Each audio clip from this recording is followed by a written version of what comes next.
Kaz, what kind of shape is that plant the professor gave us in? First time I laid eyes on it, I thought it was some kind of joke. It was a giant birdhouse, seagulls everywhere. We eventually scraped off most of the rust and bird crap. The underlying structure's intact. Little elbow grease, and we should be in business. Who used to own it anyway?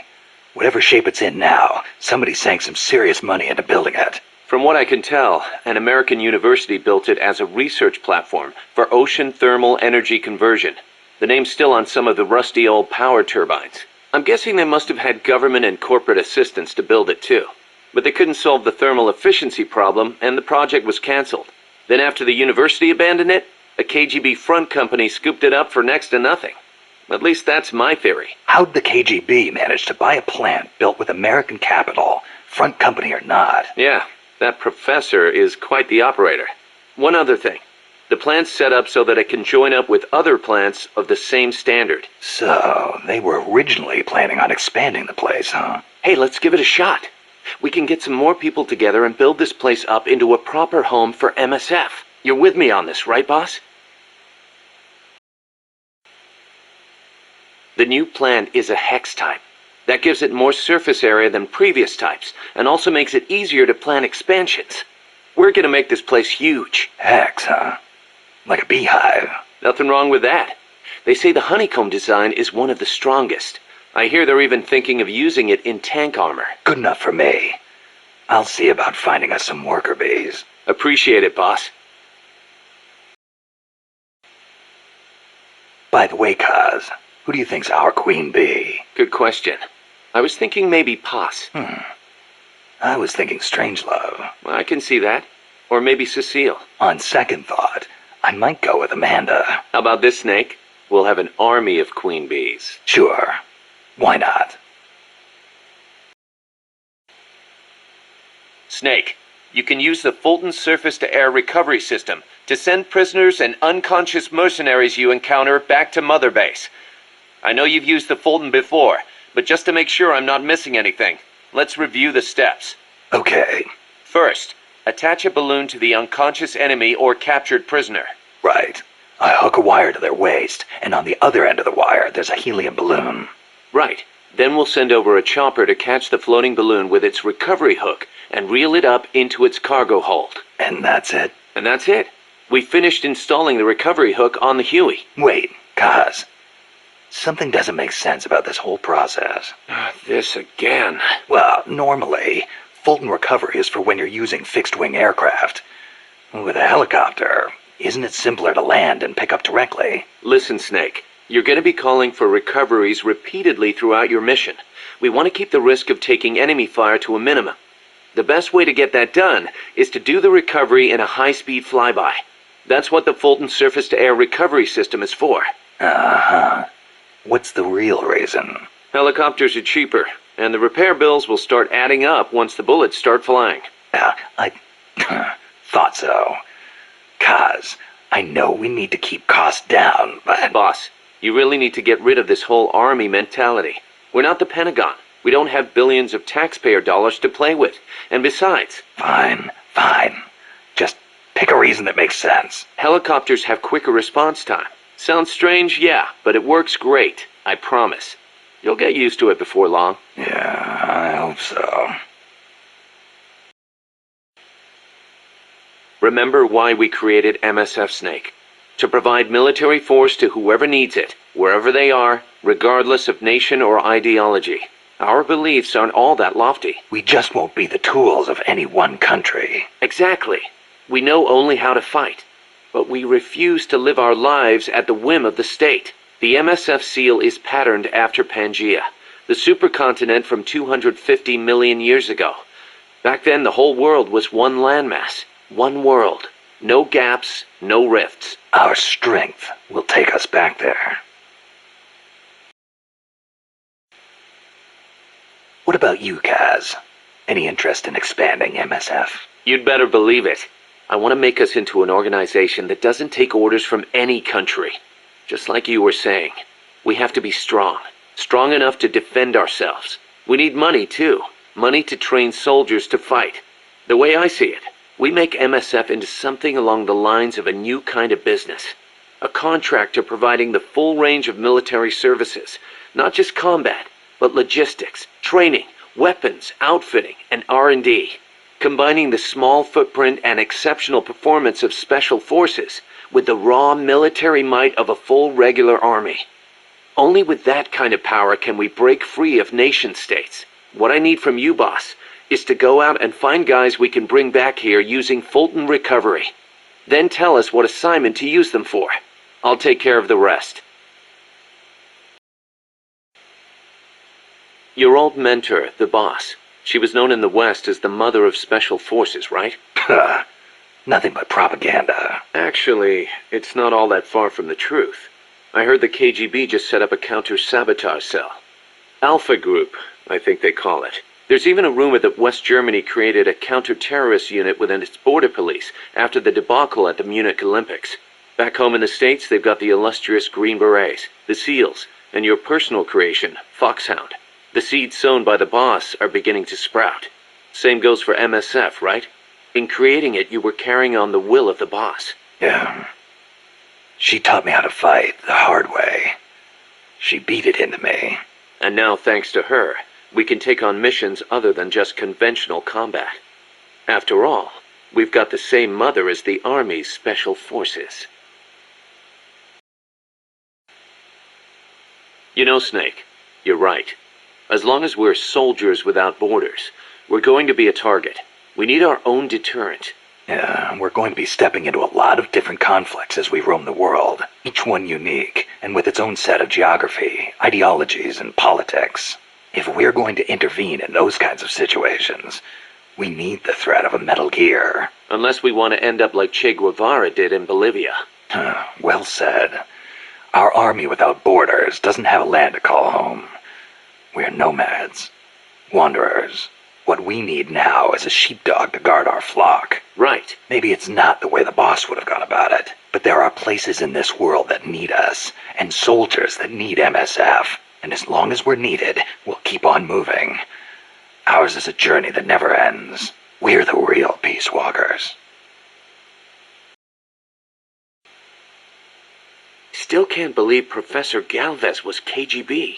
Well, like the professor said, Moscow's hell-bent on communizing Latin America. Yeah, the Cuban intel services are all in the KGB's pocket. You don't think he's got some kind of ulterior motive?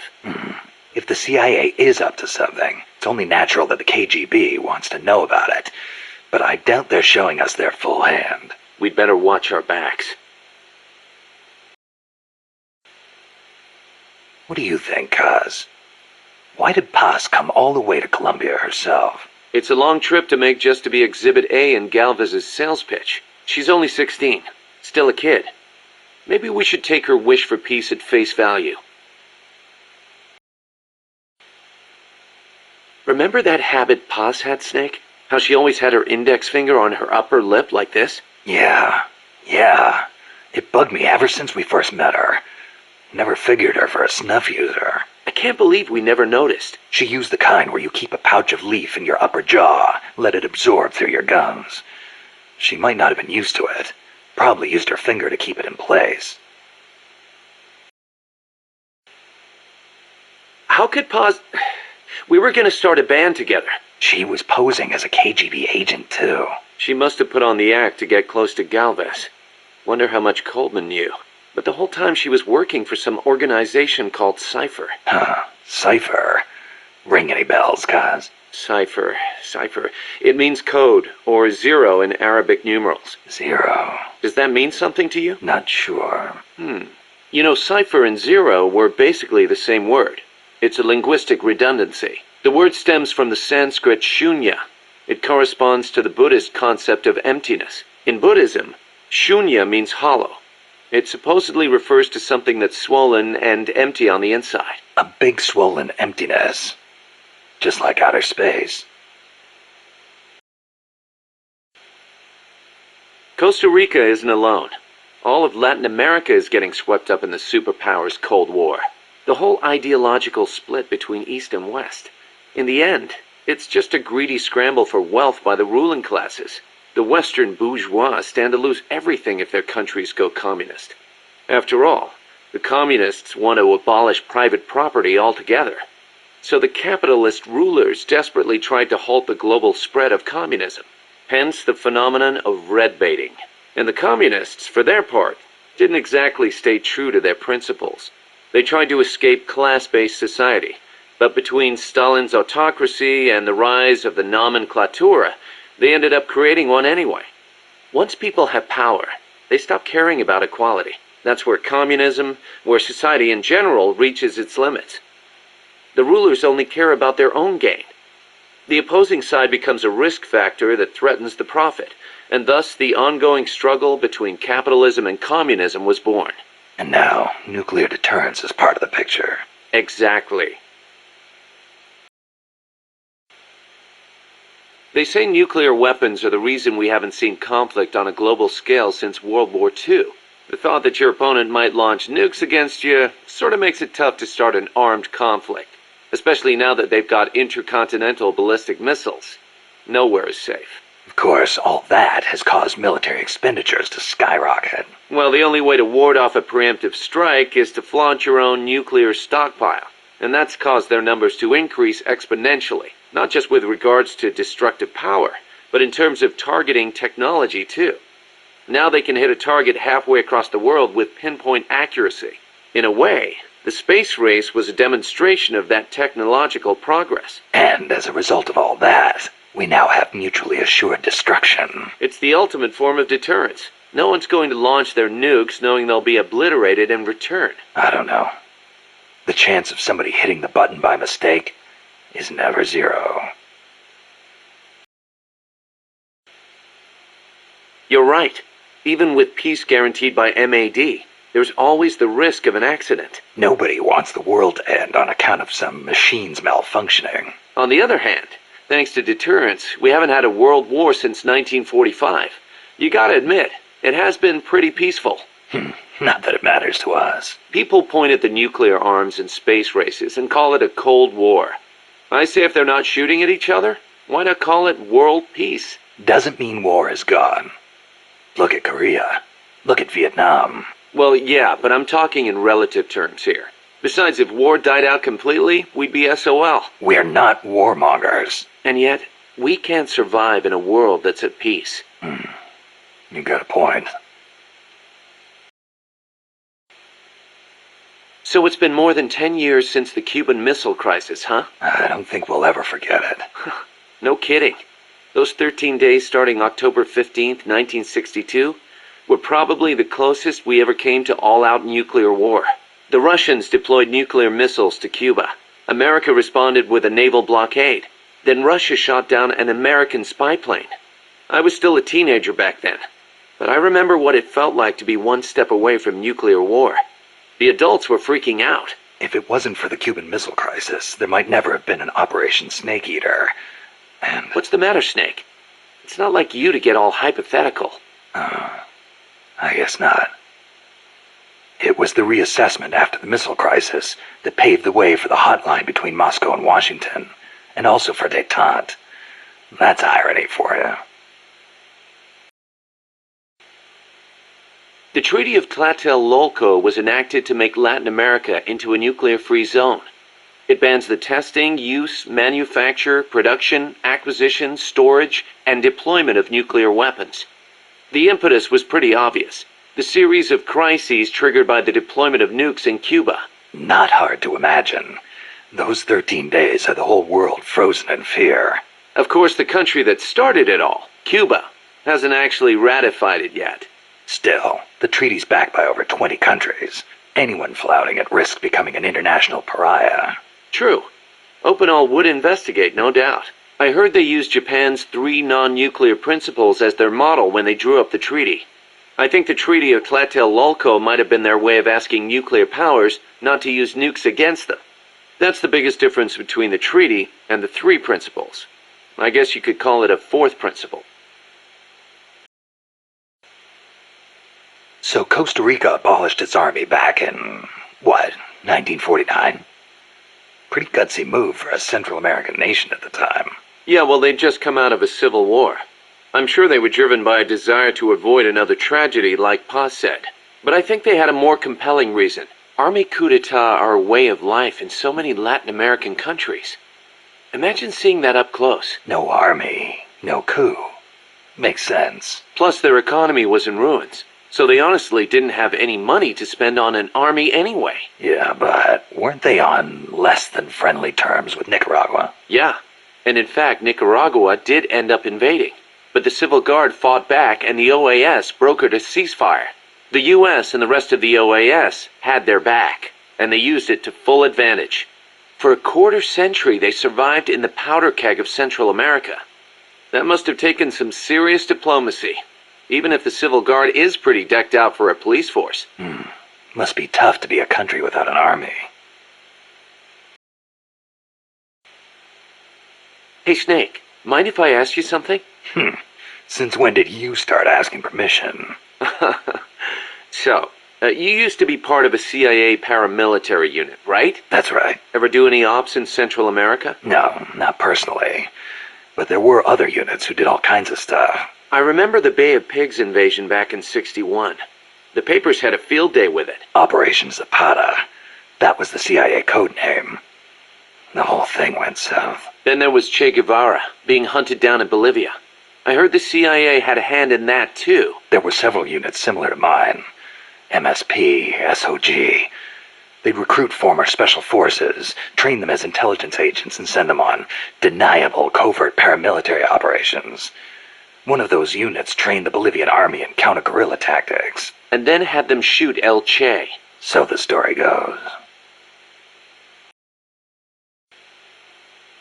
Around here they say La CIA instead of CIA, huh? Nothing strange about it. That's how it's pronounced when you read it in Spanish. It has the feminine noun ending a, so they use the article la. Apparently some people have taken to using the term UCLA. That's a new one to me. What's it mean? It stands for Unilaterally Controlled Latino Assets. Meaning they're local agents? Yeah, that's the idea. Washington uses them like pawns. Nobody knows who they really are or what they're doing. Can you believe the CIA and KGB were actually in cahoots? Never thought I'd see that at the station chief level. But I'd heard stories of operatives in the field being on friendly terms. Seriously? Most espionage takes place in political hotspots, as you'd expect. But there aren't that many of those kinds of places, especially in a small country. Hang around long enough, and you're bound to run into fellow spies. Like it or not. You start saying hello, and soon enough you're eating dinner together. Strange bedfellows, huh? Well, I don't know about that. At any rate, this kind of fiasco is what happens when spies get too familiar. Hard to believe, but some people will betray anyone and anything if it suits their interests. The strength of human is in its appeal to human emotions, but its weakness is in its susceptibility to those same emotions. That's why the tide in the intelligence world is shifting towards SIGINT, a network of cold, digital data, where feelings are irrelevant. Snake, you got a sec? What's up? Prime Minister Gary of Grenada is asking the UN to set up an agency to study the UFO problem. Grenada? That island in the Caribbean? He gave the press a bunch of photos. Says they prove the existence of UFOs. One of them caught my eye. That's the... Yep.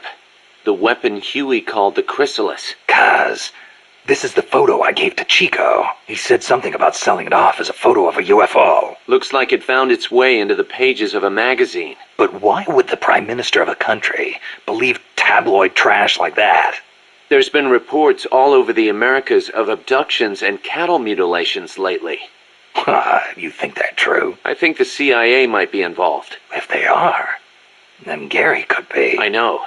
If he digs too deep, he's gonna get himself into trouble. But Grenada's right next door to Cuba. I guess that would make it tough for the CIA to intervene, in a sense. Upsetting the domestic balance of power could cause it to go red all of a sudden. True. Well, in any case, it's not like we can do anything about it. Just wanted to let you know. Gotcha. I'll be careful not to let any more photos leak. So I hear Amanda mistook you for Che Guevara, Snake. That's not too bad, huh? Yeah, right. I'm not even worthy of polishing his boots. Don't be so modest. From where I'm standing, your men see you as a great man. As great as the century's most complete human being. That's Sartre, right? Well, there's hardly been a more iconic figure of his times than Che. Oh, he was more than that. He was a true revolutionary, and a great warrior. I'm with you there. Can you believe that when he first went to Cuba with Fidel, they had only 12 guys with them? But they rallied. They brought in new recruits, won the support of the peasants, expanded their organization. And in the end, they overthrew the Batista regime. People flocked to them because they were honest. They won because they were strong. Those are the qualities that make men great. You know, we're kind of in the same boat they were back then. Here we are, a handful of mercenaries taking on an army backed by the United States. Yeah, we've got a long way to go. But we've got to keep on going. It's not just about winning in battle. You need to think about recruiting people and growing this operation. Got it. Hey, Snake, I've been thinking. Maybe Che couldn't find a place for himself outside the battlefield either. How so? He led the Cuban Revolution to victory. That's quite an accomplishment. He could have called it quits there and nobody would have blamed him. But he left behind a loving family and a cabinet post to plunge back into the struggle. First in the Congo, then in Bolivia where he met his end. You're overthinking things. Che went back to the battlefield because he was needed there. Read his farewell letter, then you'll understand. Some say he was too idealistic to fit in with the government. Too many scruples, most likely. Maybe so, but I still can't help thinking the reason you look up to Che is because you see something of yourself in him. You left your country behind and plunged into battle. You wander from one battlefield to another, going wherever you're needed. Che was a revolutionary as well as a warrior. He took up arms to fight for his beliefs. I don't do what I do for any ideology. I'm a warrior. Nothing more. Nothing less. Okay, boss. You're right. Just wanted to see how we stacked up against a real hero. Boss, did you ever read Che Guevara's book, Guerrilla Warfare? I can't remember if I got to that one or not. You should have. That's why I lent it to you. A lot of the guerrilla tactics it covers apply to sneaking missions, too. Che was one of the first people to articulate the theory of guerrilla warfare. T.E. Lawrence of Arabia, was another one. And Mao Zedong and his On Protracted War. Theory aside, Nicaragua's General Sandino was one of the first to put guerrilla tactics into practice, which explains why the Sandinistas named themselves after him. If you think about it, guerrilla warfare itself has been around since ancient times. There's only so many ways a small group can upset a large army. There was a samurai in Japan who excelled in guerrilla warfare. No kidding. Tsunoki Masashige. He was a warrior who lived in the medieval era. He used unconventional tactics to help overthrow the Kamakura shogunate. Like what? Trojan horse-style maneuvers and decoys to confuse the enemy. The best one was when the enemy was climbing the castle walls. He dumped boiling water and human excrement on them. Sounds great. Let's put it in the MSF playbook. You're not serious, are you, boss? Why not? We've got plenty of crap to unload. Yeah. I'll think about it. What's wrong, Kaz? You sound beat. Yeah, the problems never seem to end around here. You should take a break. Share a cup of mate with the other guys.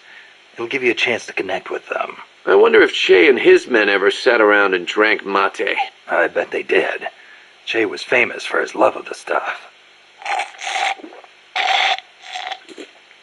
Oh, man, whoever thought of this was a genius. You can put it in a gourd and carry it around, and there's a special straw with a filter attached so you can drink it any time. That's not all. It's full of essential vitamins and minerals, too. Nice to have in a guerrilla war when food is short. Yeah. Wish I had a chance to share some with a blonde Parisienne when I was out hiking. Well, how do you know about that? It takes a thief. Or should I say it takes a snake to know one. Snake.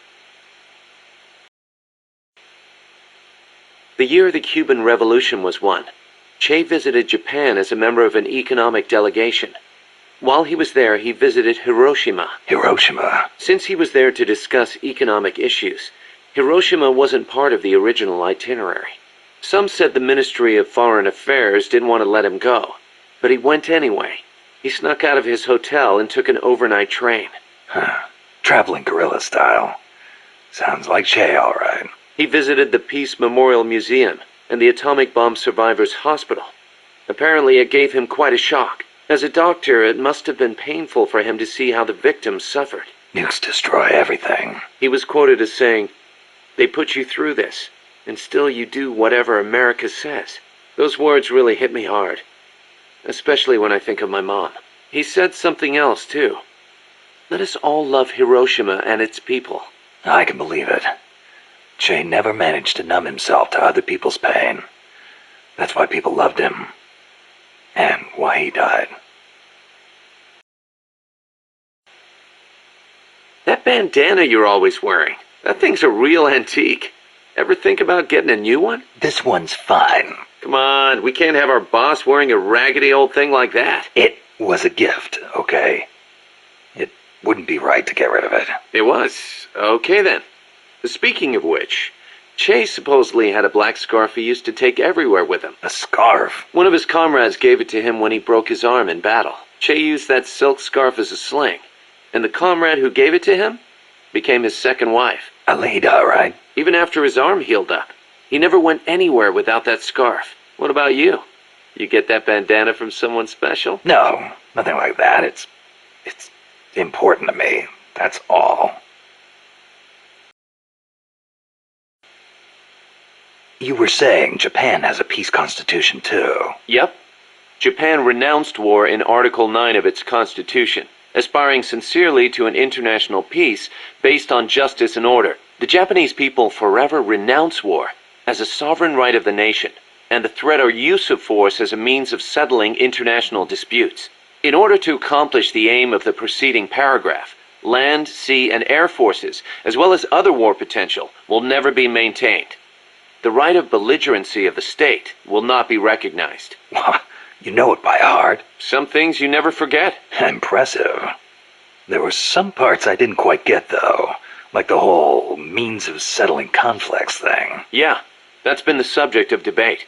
Whether or not it forbids any and all use of force. The current Constitution was originally drawn up under the Allied occupation. The first draft was even submitted by Allied GHQ. So naturally, there are some who feel the Constitution was imposed on Japan by foreigners. Things like that are never simple. Same for every country, I guess. One thing's for sure, though.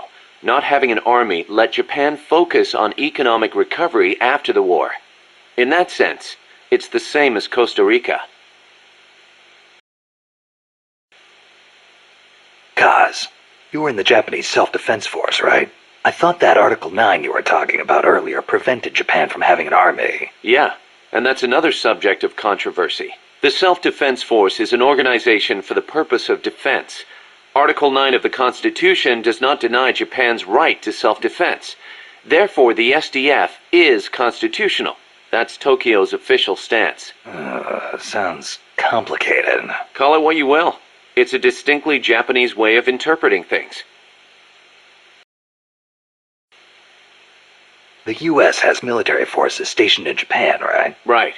Even though the Allied occupation ended, American forces are still stationed there under the U.S.-Japan Security Treaty. Unlike Costa Rica. Part of it stems from the occupation, but Japan also occupies a key strategic position from America's perspective. It's next door to the Soviet Union, and close to China and North Korea as well.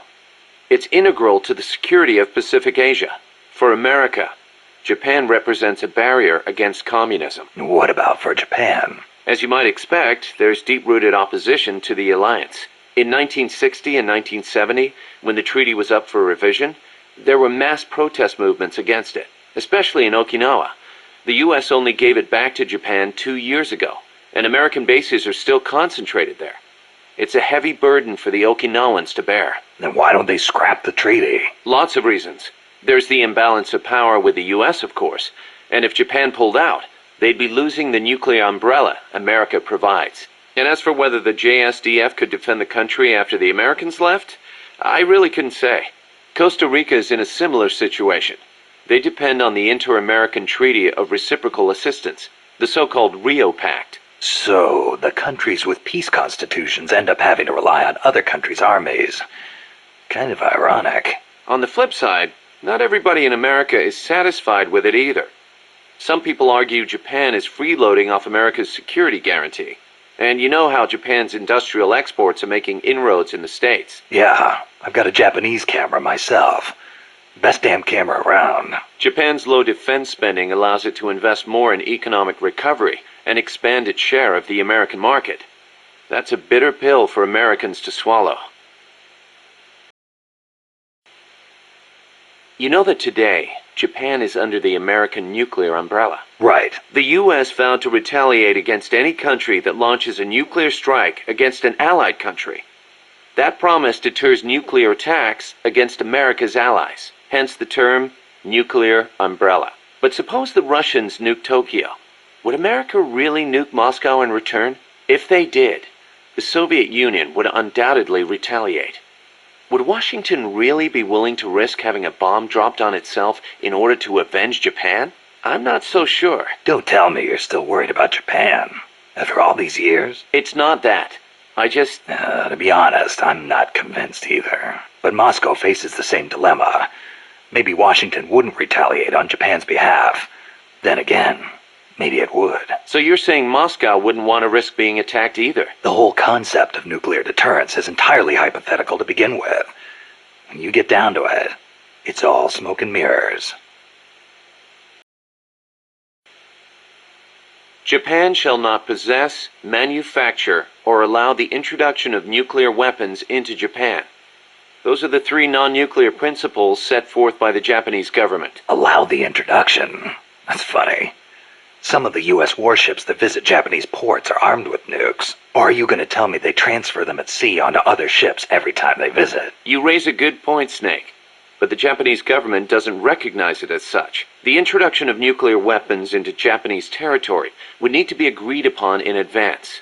America hasn't made any such agreements. Therefore, they aren't bringing nukes into Japan. That's the official excuse. Doesn't sound like much of an excuse to me. I don't blame you. Keep in mind, though, Japan suffered actual nuclear attacks. Anti-nuke sentiment there runs deeper than you think. I suppose the government's not really in a position to admit that sort of thing.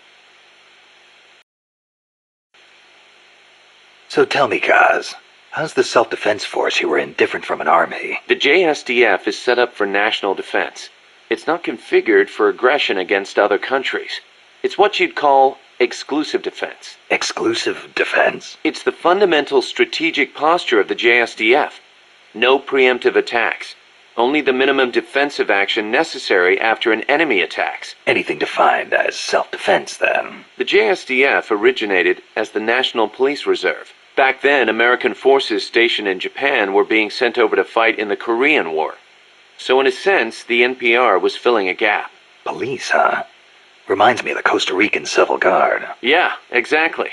They're also dispatched to provide disaster relief. The year before I joined, they had a hell of a time trying to rescue some buses that got hit by landslides. So why'd you quit the JSDF? Because I didn't have a reason to be in Japan anymore. A reason? My mom had died 3 years earlier, so I didn't have to care for her anymore.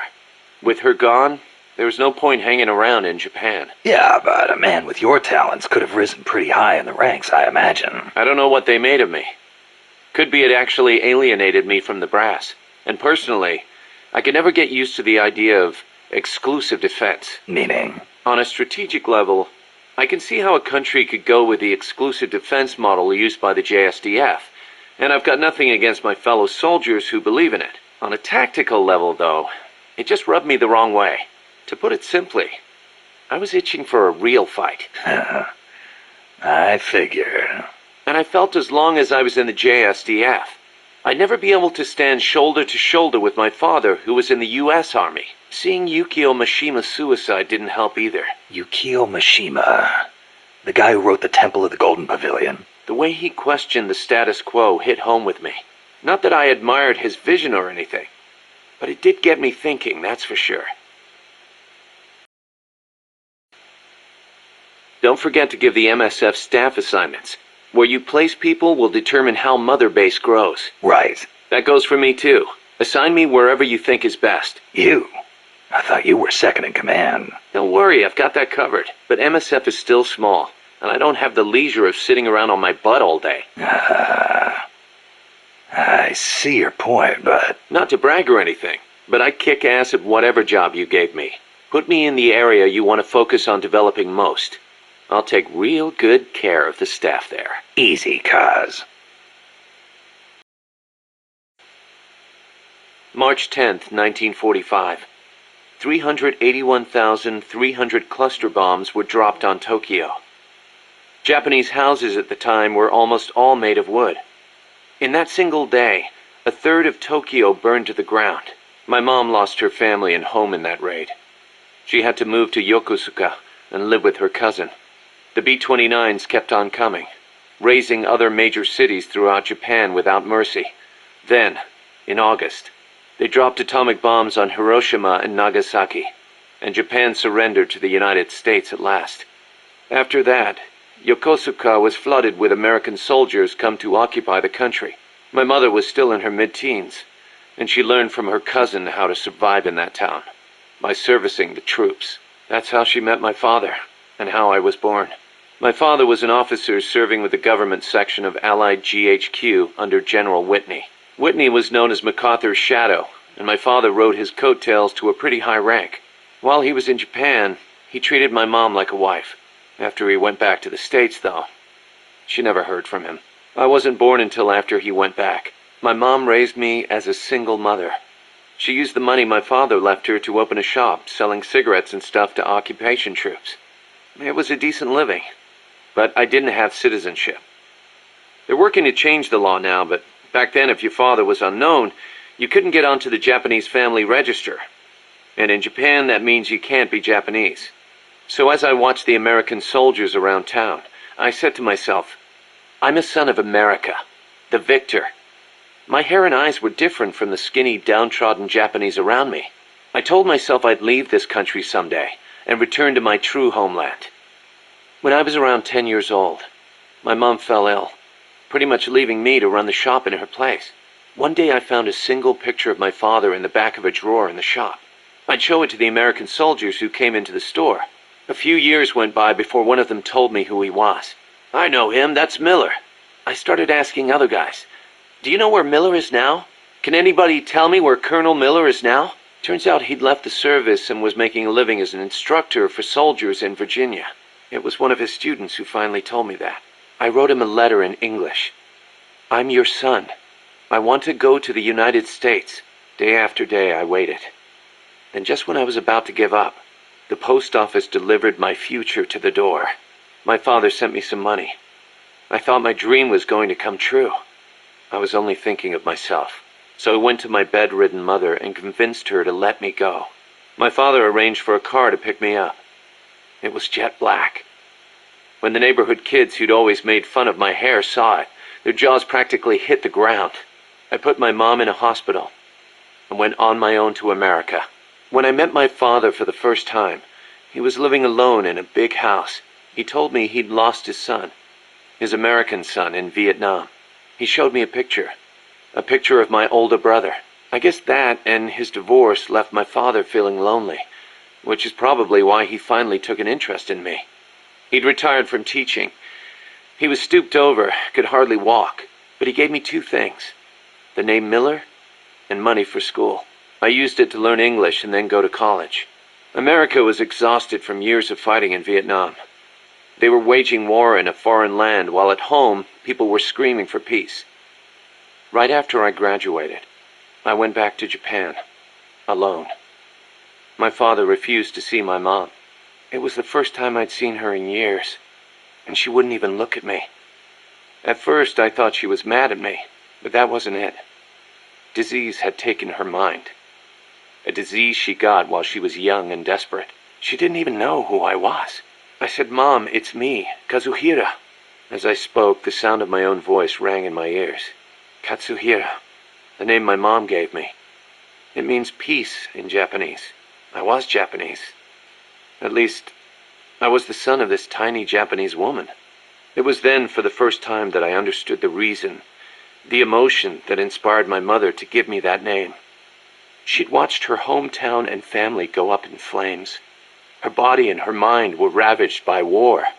And yet she chose to have a child named Peace, with a man who was once her enemy. Japan lost the war. But what good is war as a measure of a country? Since the war and up until the oil shock last year, Japan's economy has grown every single year. It's on its way to becoming a stronger country than ever. I stayed in Japan and joined the JSDF. I was 22 at the time. I did it to pay our bills. But it wasn't just that. I could have found work anywhere. And I knew it. And still, I couldn't think of anything else to do with myself. 2 years later, I didn't have to worry about Mom's hospital bills anymore. I left the JSDF and went back to the States. My father was already dead and buried. I was told he'd shot himself in the head. America crushed Japan, but it also crushed my father. My American dream was over. After that, I drifted around and, well, you know the rest. GHQ made women like my mother. It made Japan's peace constitution and the JSDF. And it made me. I was spawned by war, but I don't want to die in one. I won't die for a country, and I won't live like a pauper. I won't have my fate decided by some family register. So as long as I stick with you, boss, I've got a good feeling none of that will happen. Life's funny sometimes, isn't it? What brought that on? We first met as enemies on the battlefield, and now here we are fighting side by side. You mean Colombia? Yeah, after I quit the JSDF. I made my way there and got myself a position as a drill sergeant for a band of revolutionaries, despite the fact that I'd never seen a day of combat. I see you had the gift for talking business in Spanish even back then. Oh, come on, stop it. You're making me blush. Unlucky for me, though, you were in the service of the Colombian army. I remember it like it was yesterday. It all happened in an instant. You guys ambushed us, and half my unit was taken out. My mind went totally blank. I couldn't keep it together. My whole unit was wiped out, and I was left half dead from a bomb blast. Then, as I was leaving, you yelled out at me. I came all the way from Japan to be here. My place is on the battlefield. Then you asked for my help, saying, I want to be the one to end it. I remember being surprised that there were still samurai in Japan. You guys came over to me. I had a grenade hidden under me, but even then you were too fast. The second I pulled the pin, you grabbed the hand I was using to hold the grenade with both palms. I didn't want it to go off. I'd heard samurai were a proud bunch. I wanted to know why one of them would stoop so low as to try to take his opponent with him. And I said, I'll never lose again. We'll never lose again. Yeah. We'll do whatever it takes, but we'll never be beaten again. Then, I passed out from the blood loss. When I woke up, I was in your camp's infirmary, stuck full of tubes. Why'd you save me? Your enemy after I tried to kill you. Because you swallowed your pride and fought with everything you had. I just didn't want to lose. You found a way to fight back, even in the face of death, even when you knew you were going to die. That's the mark of a true warrior. It's not about gain and loss, or victory and defeat. I looked at the way you lived your life and saw the path I needed to take as a warrior. Wow, I never knew that. And that's why you... I realized then that the battlefield doesn't only divide people into allies and enemies. Sometimes it tells you more than just who's an ally or who's an enemy. Sometimes it helps reveal your true comrades. Like you and me, huh? That's right. And 2 years later, here we are. You probably heard this a million times, Snake, but you should always avoid combat with the enemy when possible. Right. We're outnumbered and in unfamiliar territory. We won't survive long in a straight fight, even with you on our side. I know. Avoiding combat is rule number 1 in a sneaking mission. That's right. Don't let the enemy know where you are, and attack only when necessary, using hit-and-run tactics to cripple them. It's the essence of guerrilla warfare. Can I ask you a favor, Snake? If you ask nicely. To make MSF bigger, we need to do some recruiting. Yeah? What's your point? I want you to avoid killing enemy soldiers as much as possible, and send them back using Fulton recovery. Not much we can do with a corpse except give it a funeral. Obviously. Put him to sleep, knock him out, hold him up even. And if you do have to fight, Try to leave them near death instead of dead. And then use the Fulton recovery system. Sounds easy enough. You know what'd be really nice, though? If we had a way to Fulton recover anybody at any time. You can steal items from soldiers by putting them to sleep or knocking them out and then doing a body check. Get close to the unconscious soldier and press the action button when you see the icon. Or you can sneak up on them from behind and do a hold-up. It also works if the soldier's near death. Keep in mind, though, if you wait too long, you'll have a dead soldier instead of a dying one. And you can't do a body check if you're holding the Fulton recovery device either. So don't try.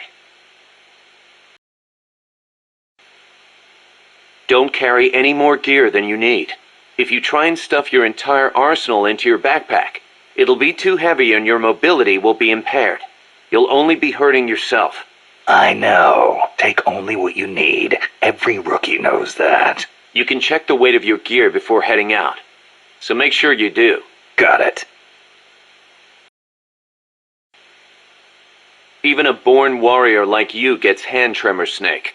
It happens even when you're full of stamina, and it only gets worse when you're tired, especially with larger, heavier weapons.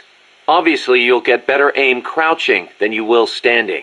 And when you use a scope, setting your sights on a single point will gradually give you a more precise aim. As we develop better weapons at Mother Base, though, you may gain access to new, low-tremor versions of the same guns. So if you expect the shakes to be a problem, you might want to put some resources into R&D. I'll keep it in mind. Then again, the more you use a weapon, the more your hands get used to it. Sometimes it pays to be faithful to your gun. Choosing the right uniform is crucial. Pick one that matches the mission objective and your own combat style. Jungle fatigues are made for jungle combat. They provide decent protection and let you carry a fair number of weapons. Your standard uniform, basically. The distinguishing factor is that your camo index will vary a lot, depending on the area. Wear a pattern that makes you blend in with your surroundings, and your camo index goes up. Wear something that clashes, and you'll stick out like a sore thumb.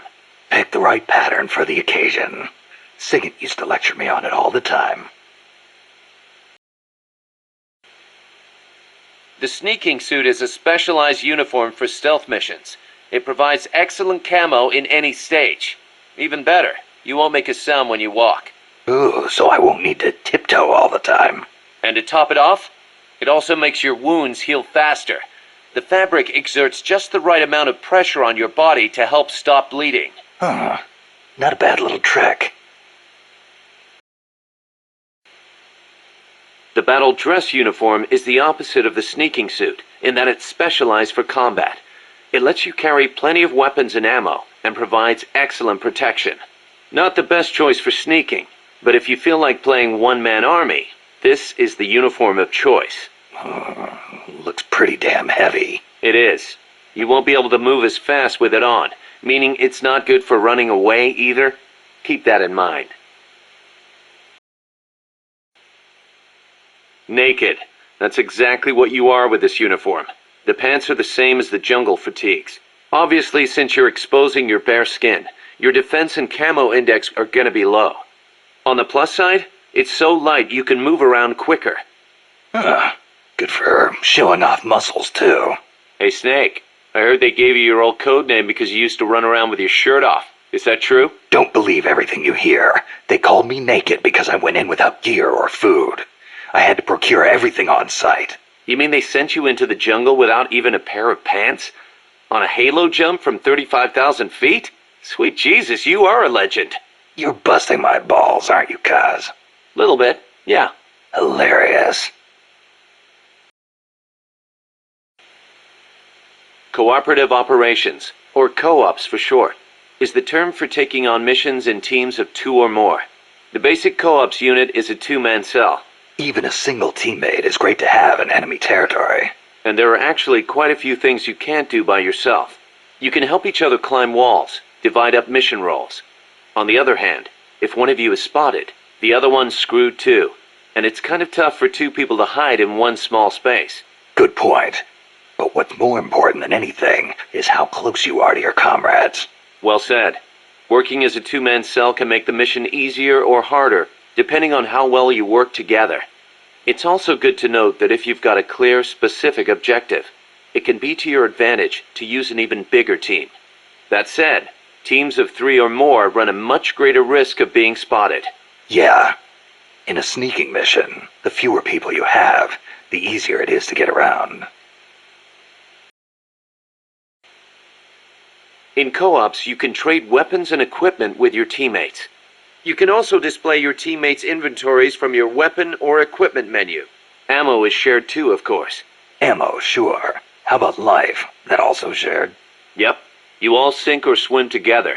Your teammate dies, you die. You need to be within a certain distance of each other to swap items. Yeah, I know.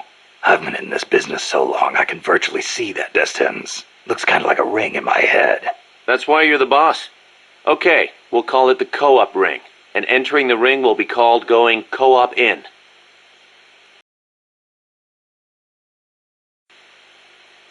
Another thing, during a mission you can assume what we'll call the snake formation. Same as your code name, but probably not standard operating procedure for a guy who specializes in going solo. Damn right. There's only room for one snake.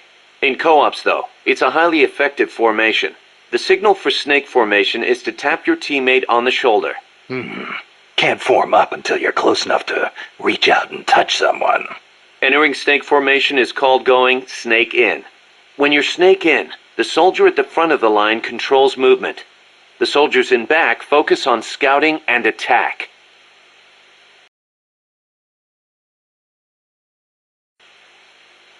Just because your heart stops doesn't mean you're dead immediately.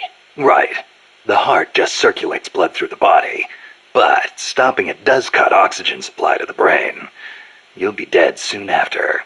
Which is why we have CPR. Let's say your heart does stop. If someone performs CPR before your brain cells die, you can recover.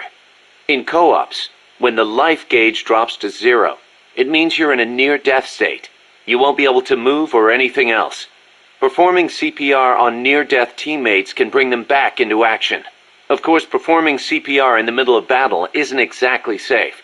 You're leaving yourself exposed. Even so, in co-ops, you and your teammates are all in the same boat. Don't think you can get away with leaving one of them behind. I wouldn't think of it. And I'd expect them to do the same for me. If you let all your teammates die during a mission, there'll be nobody left to save you. And then, it's game over. Building trust with your teammates is essential to success in co-ops. That goes without saying. I'm not gonna let somebody I can't trust cover my ass. The measure of that trust is called camaraderie. Think of it as an indicator of how strong your bond is with your co-op's teammates. The friendlier you act toward them, the greater your camaraderie. Give me an example. Your camaraderie will be higher if you're co-op in than standing apart. Saving a teammate's life with CPR also strengthens your bonds with them. Things like hitting a teammate with friendly fire will cause your camaraderie to go down. Makes sense. Camaraderie carries over from mission to mission. The next time you go co-ops in with the same guy, you'll start off strong. But be careful. If you keep taking new people with you on missions, your camaraderie with past teammates eventually reverts back to its original level. Got it. I'll have to make sure to renew old friendships once in a while. The performance benefits gained from snake sync in co-ops depend on your camaraderie.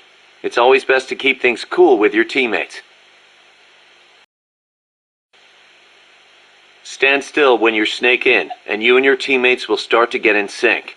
In sync? That's right. Stay still together and you'll enter snake sync mode. The synergy will give you a boost in performance. You'll move faster, recover faster, and have better camouflage. In other words, we're at our best when we're in the same groove. You got it. If you've got a big task ahead, can't hurt to take some time to get in sync. Like I said before, the benefits you get from snake sync depend on your camaraderie. I hear ya. It's a lot easier knowing you've got someone you know and trust covering your back. Lets you focus that much more on what you have to do. If camaraderie represents how much your teammates trust you, then heroism shows how high your reputation is. Heroism? That's right, heroism. Your reputation affects your ability to recruit new members to MSF. With higher heroism, it won't take as long to convince guys to join our cause and send them back by Fulton recovery. So, how do I get this heroism thing to go up? Lots of ways. Complete tough missions, avoid unnecessary bloodshed, and don't get caught by the enemy like a deer in headlights, or you'll never be heroic. Also, getting out there and attacking the enemy in co-ops will boost your reputation among your teammates. Of course, it'll get the enemy gunning right for you, too. But don't sweat it.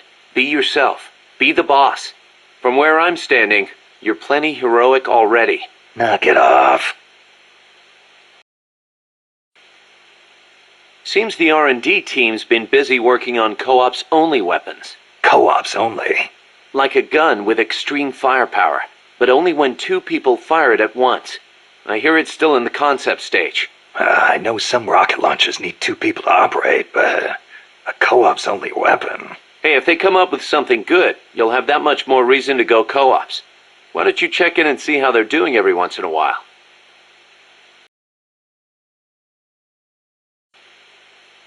In co-ops, maintaining close communications with your teammates is crucial. Absolutely. Losing track of each other on the battlefield is a good way for a unit to get itself wiped out. Enemy positions, orders, distress calls. When communications break down, you get picked off one by one. Now about co-ops comms. Co-ops comms? It's a radio system for communicating with co-ops teammates. First, press the Start button to open the menu. Then select co-ops comms. After that, press one button to choose a category, then another button to select the actual message. So basically, you use different combinations of 2 buttons to send different messages. Easy enough. You can set which messages go with which buttons during mission prep. Sounds like it's going to be a pain to send messages until I get used to it. Then why don't you assign co-ops comms to the Select button? That should make things a little quicker and easier. Just go to Select button under Options. I'll give it a try.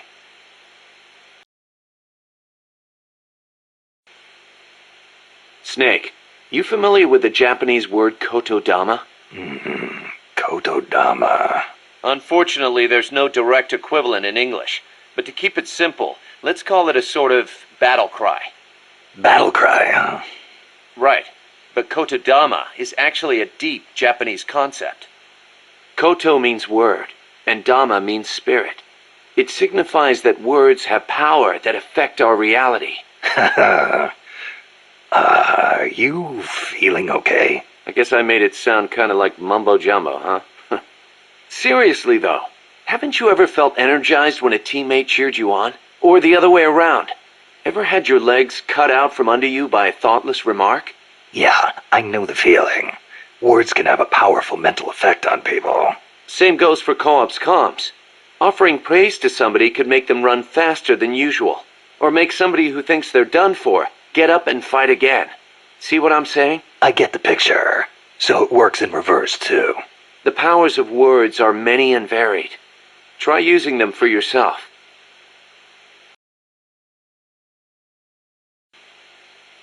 Snake, about cardboard boxes.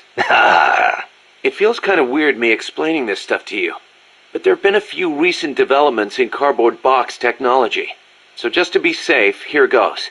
Go on. You can do much more with a box than just hide under it. You can put it someplace and leave it there. Huh? You can get on top of it and use it to reach high places, or hide from the enemy in its shadow. I like what I'm hearing so far. And that's not all. You can even put items in it and send them to co-ops teammates. Really? I never thought of any of that. Damn. Is there anything a cardboard box can't do? Every soldier should have one. Yeah, well, don't get too excited. This isn't exactly what they were made for. Which reminds me, don't you think the boxes around here are a little on the big side? You're right. I bet 2 people could fit under one box, if they packed in tight enough. They call them love boxes. Love boxes? Of course, you don't need a love box to fit 2 people inside. Any box of similar size will do.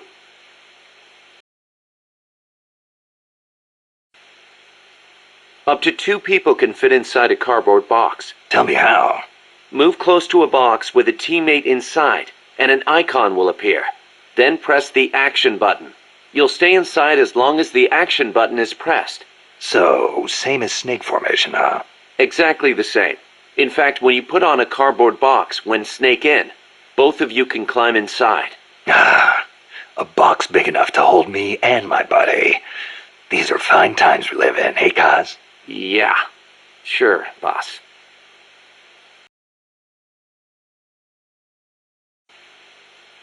Snake, the R&D team came up with something new. What's this? It's a cardboard tank. It's got enough room for 2 people. Same as any other cardboard box. Apparently the guy in front drives, and the guy in back is the gunner. Hold on, Kaz. Who the hell came up with this thing? I'm sorry, boss. He meant well, I swear. I know it's nowhere as good as a real tank, but still. It's brilliant! Huh? The perfect synthesis of stealth and attack power. Compact, elegant design. The finest example of a weapon I've ever seen. Seriously, Kaz, I need to meet the guy who made this. I want to shake his hand. You're serious? Snake, look at it. It's a masterpiece, in every sense of the word.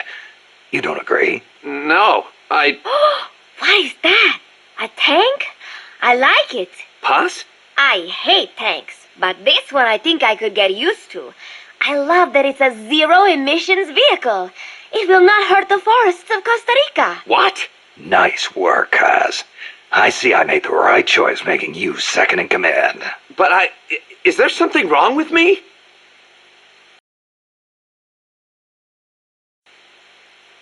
Snake, about that cassette player Galvez was carrying. What about it?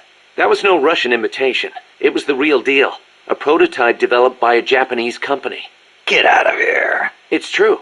It had the Sony logo on it. The product name is Walkman. Walkman. It's a revolutionary new concept. Music you can listen to on the go. You can take it with you when you leave the house. I gave it a listen, and you wouldn't believe how good the sound quality is for something so tiny. And in stereo, too. Think of the technology that must have gone into it. And that tape is equally amazing. The treble range is clearly superior to any other cassette ever made. Stylish, too. How'd Galvez get his hands on a model that's not even out yet? Beats me. It's not the kind of thing I'd expect some stodgy Soviet to be into. Me neither. Tell you what, though, it's a fine piece of work. It'll let me listen to my music when I want, where I want. I never thought I'd hear you say that, but I have to agree. Me? I'm a recording freak, and I always used to laugh at the idea of a portable player. But now that I've seen it in action, I've changed my mind. Being able to take your music with you, this could be the start of a revolution in music. Could be. I'm having the guys at Mother Base study and analyze it. Who knows? They might be able to come up with something even better.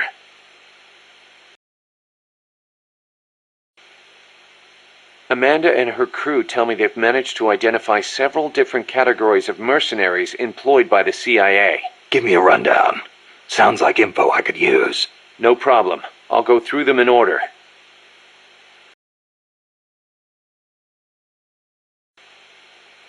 The type of enemy you'll be seeing most is the type that patrols and guards a specific operational area. For the sake of convenience, Amanda's crew calls the outdoor ones patrolmen, and the indoor ones guards. They might look like they're just out for a stroll, but don't be fooled. They're sharper than they look. All of their senses are finely honed. Normally, they'll patrol along fixed routes, but when the alert level is raised, they'll assume a more efficient alert posture and focus on defending specific points. That's bad for you. Obviously, they can hold their own in combat, and with body armor, it'll be even harder to take them down. If they're wearing a bulletproof helmet, you can forget about one-shot kills. Just a heads up. You'll need to be smart about using camo and pick your routes. The most important thing is to avoid detection.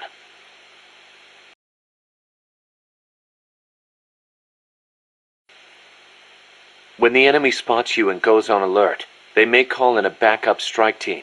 These assault teams are heavily armed, well-trained, and highly dangerous. Amanda's crew calls them commandos. Unlike the patrolmen, these guys will actively, relentlessly track and hunt you down like hounds. Hounds to hunt a former foxhound. Bring it on. They won't give up easily even if they lose sight of you. They'll clear out any likely hiding places they come across. So don't get too comfy in one spot, or you might get caught again. Keep your eyes fixed on them and what they're doing. Also, be aware that commando gear includes body armor, so don't think you can deal with them by going in guns blazing. All I've got to do is find an exposed weak point, and... Exactly.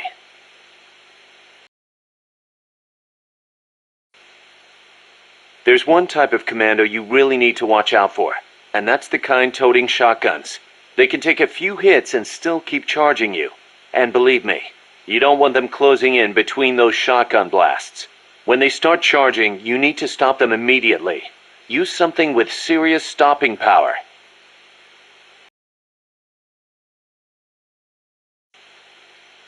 We've also confirmed that some of the enemies specialize in ambushes. Amanda's crew calls them scouts. They'll blend themselves in with the terrain and the vegetation. Then, when they see you, they'll swoop in. They fight pretty much like commandos, and will use clearing techniques to flush you out. In addition to wielding normal weapons, the scouts also carry wires. Sounds like these guys know their CQC. Could be. We've been getting reports of CQC attacks being blocked by wires. Stay alert. Scouts are outfitted with camouflage to help them hide. Some of them look kind of weird, like they've got seaweed growing all over them. Ghillie suits. Not much difference between them and any other scout in terms of combat ability, but it does make them harder to spot. I'm sure it does. You've come across these before? Yeah, the Soviet Union. The first time, it took me a full hour to find the guy and take him out. Kaz, do you know what they shine? Shine? Like how? Like, from their heads. Their heads? How about their hair? They have a lot of it. What are you talking about? How the hell would I know? How about a parrot? Did anybody hear a parrot squawk? A parrot? Look, Snake, you're talking to the wrong guy. I mean, Cecile's the bird expert. Wait a second, what am I saying? You're not making any sense to begin with. Never mind. It's a long story. I'll figure it out another way. Forget about it. Yeah, I'll do that. Anyway, we've already lost too many good people to these surprise encounters. Make sure you don't end up like one of them. There are areas out there where enemy soldiers are deployed in multiple layers for extra coverage. More than a few of those will be attacking you from a distance, rooftops and far-off vantage points. Try not to get too distracted by nearby enemies, because you could be leaving yourself wide open to longer-range attacks. I'll be careful. Enemy tanks, armored vehicles, and attack choppers are always accompanied by a combat squad. The soldiers aren't particularly tough on their own. What makes them formidable is how well they work together as a team. As if you didn't have enough to worry about with the machine. Good. I like a challenge. Yeah. We'll see how you feel when you actually have to face them in battle. Snake, whatever you do, don't let them surround you. The last thing you need is to get pushed into the vehicle's kill zone. And pay attention to what your enemies say to each other. You can improve your chances by figuring out what they're planning and using it to preempt their movements. You don't always have to go toe-to-toe to win a fight. Think like a gorilla. Got it. Enemies carrying shields can be a real pain in the ass. To hear Amanda tell it. Trying to fight those bastards while they sit behind their shields taking pistol shots at you is enough to make you want to rip your hair out. Get around and flank them if you can. You might want to try blinding them with smoke or stun grenades first. Also, armor-piercing rounds should make it a little easier to punch through their shields. Use them if you got them. We know there are variations in the kinds of gear patrolmen and commandos wear, especially the body armor. Our scouts report that an enemy's defense and firing accuracy are directly proportional to how heavy their gear is. Those must be the guys with the highest combat skills. They can fight in heavier gear without their performance suffering. Supposedly it's pretty easy to tell the difference in gear just by looking. So remember, use extra caution when dealing with enemies wearing heavy gear.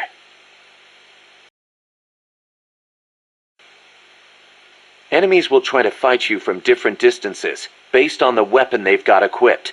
When you meet an enemy, get a good look at what they're carrying. It can make or break your chances in battle. Enemies carrying handguns and shotguns will try and get in close. That makes them dangerous, but at the same time, easier to hit.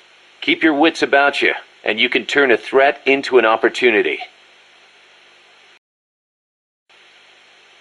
Enemies carrying assault rifles and machine guns will usually fire at you from farther away. Use whatever cover you can find, then return fire with a few well-placed shots of your own.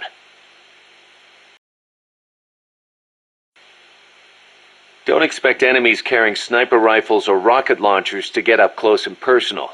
They'll be constantly moving from place to place looking for an opening to snipe at you. Tricky bastards. Eye for an eye, tooth for a tooth. Go with the sniper rifle.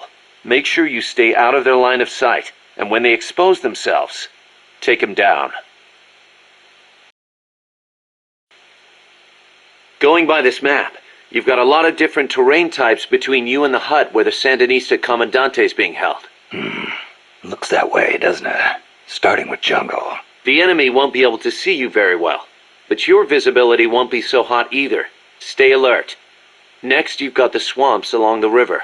Make sure you get a good feel for how robust surveillance is before diving in. Will do. Finally, there's the boat repair cabin. The Commandante's in there. It's a key enemy outpost, and security is going to be tight. You may have to let brute force do the talking. You still have a long way to go, Snake. Use caution and don't make a racket out there. Got it? To get to your next objective, you'll need to backtrack along the way you came for a bit. Don't get too comfortable just because you know the terrain. The enemy knows you're out there now. They'll be out in greater force than before. Proceed with caution. Refrain from using firearms unless absolutely necessary. Looks like I'll have to cross the river. Yeah. There's a suspension bridge you can use. It's the only way across. You'll have to be a little creative to keep from being spotted. So, I cross the bridge, go through the swamp, and come to a banana plantation. Complete with its own factory by the looks of it. It's going to feel a lot different moving through that area compared to the forest. Stay on your toes. Got it. Also, you may encounter Sandinista prisoners along the way. Try and save as many as you can with Fulton recovery. I'll keep an eye out. To destroy the barricade north of the village, you'll need Composition 4 explosive. You've handled C4 before, right, Snake? Yeah. I've been a regular user since the days of C3. C3. Oh yeah, I remember. That stuff got brittle and useless in cold temperatures, so they upgraded. C4's a moldable plastic explosive. It's very stable and won't explode without a special detonator. Light it on fire and all it does is burn. A lot of American soldiers in Vietnam used to use it as fuel. Place it near the barricade and move to a safe location. Then hit the detonator button to blow it up. I'm on it.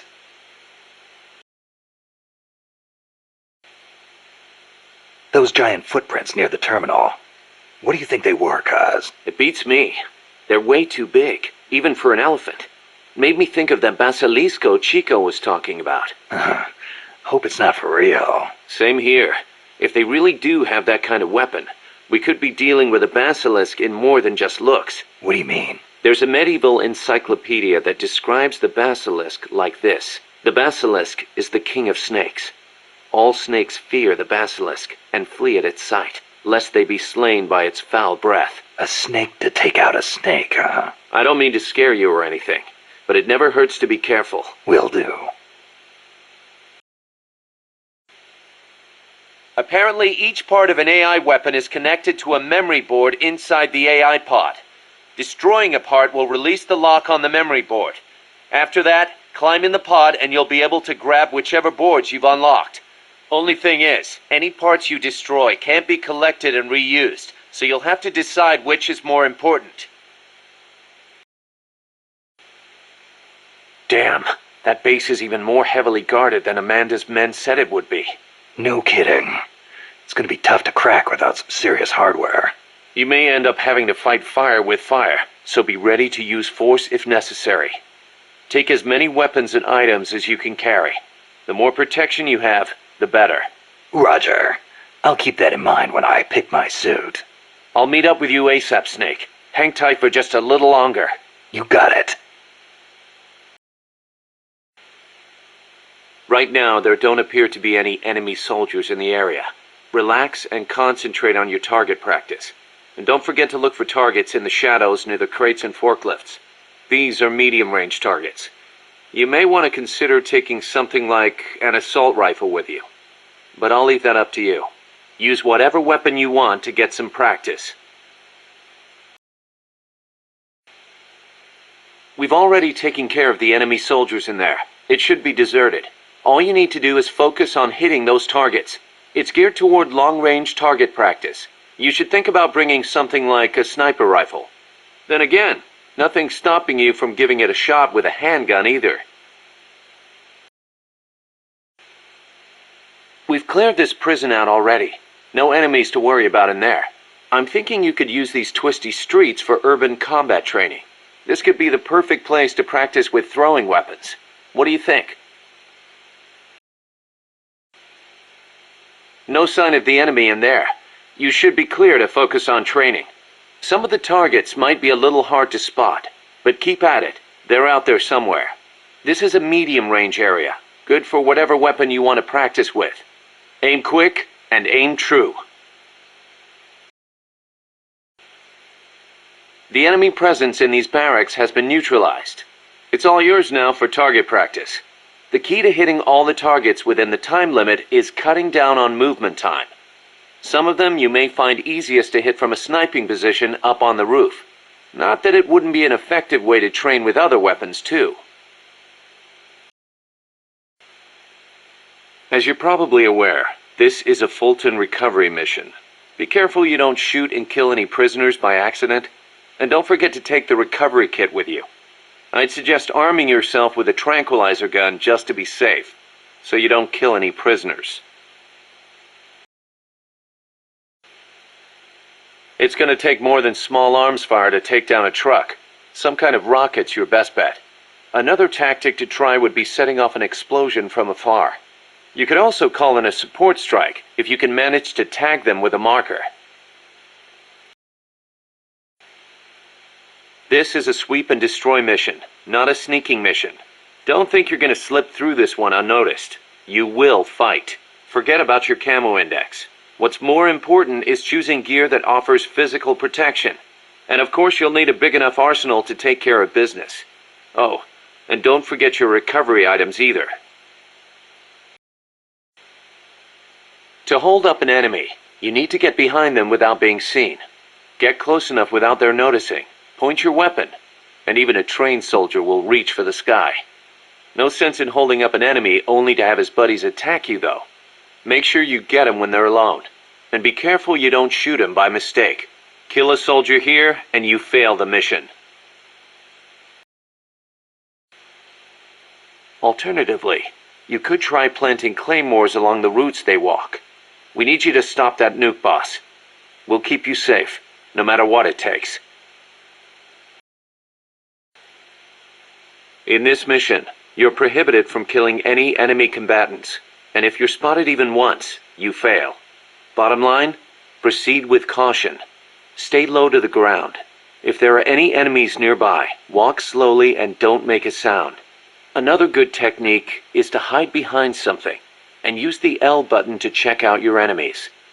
And then there's always the classic trick of throwing an empty ammo magazine to distract the enemy. Use your ears as well as your eyes. The surround indicator is a handy way to see sounds as visual data.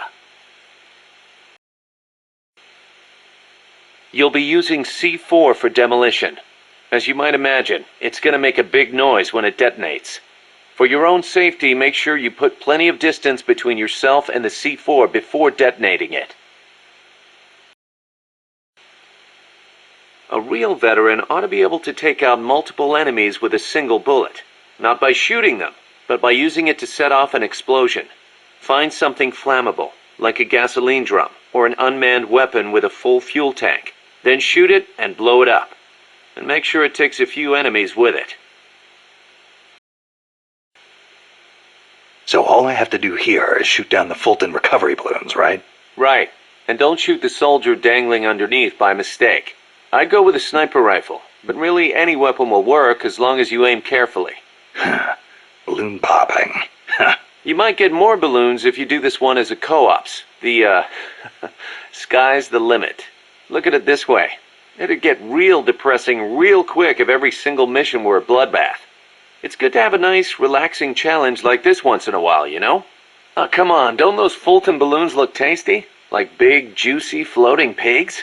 Yeah, sure, whatever. So, this is called a Puyan mission. What's that supposed to mean? When I was a kid, my neighbors had a pet pig they called Puyan.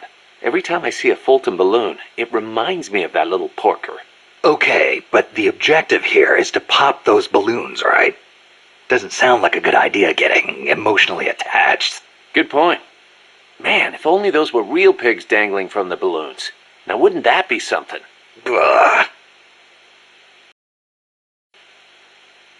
It'll take more than one missile to sink Mother Base, but if we do get hit, we'll obviously need time, manpower, and materials to repair the damage.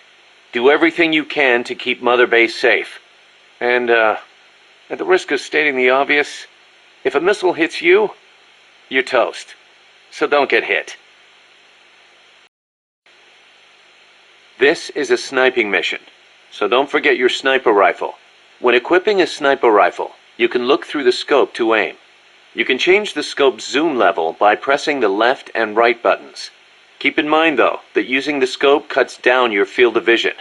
You'll want to be pointing in the right general direction before taking aim. When aiming at distant targets, even a slight hand tremor can throw your aim way off. Just stay still and compose yourself, and before long the tremors should calm down naturally. Keeping low to the ground will also help you maintain your aim. You got all that? Enemies that steal your items will try and escape the area. Make it a priority to take them out first. Don't let them make off with your stuff. We're seeing multiple hostiles in this area. It's not going to be easy going it alone. I'd recommend taking this one on as a two-man cell in co-ops. Costa Rica means rich coast in Spanish. Is it true that Columbus was the one who came up with the name? Your guess is as good as mine. But it is true that Columbus landed his ships near Limon back in the age of exploration. He wrote in his diary that when he landed, the indigenous showered him with gifts of gold. Hence the name. It sounds a little strange to me. There's no way they could find that much gold in Costa Rica. Columbus originally set sail in search of the legendary land of gold. Maybe he was just nuts about this stuff. Costa Rica is rich enough without it. Look at the forests and the animals and the peace-loving people. That is what I want to protect. I know how you feel. Democracy took root in Costa Rica before anywhere else in Central America. Sure, we had coup and dictators and all, but never a total meltdown. That is, until 26 years ago. The Civil War. Yeah. I understand you lost your grandparents. It started with a dispute over alleged fraud in the presidential election. What I do not understand is why friend turned against friend, when they could have talked it out instead. Yeah, that would have been nice. Even today, some buildings still have bullet holes from the Civil War. A quarter century later, and it is a tragedy we Ticos cannot forget, must not forget. It was the year after the Civil War that the army was constitutionally abolished. A new president was elected this year, President Oteber. He seems to be distancing himself from the United States.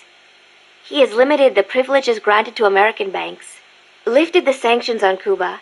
Our last president was so pro-US, people suspected he was in bed with the CIA. You think the CIA is doing this because it feels threatened by the president's shift in policy?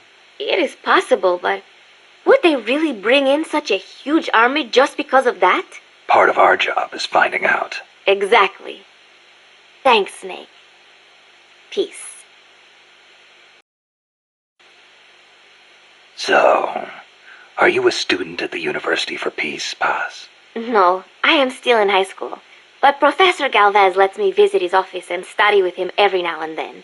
International law, security, conflict resolution, human rights.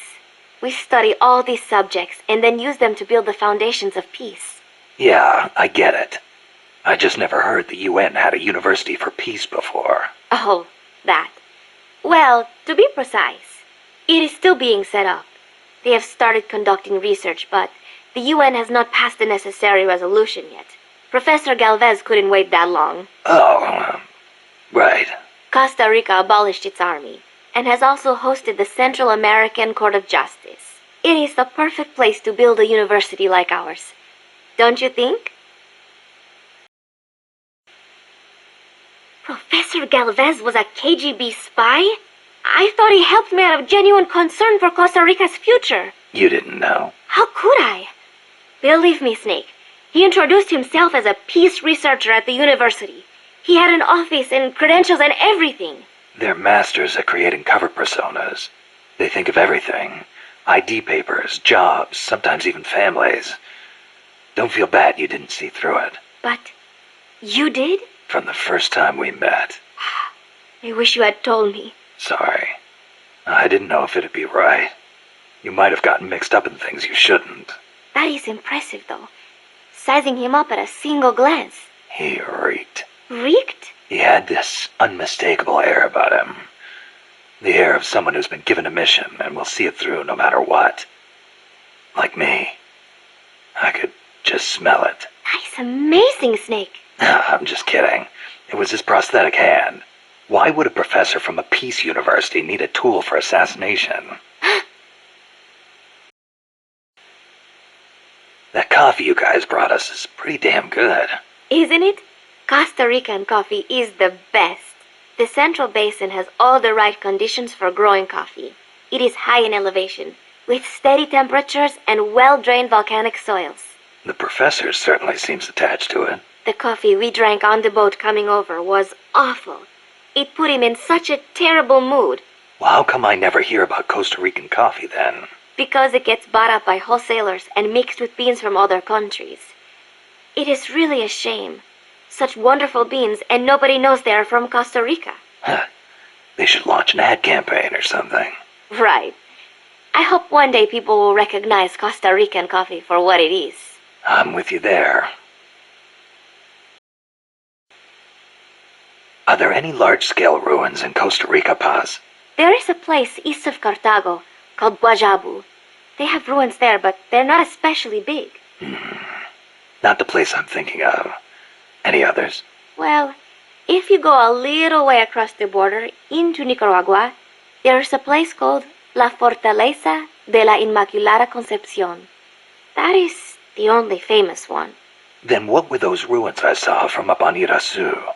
There are a lot of things we still do not know about Costa Rica's ancient civilizations.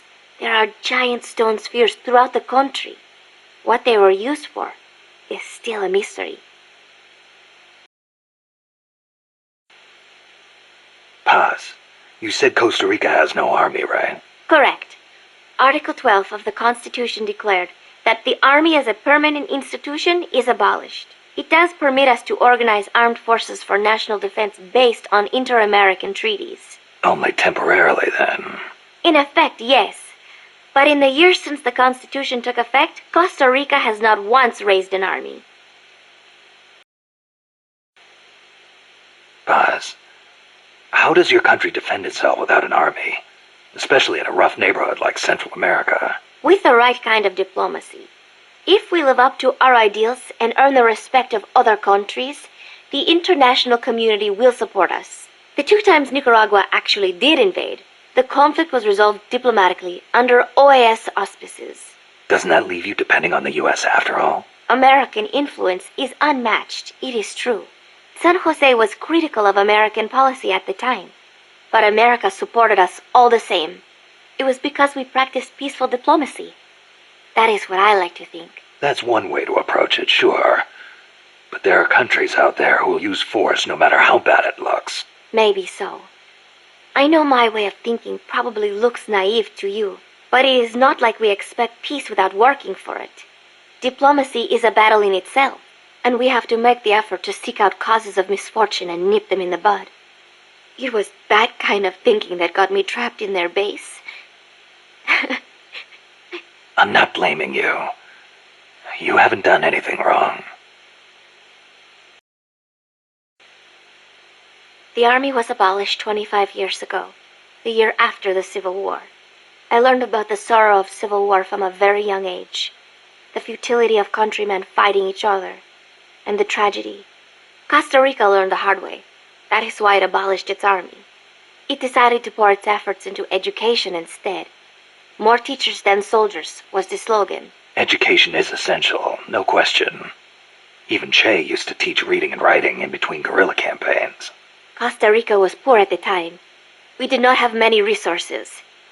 I suppose we had to pick one or the other. The military or the schools. Kaz was telling me Japan has a peace constitution too. That is right. Apparently when Costa Rica was drafting its constitution, they looked to the Japanese as a model. Only Japan's constitution renounces war itself. Unlike Costa Rica. But Japan has a self-defense force, right? That I do not get. I think I will ask Mr. Miller about it next time I see him. He said he used to be in the JSDF. Huh. You're a curious one, are you? Don't study too hard. What was that you were saying? Peace is not the natural state of men? You said you learned it in school. That is right. They are the words of the German philosopher Immanuel Kant. In 1795, he wrote a book titled Perpetual Peace. Kant argued that it is precisely because peace is unnatural that we have to make it ourselves. How? That is what his book is about. Is the concept starting to sound interesting now? Not really. I belong in a more natural world. Is that so? My grandparents died in the Civil War. If only we had been at peace, they would not have lost their lives. You actually wish for war? It's not like I want to hurt innocent civilians, but if someone attacks you, what are you supposed to do? A country needs the strength to defend itself. Otherwise it faces invasion, oppression, political subjugation. If they would simply stop using force to tangle with each other, countries would not need force to defend themselves. And how would you guarantee that? Sorry, but you have to understand how the world works in order to protect the ones you love. That's not to say ideals aren't important too. They are. You are right, Snake. Thanks. Peace. Costa Rica's forests are more diverse than you might expect. Not all of them are tropical rainforests. Costa Rica is close to the equator, it is true, but it is also very mountainous. Yeah, I see what you mean. Go up 4,000 feet in elevation and the temperature drops more than 7 degrees.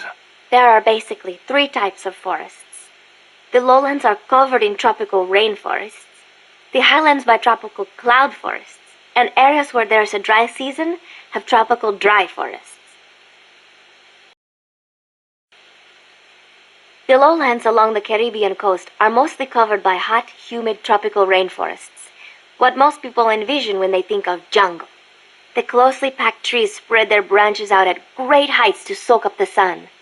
Their shade makes it dark near the ground, so be careful. Of course, with so little light, few plants can grow on the ground, so it might actually be easier to walk. So even if you could photosynthesize, it wouldn't do you any good. Photosynthesize? People cannot do that. Most people, anyway.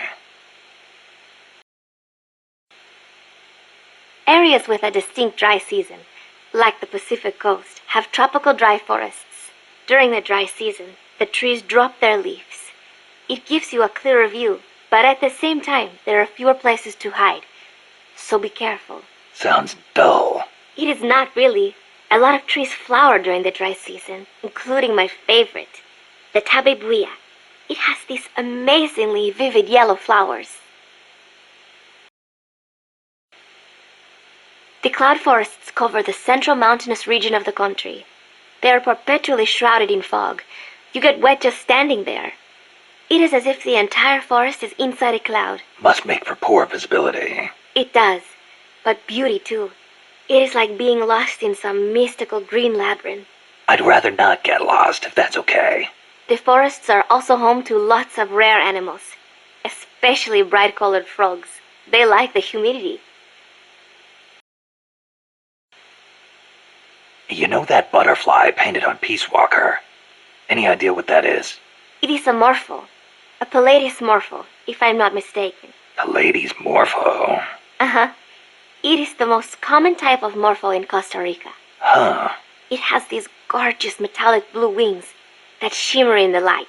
You can see them even from a distance. You mean they reflect light? Correct. It is called structural color. Morpho scales have tiny bumps on them that interfere with the light and make them look blue. The space between the bumps corresponds to the wavelength of the blue light. Let me see if I get this. So if you could change the spacing, you'd end up seeing a different color. That is the principle. I heard somewhere it is being researched as a way to color cloth without dye. Think of the camouflage you could make with that. Is that all you can think of? Hey, it's important. What I don't get is why they'd put a butterfly on Peace Walker. Maybe because it looks pretty. I hope that's all it is. Costa Rica is said to have about 87,000 species of living things. That is about 5% of all the known species in the world. A tiny place like this? Huh. I'll be damned. I want to protect that biological diversity. When diversity is lost, the environment weakens. Just look at the plantations. I think I know what you mean. It's like trying to assemble a unit from similar guys. It usually doesn't work out. Throw a few square pegs in there and everything falls into place. There are so many species here that a lot of them have not even been classified yet. I am hoping I can help do that someday. Kind of like a parataxonomist.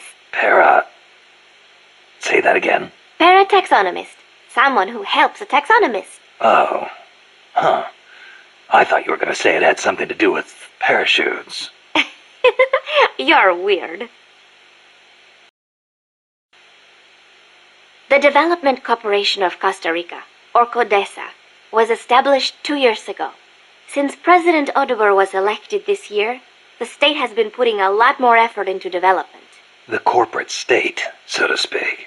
Growth is good and all, but there is one thing that bugs me. What's that? I cannot help but wonder whether CODESA is not just a front for the CIA. You mean what the professor was saying about the CIA mercenaries posing as security guards? They were using CODESA as camouflage? I am worried that development is going to destroy the forests, but I do not suppose it has anything to do with this.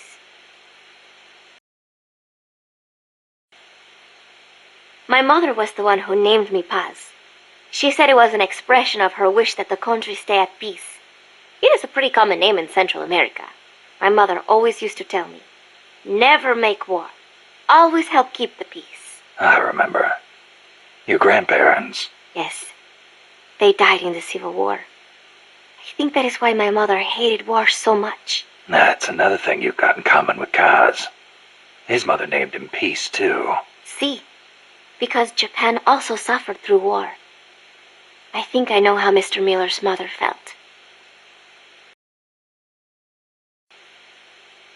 You like the peace sign, huh? See, as a gesture, it connects every peace-loving person. Here, you try it, Snake. Peace. No thanks. It doesn't suit me. Too bad for you. You know, the V in the peace sign comes from the V in victory. When did it start standing for peace? I am not completely sure, but I guess it came out of the protest movement against the Vietnam War. Oh, and do not turn your hand around when you do it, especially around British people. It is insulting. So, you live alone now? No, not alone. I've been living in school dormitories since I started junior high. After my mother died, my relatives took me in, but they were not my real family. You didn't fit in there? In a way. My aunts were kind to me and all. But I know how difficult it must have been to suddenly have a child thrust into their lives. When you live with someone, there are no secrets. I could tell my being there was a burden on them. Sounds like a rough childhood. I would not say that. I was lucky just to have people take me in. There are huérfanos living out in the streets because their mothers died. It is even worse in countries with frequent civil wars. So, who am I to complain about my childhood? You're a pretty tough kid, you know? Not at all. I am not strong at all. I have a favor to ask you, Snake. Name it. I want you to give me a job here. I want to help out. You sure? You just went through a hell of a time. You should probably take it easy until you're settled. Thank you. But there must be something I can do. You would not want me near a gun. But I am a decent cook. Now there's a skill we can use. Put me on the mess hall team. I think I can handle it. Once I get used to it, I will even add in some Costa Rican recipes. Sounds like a plan. Playa del Alba means Beach of Dawn. The morning sun is so beautiful over the Caribbean. Beach of Dawn, huh? Perfect place to start a mission. The clear blue water, the white sand, the swaying palm trees. You cannot get more South American than here. It is paradise on earth. Yeah, guess I should have packed my Hawaiian shirt. The coral reefs and mangrove forests protect the small fish in the area.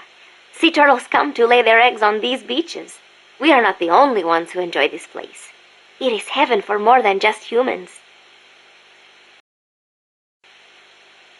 Bosque del Alba means Forest of Dawn. Naturally, it is situated on the east coast. It is your standard tropical rainforest.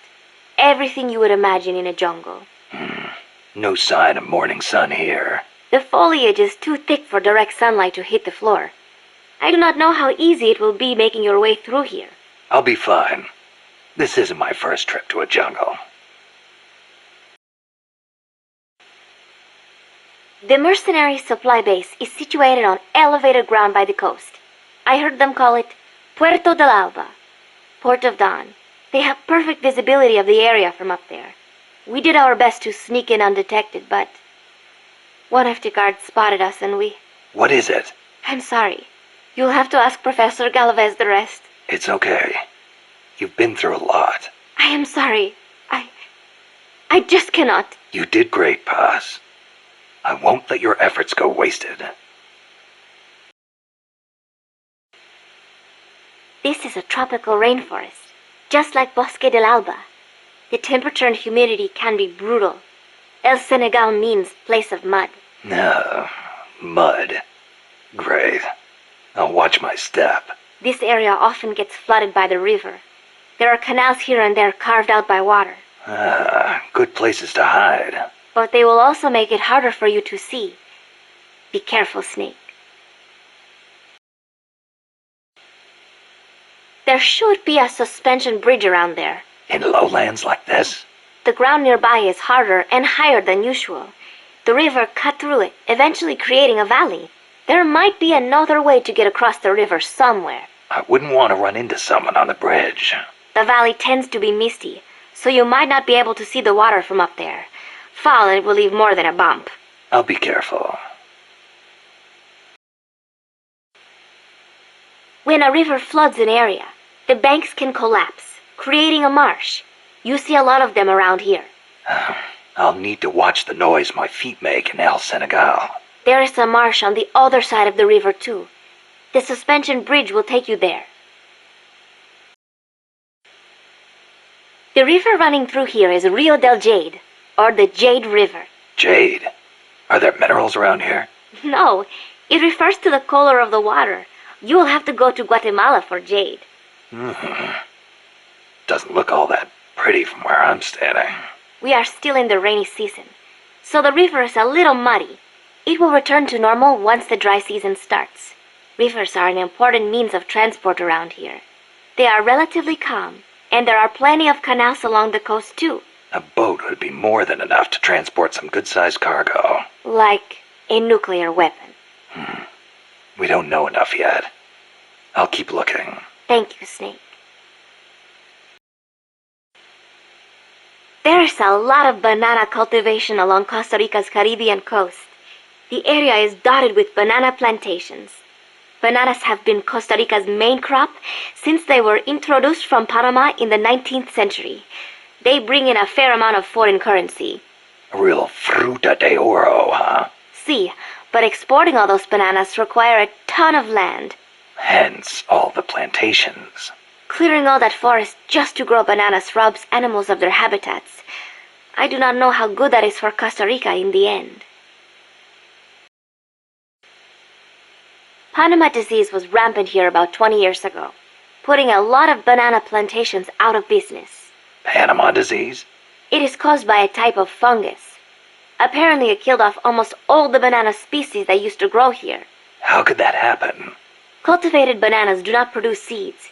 You have to remove and transplant part of the stem yourself. You plant them in the fields. So you've got acres of identical plants? See, when one plant is infected, the disease spreads quickly. Species lacking genetic diversity become weak. They grow different bananas today, one said to be resistant to Panama disease.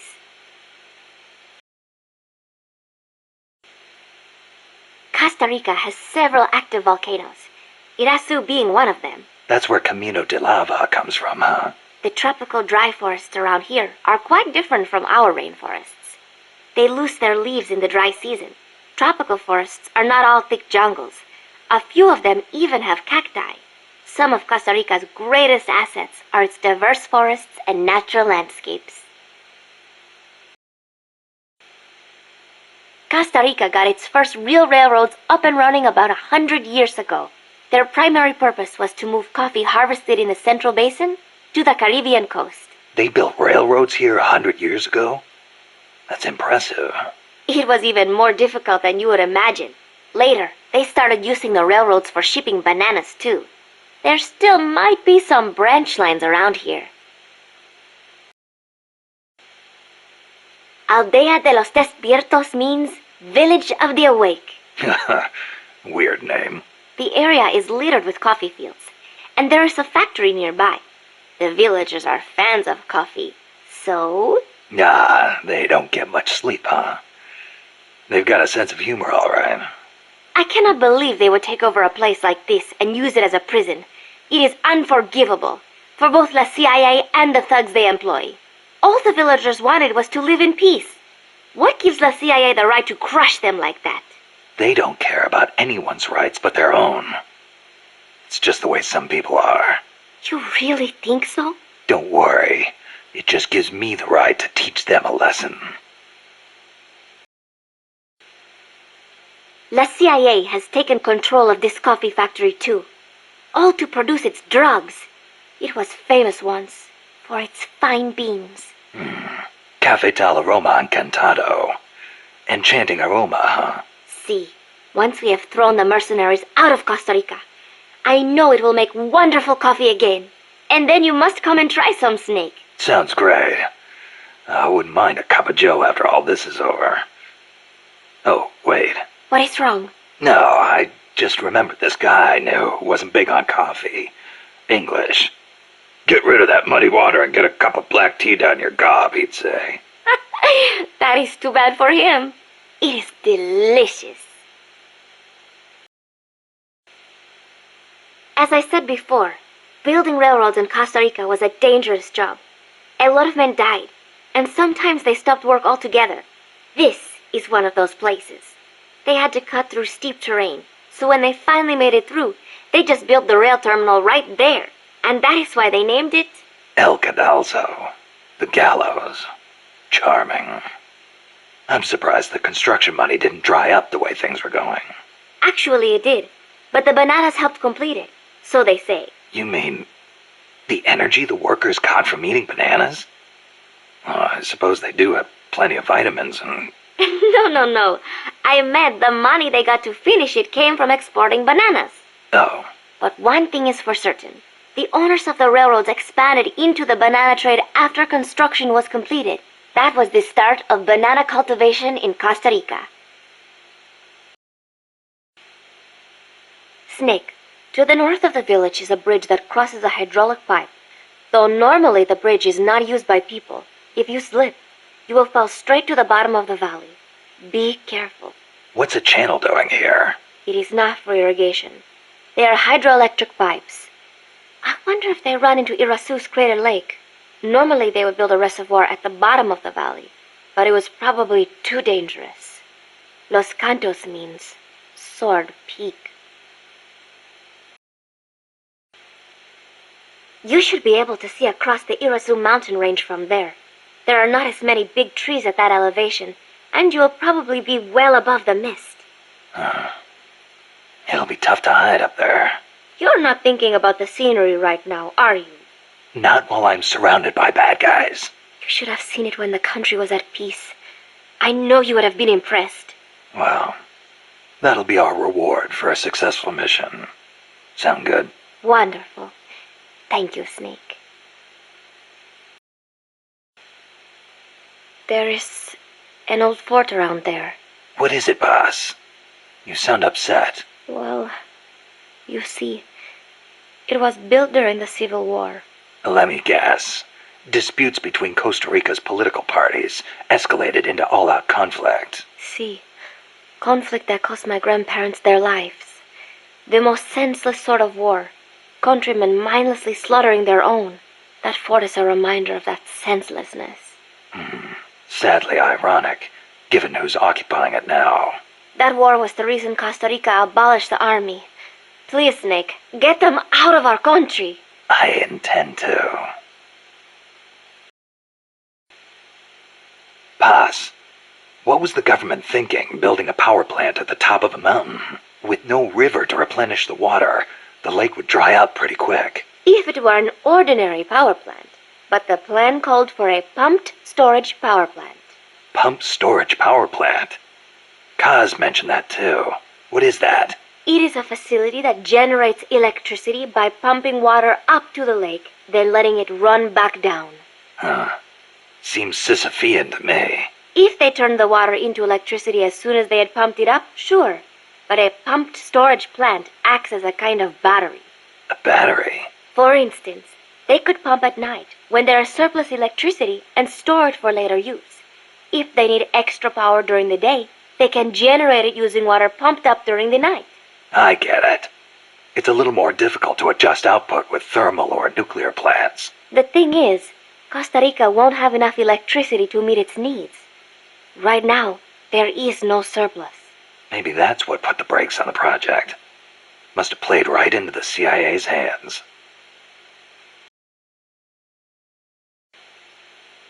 This area is a tropical cloud forest, continually covered in a thick mist. It is quite a mystical place. Selva de la Leche. Forest of milk.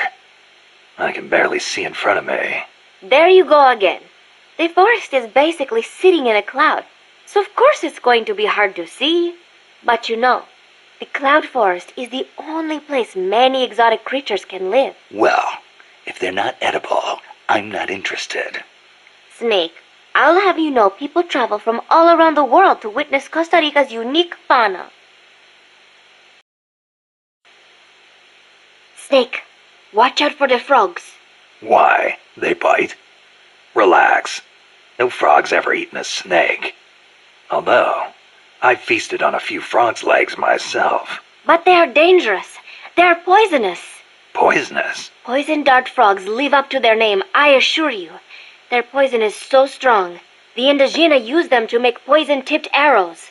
Some secrete poison through their skin. Even touching them can be dangerous. So don't go petting them or anything. So I can't eat one? I am warning you. Catarata de la Muerte means waterfall of death. How cheerful. I am sure it will be no problem for you, Snake. Especially compared to all the dire situations you've faced in the past. Yeah, easy to say now.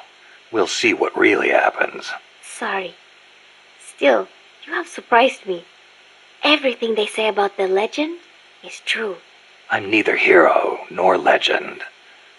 But for some reason, I don't mind you calling me that. Thanks. Be careful, Snake. Peace. Selva de la Muerte, huh? Forest of Death. Wouldn't want to get lost here. Sure wouldn't. But do not worry. I will be your guide. Happy to hear it. By the way, Snake, you know much about sloths? Just the name.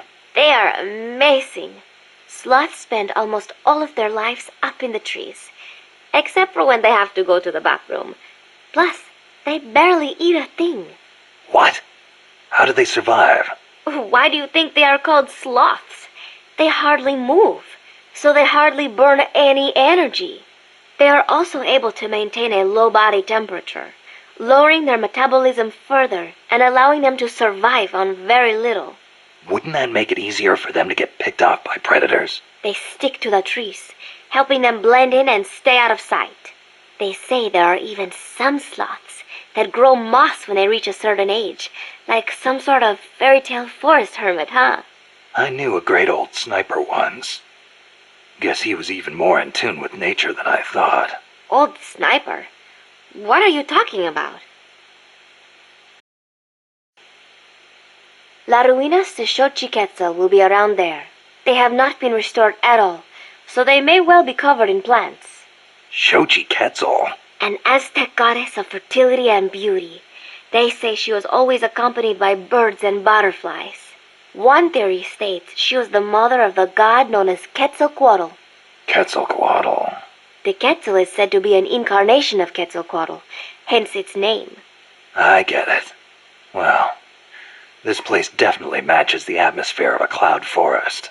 Now, it may have seen better days, but that is still a temple, so be sure to show respect when you're inside. If the mood strikes me. Well, you've got no one to blame but yourself if Xochiquetzal strikes you down.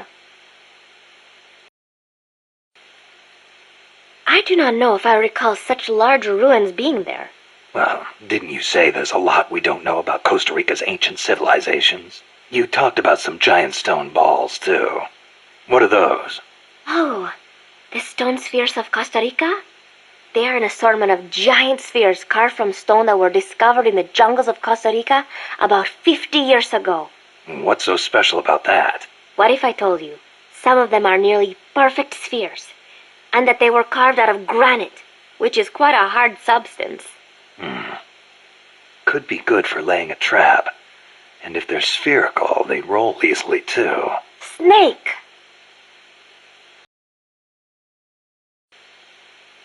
So tell me, what do they mine around here? Gold, if I am not mistaken. Gold? No kidding. I wonder what would be the fastest way to...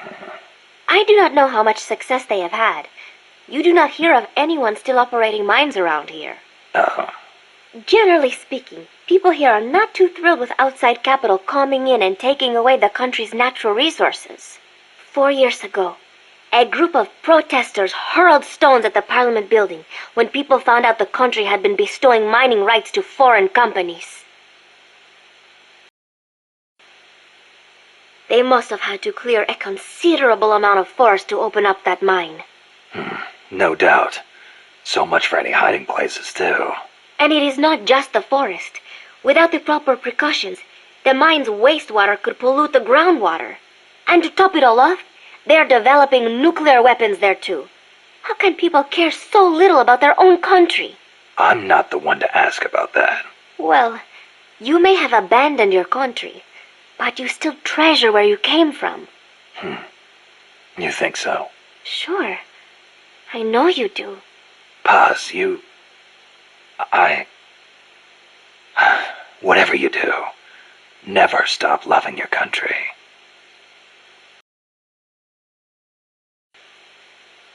Since it was founded, my country has not once been able to choose its own path.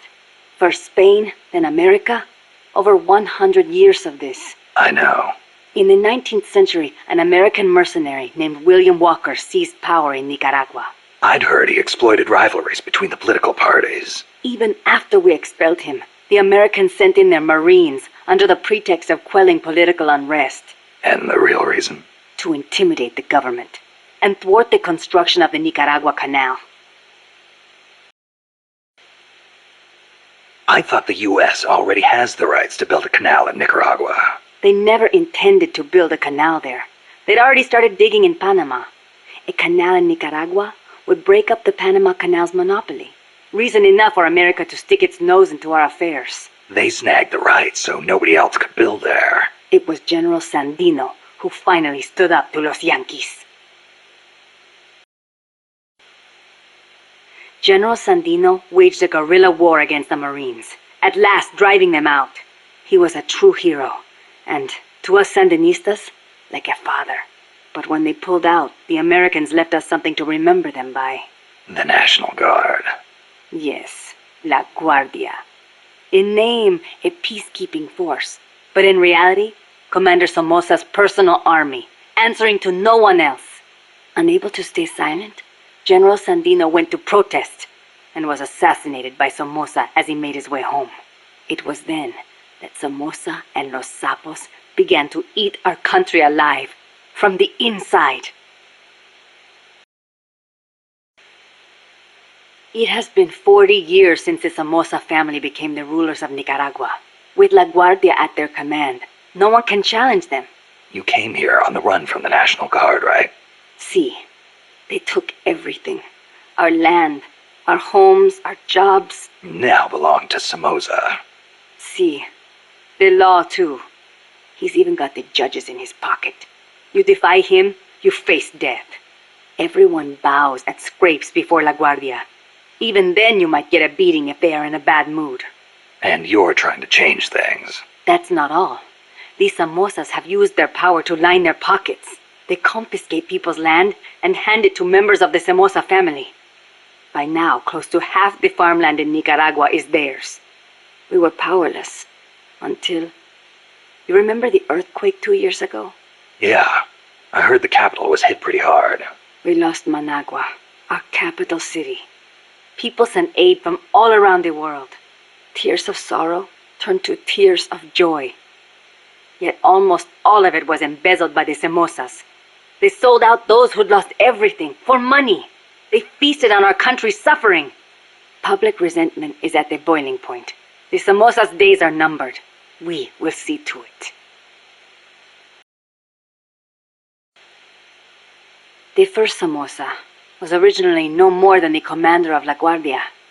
Ordinarily, a man of his station could never hope to become president. But the president at the time had no power to back him.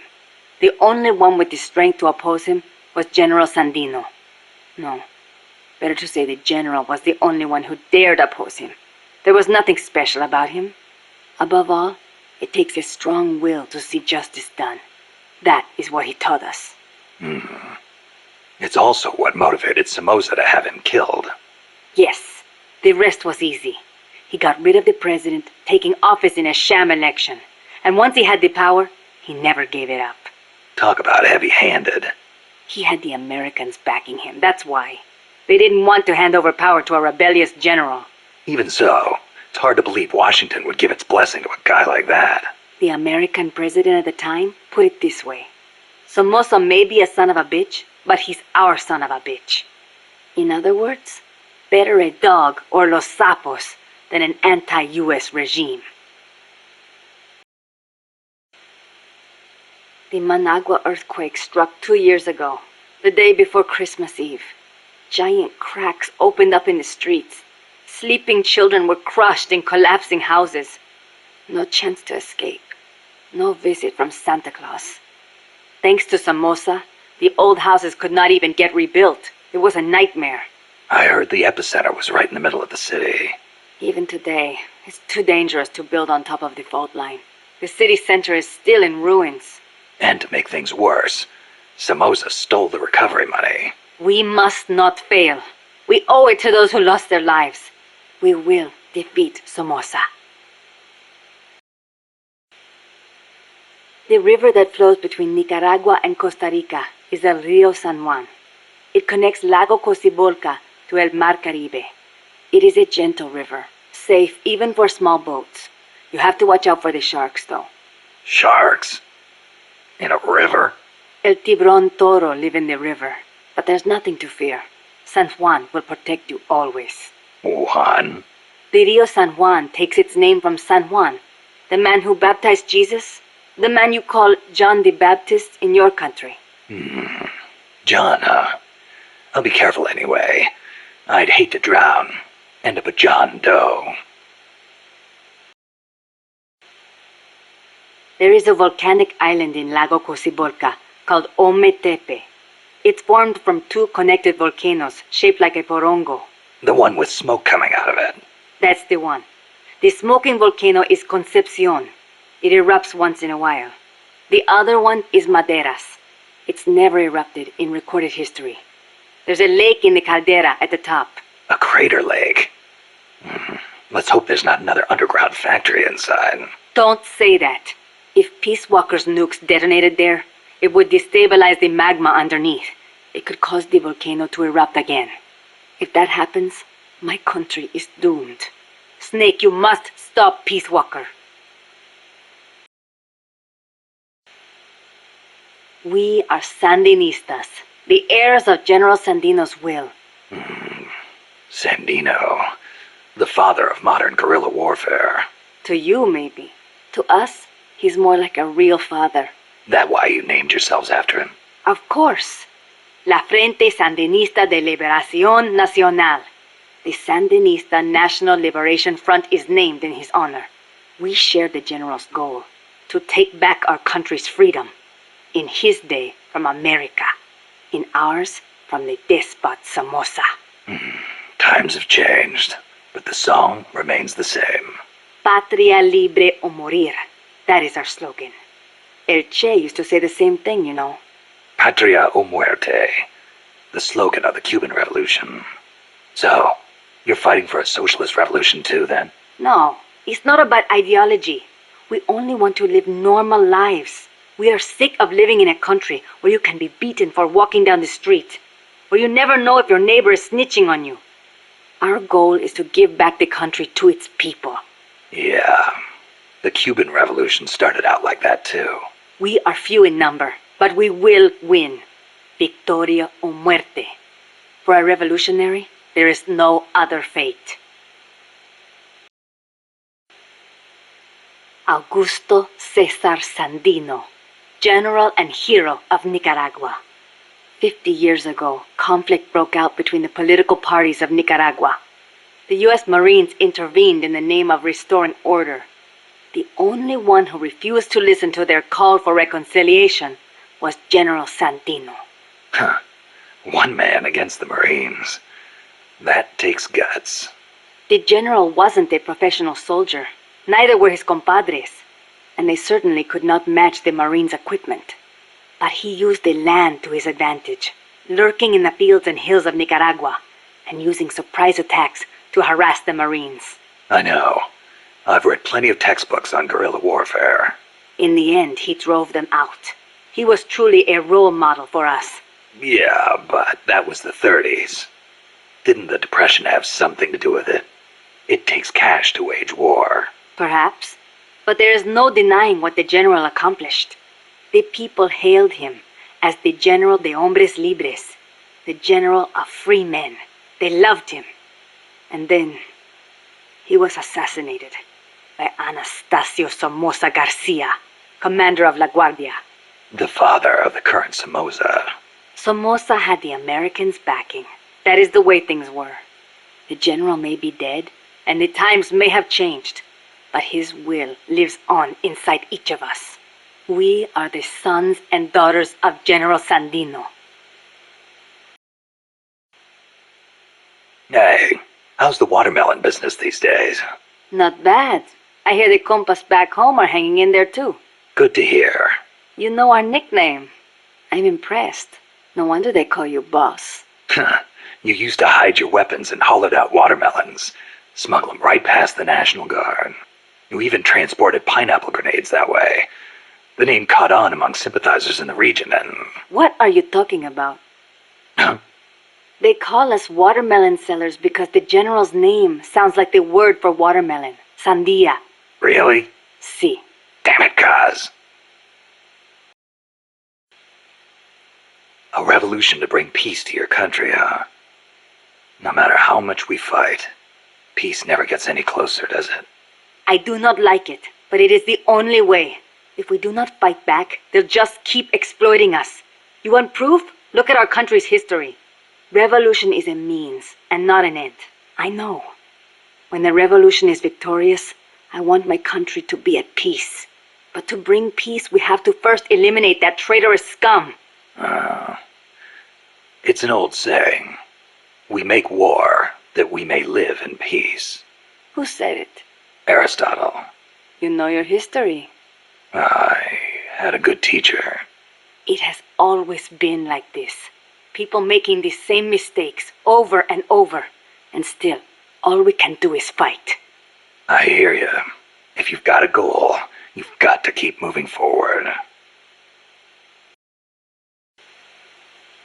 I noticed you called Che Guevara El Che. Not just us. Everyone in these parts does. Che was always his nickname.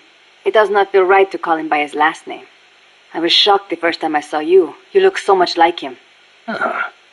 I look like El Che, huh? Sort of. Not in the face. It's more the way you carry yourself. I guess Che's a hero to the Sandinistas, too. Of course. The FSLN was formed in the spirit of the ideologies championed by El Che and Fidel. Fidel Castro. So, you're trying to bring the Cuban Revolution to Nicaragua. Well, we were. But Cuba isn't what it once was. Not since El Che left. El Che was a true revolutionary. He fought and died for the people. He worked harder than anybody, and he was a righteous man. Even as a minister of Cuba, he gave up his weekends to work on the farms and public works.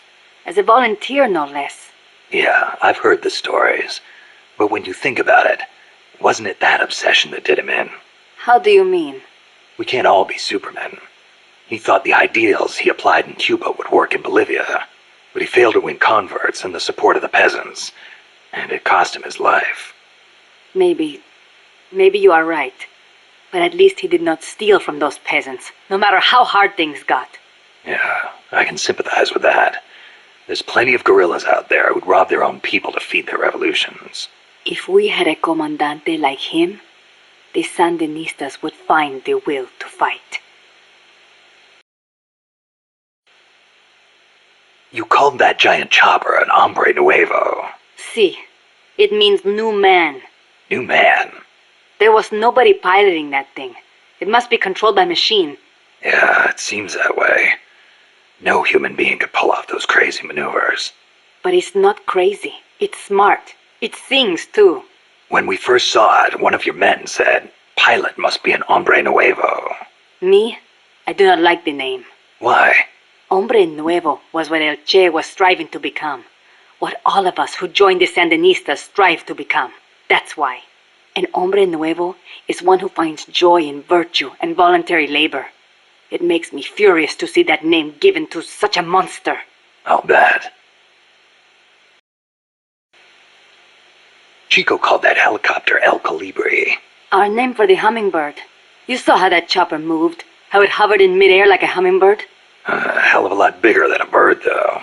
True, but better than hombre nuevo, don't you think? When you get kidnapped by El Colibri, it's all over. They take you to a prison camp and torture you until you snitch on your compas.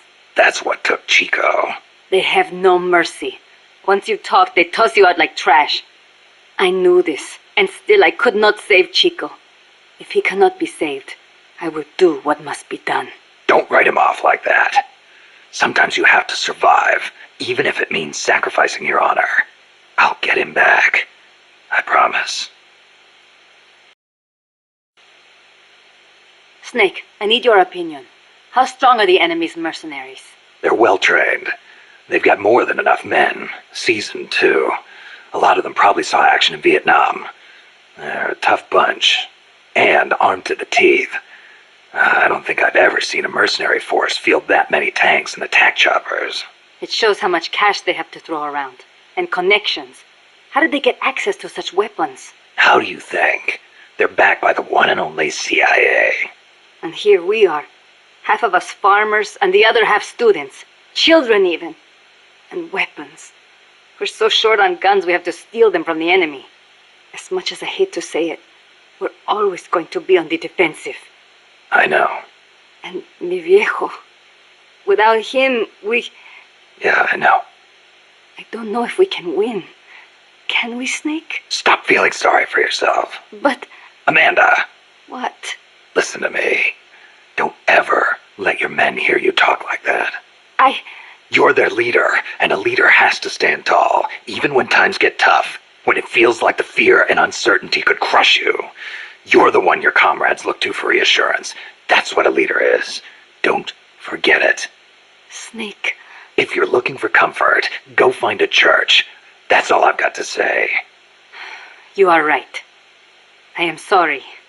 I need to pull myself together. You'll be fine. I know you have it in you. Thank you, Snake. The land in our country belongs to us, and yet it does not belong to us. How so? Along the coast, it is all banana groves, and in the mountains, it is coffee. I guess in that way, it is not so different from here. Plantations. Almost all the bananas and coffee are sold as exports. The landlords keep the money for themselves, leaving precious little to the farmers. Worse, the biggest landowners in the country are Somoza and his family. But it does bring in foreign currency. I doubt even that, at least for bananas. The plantations are owned by American corporations. The bananas are processed in factories on the plantations and exported to America from private ports. It's like having little American enclaves along the coast of Nicaragua. But the farmers have no choice but to go work there. Es ridículo. The people have to take their land back. It is one of the things we are fighting for. Tell me, when exactly did you realize your dad was working with the KGB? About 6 months ago. Up until then, we only had beans to eat. And then suddenly we started to get eggs and flour. Our bullet shortage simply disappeared. How'd he get the cocaine? Ask the KGB. All we did here was process it. Coca plants grow here too. But to my knowledge, almost all of the stuff we used came from Colombia and Bolivia. It's processed in a factory and then shipped to ports on the Caribbean Sea. Where does it go after that? I never thought about it. I did not want to think about it. The biggest cocaine consumer in the world is the United States. I'm guessing they smuggle it in on vessels disguised as fishing boats. Wait. La CIA uses that route too. Are you telling me they're selling cocaine to their own country? Looks that way. Those bastards are turning their own children into junkies? Are they insane? No. Just afraid. Afraid of a communist Central America. La CIA calls their new toy Peace Walker, eh? Yeah. So? It is an insult to us Nicos. Because of the guy you were talking about. Walker? Si. Although it happened over 100 years ago. Back then, the political parties in Nicaragua were at each other's throats. The Nicaraguan Democratic Party hired an American mercenary to help counter their enemies, the Conservative Party. And that was Walker. After taking care of the conservatives, Walker decided to seize power in Nicaragua for himself, eventually making himself president. The Democratic Party gave him an inch, and he took the whole country. But it did not end there. Not only did he make English an official language, he tried to reintroduce slavery. Walker's goal was to build a Caribbean empire, centered on the American South. Caribbean Empire? Sounds kind of like what Coleman is trying to pull off. The gringos are always like that. They invent some convenient excuse to trample all over foreign countries like they own the place. Peace Walker, ha! What happened to Walker, in the end? A united Central American army led by Costa Rica kicked his ass and sent him running back to America. Then why don't we do the same? I, for one, don't intend to let Coleman get his way. Good idea. I'm glad we have you, boss. Amanda, when did you join up with the Sandinistas? About a year ago, when I went into the mountains with mi viejo and his group. I thought your dad was with the FSLN from the start. No. He fought alongside General Sandino, but after that, he retired for a while. He found a job, got a wife and a house, and raised us kids. Then one day, some Sandinista students came by. And he felt the old fire in his belly. Something like that. All he did was help them escape from La Guardia, though. But then La Guardia showed up. They broke into our house and began pushing him around, shouting questions. I'm guessing he kept his mouth shut. No matter how hard they hit him. Our house was trashed. After that, he was on their list. They harassed him day and night. It was only then that he gave himself over to the Sandinistas. He kept it hidden from us at first, so we would not get hurt. He sounds like a good father. He was.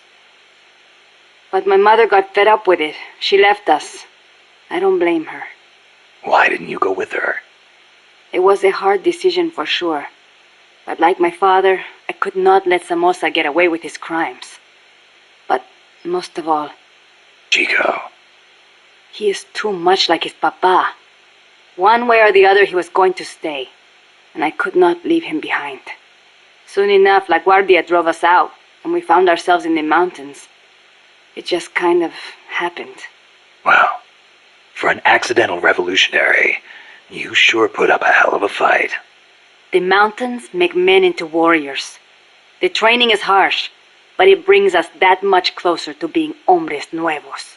Chico couldn't ask for a better sister. I can see why they picked you to be Comandante. When I was little, I came down with malaria. Unlucky for me, it was the bad kind. I was in a daze the whole time. And at one point they said I was not going to make it. Malarial encephalopathy. I hear it's pretty common in tropical malaria cases. Even today, my memory sometimes gets a little fuzzy. Since then, I've had this fear of mosquitoes. When I hear them buzzing nearby, I get jumpy. Aha, that explains the chain smoking. See, I thought it might help keep the mosquitoes away, just a little. Maybe it is all in my head. You're the same way, right? Well, I will say this. I prefer a cigar over mosquitoes. Me too. I've got to hand it to you. Takes guts to conquer your fear like that and live a gorilla's life in the wild. It is nothing. El Che did not let asthma stop him from leading the revolution. Compared to him, I am no hero. I'm sorry to hear about your dad. Thank you for saying that. Mi viejo was the leader of the Frente. He was the last of the generation that knew General Sandino. He saw the general's exploits firsthand as a boy. He would tell us stories about it all the time and about how the general was assassinated. Did you know he was getting money from the KGB? I had some idea, but I did not have the courage to confront him about it. I know it was a painful decision for him to make. I can imagine. Yes, my father was a good man. I loved him as a daughter, and his soldiers believed in him. Thanks to him, La Frente held together even in the worst of times. I don't know if I can ever fill his shoes. Chico's 12, right? Right. Isn't he a little short for his age? Malnourishment. Food is hard to come by when you're running around in the jungle. He's got quite an appetite. I know. I didn't want him to come in the first place, but there was no one to take him in. I had no choice but to look after him. Don't be so hard on yourself. Sometimes it's better for a kid to be with his family than far away in a safe place. Thank you. Promise me this, though. When your fight is over, make sure he gets a proper education. Give him a chance to be something other than a gorilla. It's not too late to teach him something other than fighting. Okay, I promise. You know what book Chico really likes? The World Encyclopedia of Mysterious Creatures. The Loch Ness Monster, the Yeti. UMAs. Yeah, I know. He's still so much like a boy. I worry about him. He'll be fine. I know plenty of grown men who still go crazy over UMAs. Are you serious? You have taken such good care of me since you saved me from El Colibri. I want to return the favor. Just wait until you're healed up. Then we'll talk. I appreciate that, but you need all the help you can get. It might take a while for me to heal completely, but I'll be fine once I'm on my feet. Put me in a combat unit. I'll pull my weight. I wouldn't expect any less from a Sandinista Comandante. Enough flattery. But seriously, it does not feel right for me to be sitting here while my compas are out risking their lives. One thing's for sure. Having you out in the field would be a big boost to Sandinista morale. Of course, our ultimate goal is still the overthrow of Somoza. But until we get ourselves back in order, we will follow your lead, wherever it takes us. Glad to have you on board.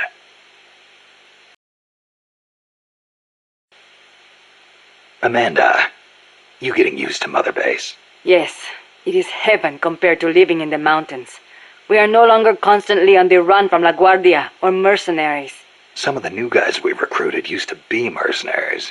We are getting along. It was difficult at first, but once you talk to them, you realize we've got plenty in common. I see. Good to hear. We may be enemies, but we are all still human beings. La CIA's soldiers, La Guardia. The same goes for the people of America. What's gotten into you? Mi viejo got involved with drugs in order to scrape together money for La Revolucion. He did whatever the KGB said, all for Nicaragua, or so he told himself. But I realize now, in the end, all he did was help poison young people of America. Yeah. I have made up my mind. Even when I leave Mother Base and return to La Revolucion, I will never turn to drugs, nor will I look to the KGB for help. If we topple Somoza using the KGB and drug money, we will lose the people's hearts. So, you're choosing a different path from your father. I still respect him, but I will not do things the way he did. Well, I'm sure Chico will be glad to hear that. Chico is a grown soldier now. I could not face him otherwise. Well said, Amanda. Those are the words of a true Comandante. Stop. I was inspired by the greatest Comandante I have ever known. Boss.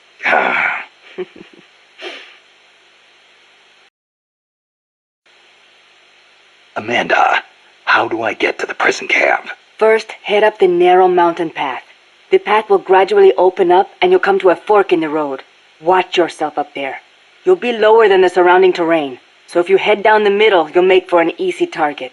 Yeah, thanks for the heads up. Take the leftward path to reach the prison camp. What can you tell me about the prison camp? Well, it used to be a village until they took control of it. It's a maze of paths, so watch out for soldiers on patrol. I'll be sure not to stop and say hi. Use the paths carefully, and you should be able to stay out of view. Where are they holding Chico? One of the houses, most likely. You can peek through the doors. Just press the action button when the icon appears. You could also listen to any sounds inside for clues. Good idea. Guards will still be on the move while you're looking inside. Make sure you don't get caught. And Snake. I know. I'll bring him back. Thank you. I know I can count on you. Amanda, do you know the way to the rail terminal? Remember the locomotive by the fork in the road before the village? Yeah, back in the jungle. Follow the train tracks from there, and you'll come to the terminal. But there's a plant along the way. Disguised as a coffee factory? Yes, it is their drug refining plant. La CIA controls it now. Cutting through there is the shortest way, but it'll be crawling with soldiers. If you want to go around... No, forget it. If that's the shortest way, that's the way I'll take. Besides, it's one of their bases. It'll be good intel. Very good. A number of guards at the plant are positioned on high walkways. Be sure to study their movements before you advance. Or I could just snipe them first. The plant's layout is another maze, I'm afraid. Stay cool. Make your way out of the plant and you'll arrive at the terminal. You know a lot about this place. What are you saying? I've been there before, when the KGB ran it, yes. But it is not as if I enjoyed it.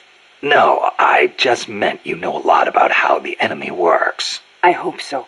Anyway, did you talk to Chico about the terminal? He said it's where they transfer the cargo onto trucks. Meaning the facility is of considerable importance to them. Don't get careless. I won't. By the way, I've heard of a shortcut that cuts straight to the coffee factory, to the east of the village, but I've never used it myself.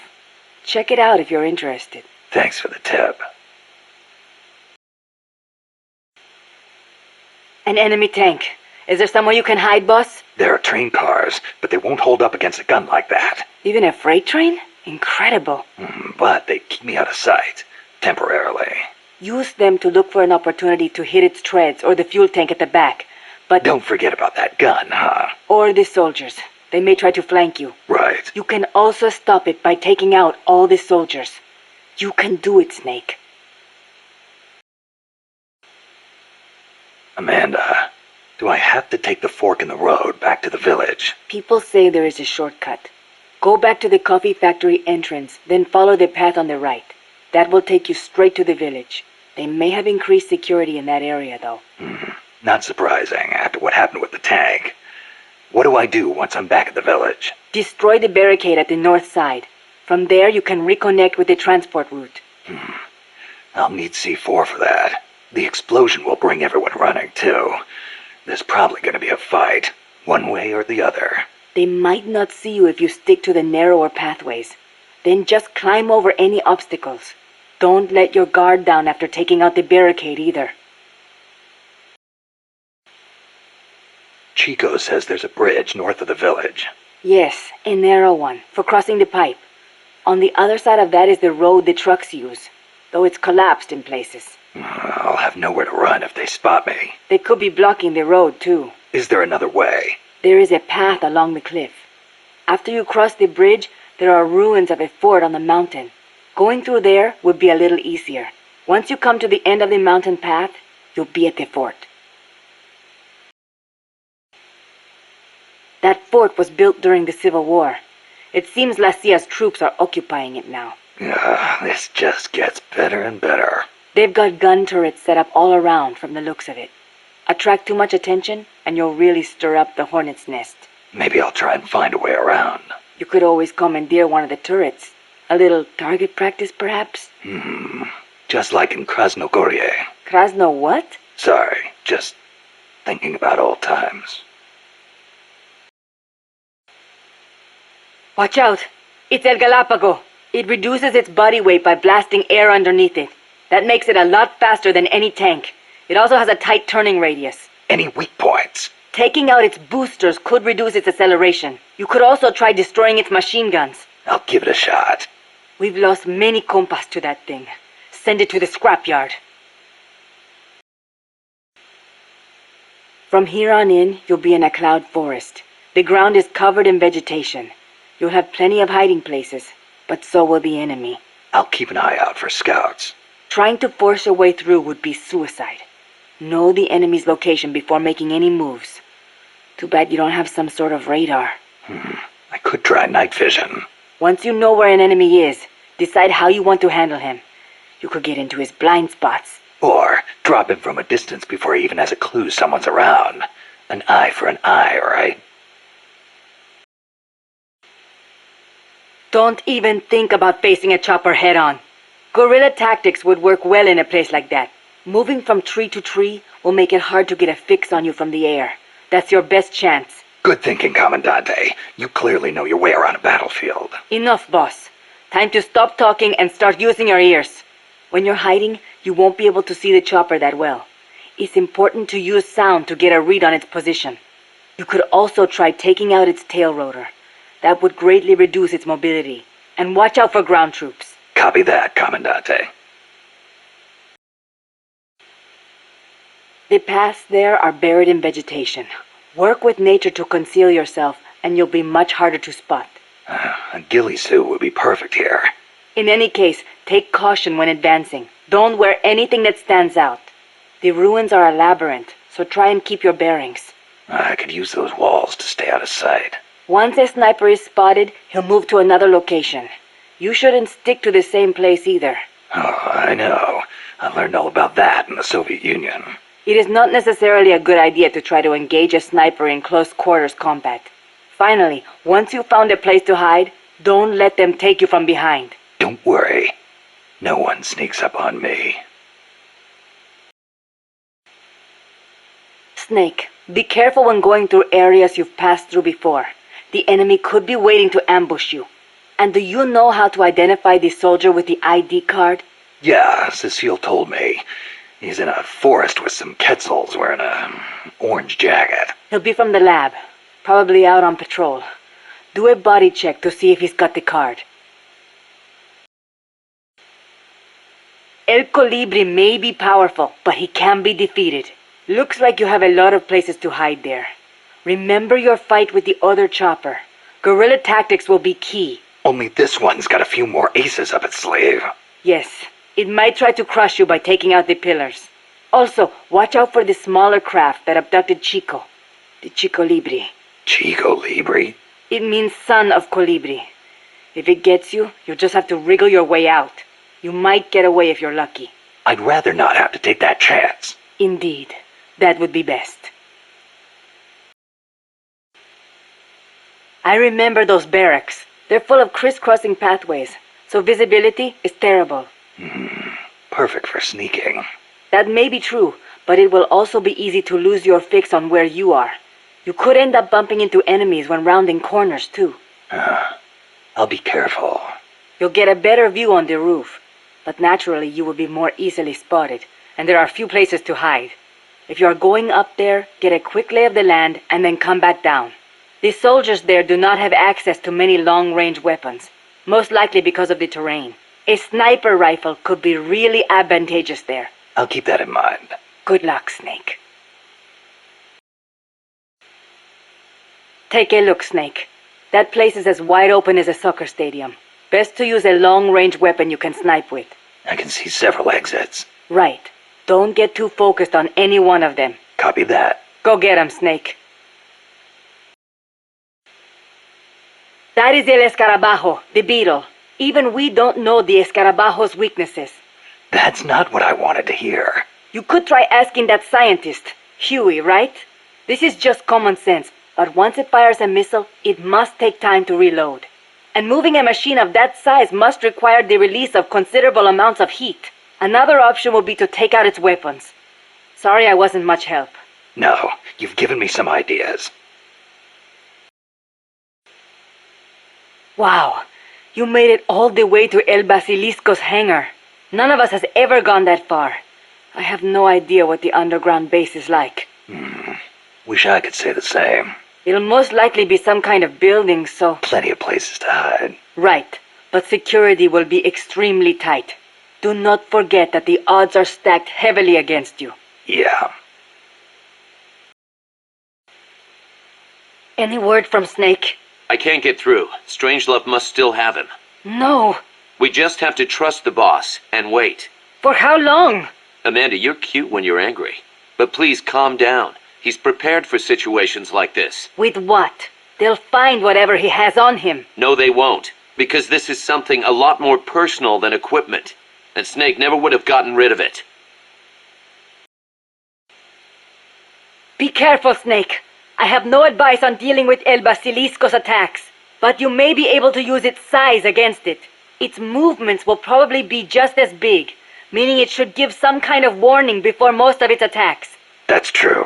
It might be good to start out by studying its movements, watching what it does before each attack. That should help you avoid most of them.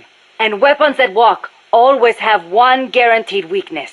The legs. Right. Destroy its legs, and you'll stop it from moving. You might even be able to knock it on its back if you're lucky. Just make sure you are out of the way first. Snake, you have to stop the launch. It's going to strike Cuba. I know. The situation's changed completely now that it has been upgraded. I do not know if your old tactics will work, but the basic strategy remains the same. Try to anticipate what it's going to do before it does it, so you probably won't have as much time to stand around staring. Wasn't counting on it. I'll manage somehow. Sabotaging enemy bases is another principle of guerrilla warfare. You will need explosives for that. And naturally, once they detonate, the enemy will know you're there. So you need to make sure you have enough time to get to safety before they go off. Best to plan your escape route before you go and plant the explosives. Claymores are directional anti-personnel landmines. Their blast radius is approximately 70 vara, sending over 700 metal fragments through the air at a 60-degree angle. But since they are directional, you can simply disarm them from their blind side. Get down low and approach the mine from behind. Then deactivate and recover it. To do this, press the action button when the icon appears. You can use any unused claymores you recover. You can also destroy them by shooting them. Just keep your distance or you'll get hit by shrapnel. Best to use a sniper rifle. The only downside is you can forget about using them yourself. The enemy has launched an attack now that they know where our base is. The time for hiding is over. We have no choice but to fight back. Be sure to select equipment that focuses on defensive power rather than camouflage. Who knows how long this all will last, so do not forget the rations. But as we are on the defense, we have the advantage. There's no reason to panic. The enemy will be on the move, so they cannot stay hidden forever. A sniper rifle would be a safe means of slowing their advance, depending on the sniping position, that is. We could also plant mines and C4 along projected movement routes. I do not really like fighting dirty, but protecting our compass is more important.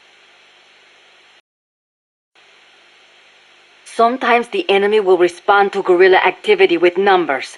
Under no circumstances should you engage the enemy in this situation. Focus on staying calm, carefully studying enemy movement and staying out of sight. You must also be careful not to make any noise that would attract attention, of course. Likewise, it is important to listen for any noises the enemy makes to get a fix on their position.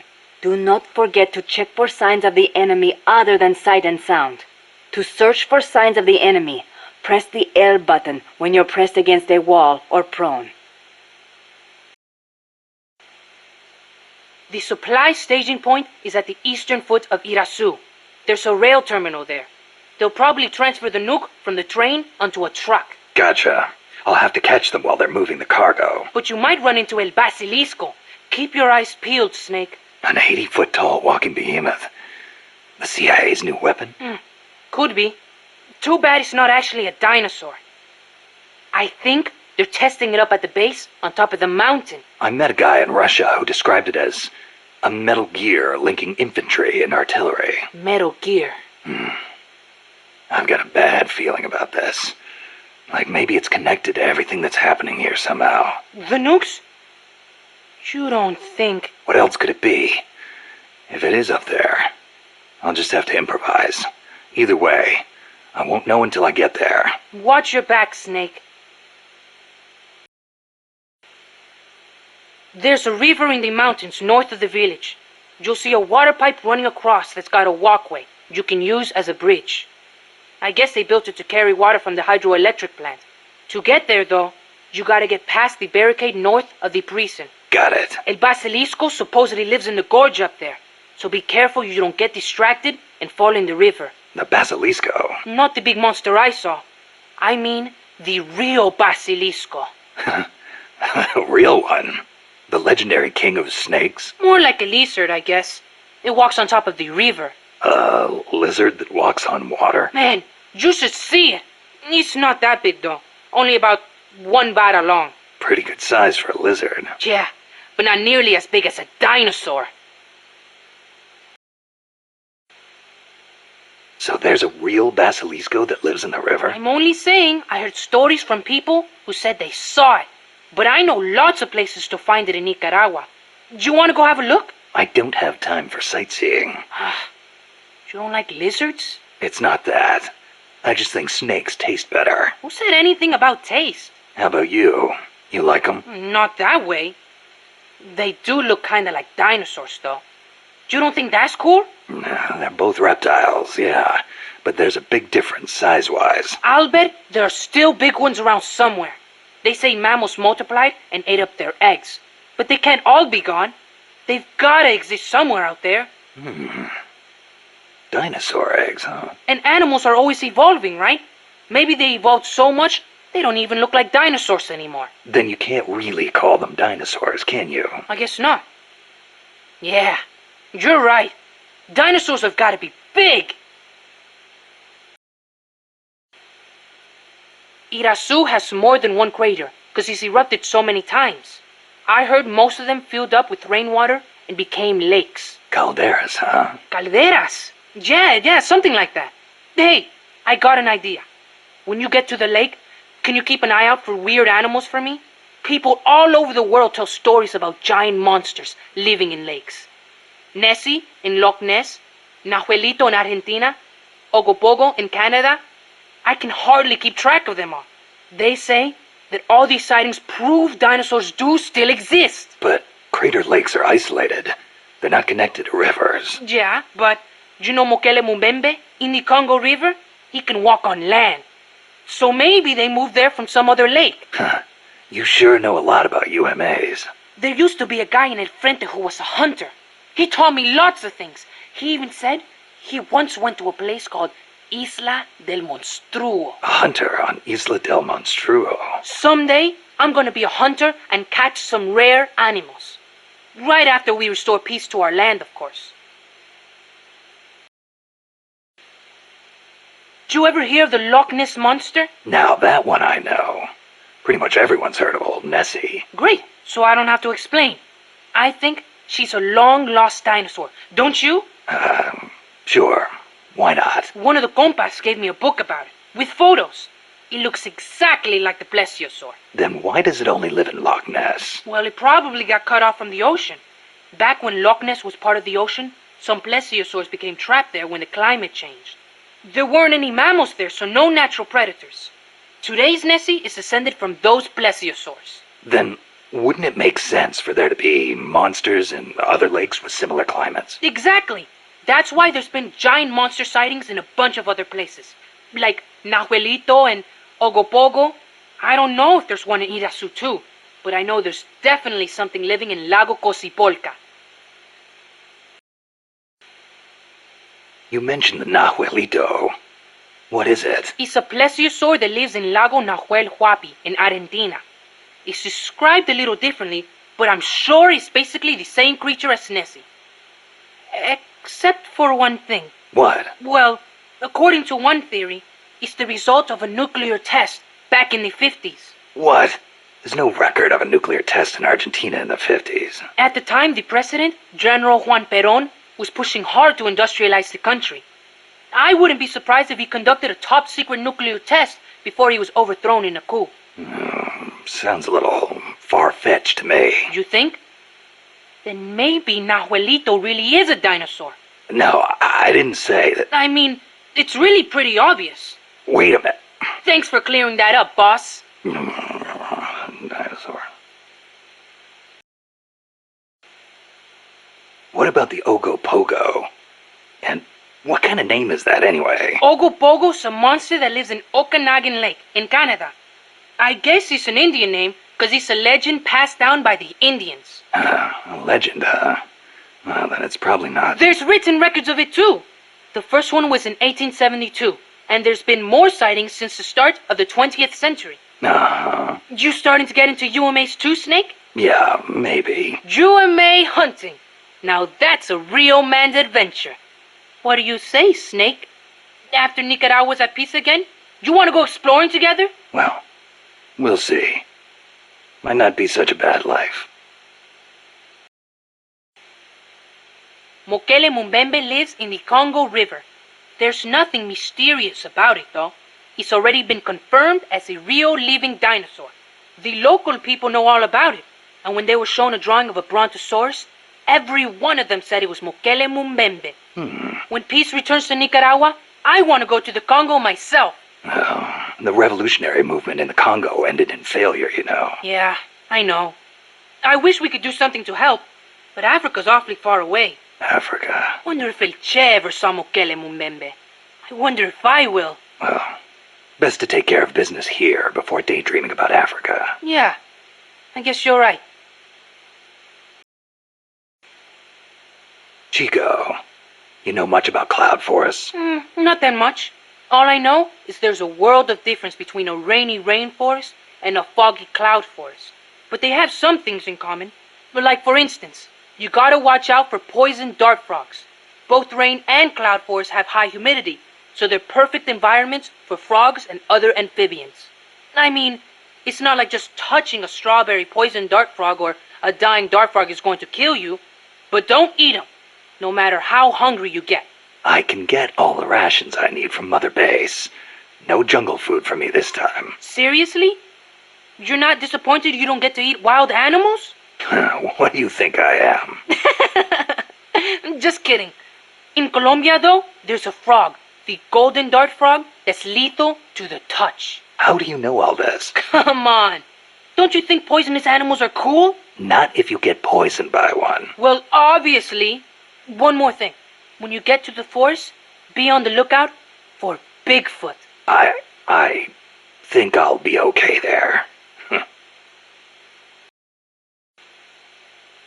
Bigfoot is an ape-man that lives in the Rocky Mountains. In the local Indian language, He's known as Sasquatch. And get this, he's over 3 vara. Can you believe that? So he's kinda like a gorilla? Completely different. Even the biggest gorillas only get to about 2 vara, and they walk on their knuckles. Bigfoot's big, and he walks on 2 feet, like people. So he's more man than ape? Probably. His ancestors must have split off from humans at some point. Like before they started using tools and stuff. Yeah, but aren't the Rockies kind of far away from here? Not that far.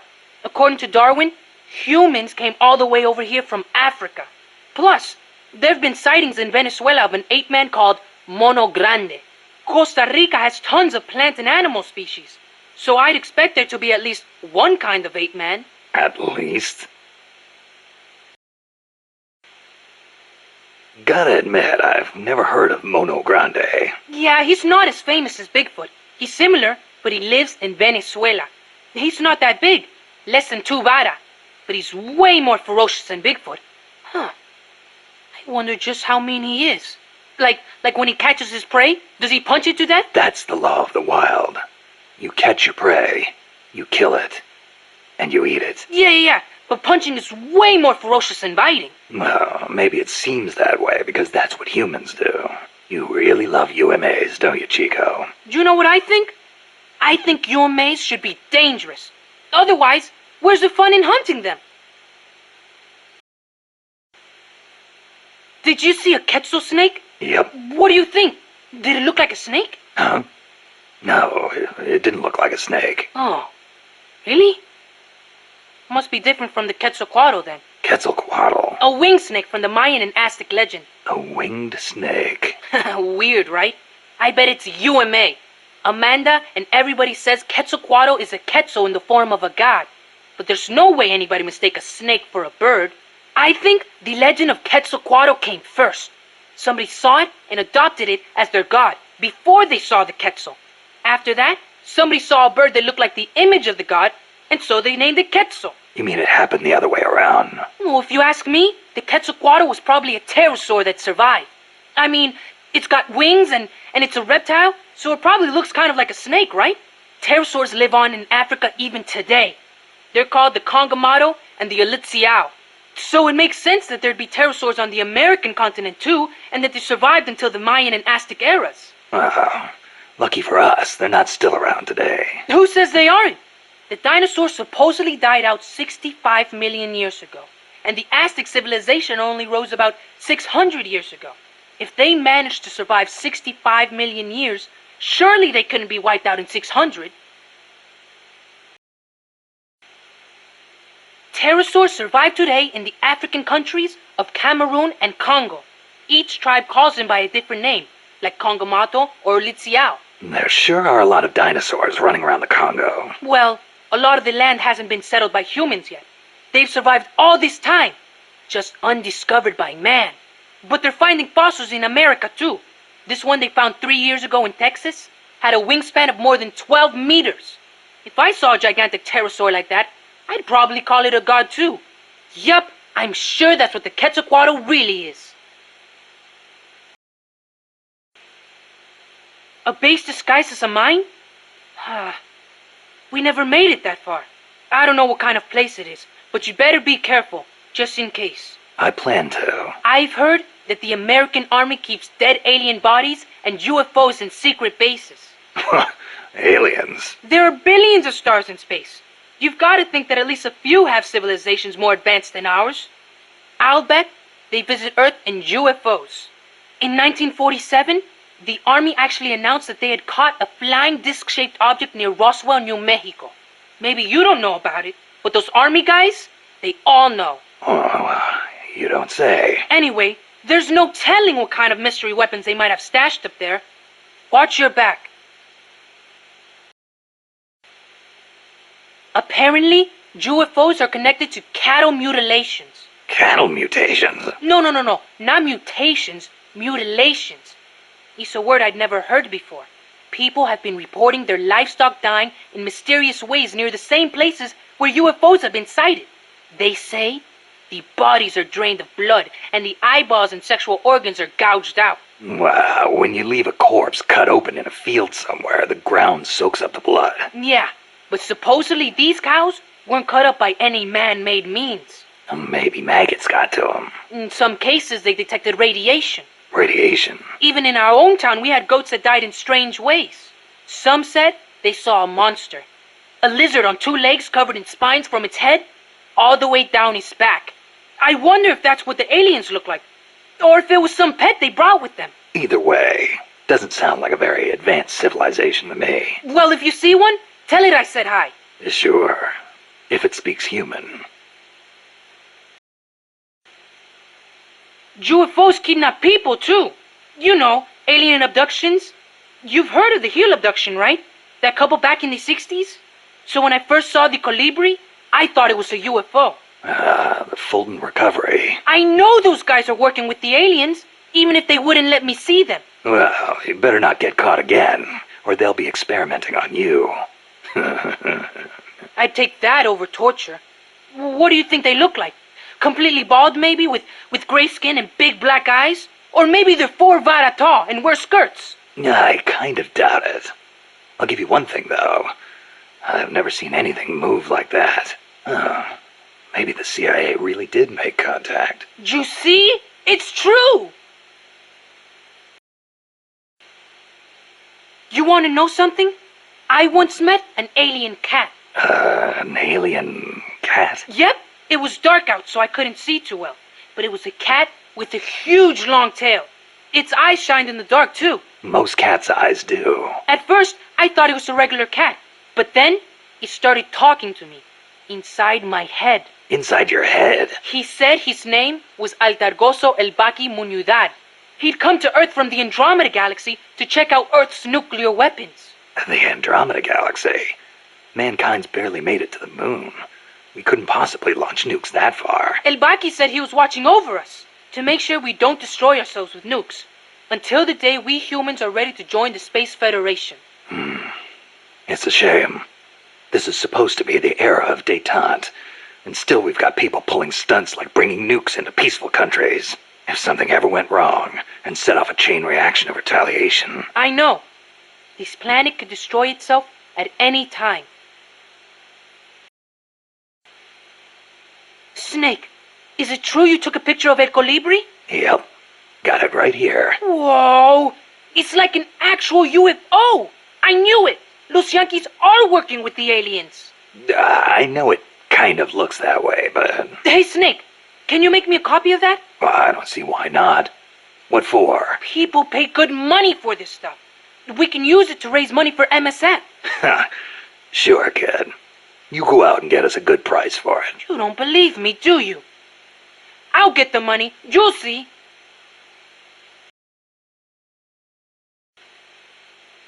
Snake, legend has it, a place called Isla del Monstruo is near Costa Rica. Isla del Monstruo? It was discovered in the 18th century by Caribbean pirates sailing over to the Pacific.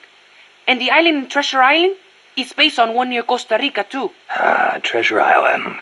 I remember reading that. You've read it, too? That makes things easier. In Nicaragua, we too have a story about a group of pirates that encountered a flying monster out at sea. Some even say they landed on this monster island, though we still don't know exactly where it is. That's the reason I've always wanted to come to Costa Rica. Ha! I see. Ooh, I heard another story about a talking cat that lives somewhere in Costa Rica. They say it'll take you to this place. Interesting stuff. Want to know more about the island? Maybe later. If I'm headed that way, you can fill me in. Okay, just let me know. Chico, I met that talking cat. The legendary Trenya? Really? Trenya, yeah, that's what it called itself.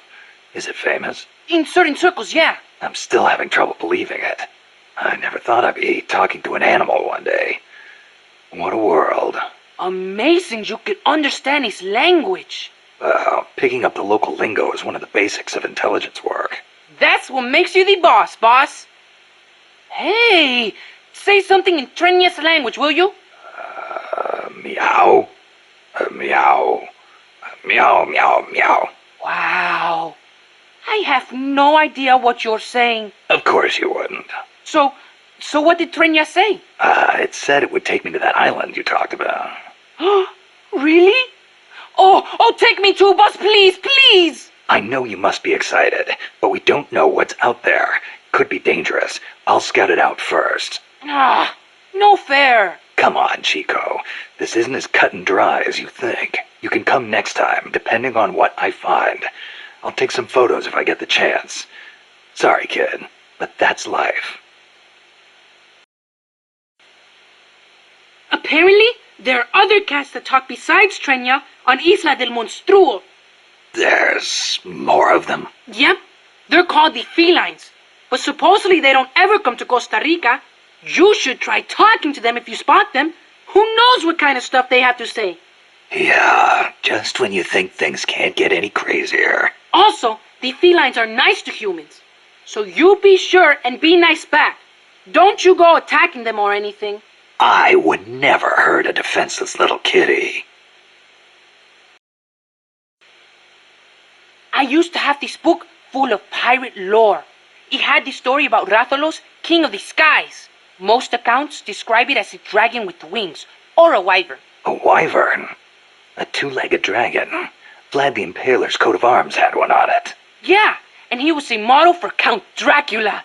There are reports of ships being attacked out in the middle of the ocean. So Rathalos must be able to fly great distances. And what's more, Rathalos is said to breathe fire. Breathe fire? An animal like that can't possibly be real. We're talking about a monster, Snake. Forget what you think you know. Tigrex is a flying dragon just like Rathalos. But it's good at moving around on land too. It can blast you with rocks from a distance or rush at you with incredible speed. People have seen it on land? See, it's said that these two lady pirates, Anne and Mary, visited Isla del Monstruo. It was there that they did battle with Tigrex. Anne was quite a marksman, wasn't she? Must have been a heck of a battle. I wish I'd been there. You know, I'm not so bad with guns myself. I've already seen how good you are. Anne and Mary also saw little dinosaurs running around the island. Velocipres? Yup. As you'd expect, they're very nimble, but no match for a firearm. You wouldn't want to get surrounded by them, though. I'll bet. Nobody wants to be outnumbered in battle. Right. Your best move would be to make sure they cannot encircle you. Well, stealth is the basis of all solo sneaking missions. While it makes battle tougher, working alone has its advantages when it comes to infiltration. That's what makes you the boss, boss. You don't need any advice from me. Not bad for an old-timer, eh, Chico? Nope. Still, be careful. Have you heard the legend about the dinosaur that came back to life as a zombie and attacked people? Zombie? You mean the living dead? Yeah. Dinosaurs may be extinct, but technically it would be possible for one to come back to life as a zombie. Not so fast. Dinosaurs were real. Zombies, not so much. What are you talking about, boss? Zombies have been used as slaves on Haitian plantations for years. In Haiti, they've handed down a secret zombie powder for generations. Really? People from long ago must have used that same stuff on dinosaur remains. But dinosaurs had been extinct for millions of years before the first humans. That hypothesis has to be wrong. In any case, this zombie was incredibly powerful. Its name was Gear Rex. They say nothing could kill it. Some say its bodily fluids would burn right through your flesh. Then the spines that fell off his back would impale you. The pain made even worse by the deafening roar rattling every bone in your body. You sure it wasn't just some really strong monster?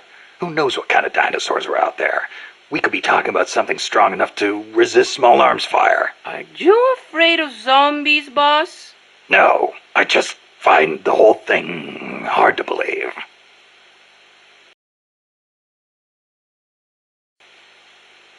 Amanda's so bossy. It's always follow me or stay here. The other day she told me, chew your gallo pinto before you swallow. Can you believe it? Knowing your sister? Yeah, I can. The enemy could strike at any time. I can't sit around taking my sweet time eating. I'm a Sandinista, just like the others. I don't need some woman telling me what to do. Some woman? She's your sister, and she's doing the best she can to fill your father's shoes. I know, but lately she hasn't been doing so good. I should be strong for her. Now you're talking.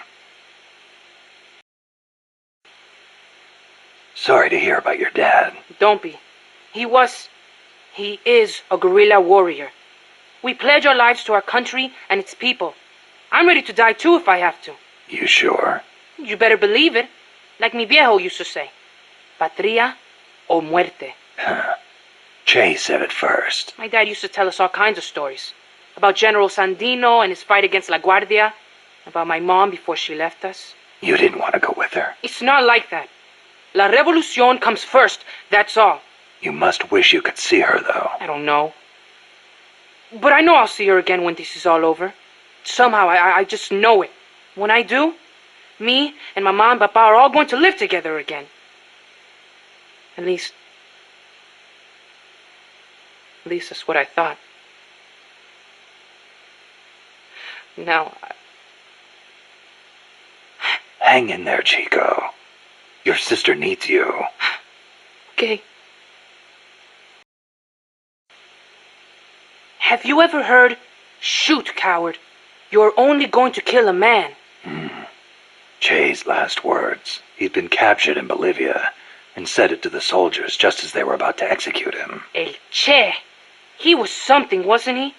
Coming up with a line like that knowing he was about to die. After the Cuban Revolution, Che gave up his position in the new government to aid in revolutions in other countries. He knew he could die at any time, and he was ready for it. Me? I couldn't even take a little torture. But you've been reborn as an hombre nuevo. Right, Chico? Right. Don't you ever get lonely, living away from your mom? Not really. My compas are my family now. A lot of them are from the same village as me. So you had plenty of people to take care of you. Take care of me? I'm a warrior, like any other Sandinista. We look out for each other. That is how it works. Sorry. Guess I misspoke. Now we're scattered because of that colibri. Wonder where everybody went. Hey, Snake. If you see any Frente prisoners, please, you gotta get them out, okay? Those guys are solid, every one.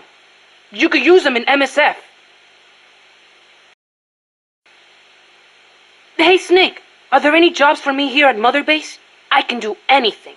You don't have to work, you know. Don't treat me like a kid. I'm a man now. Okay, then. What are you good at? Let me think. Everything! Put me on any team. I can pull my own weight. Well, you are young. You'll probably be a fast learner.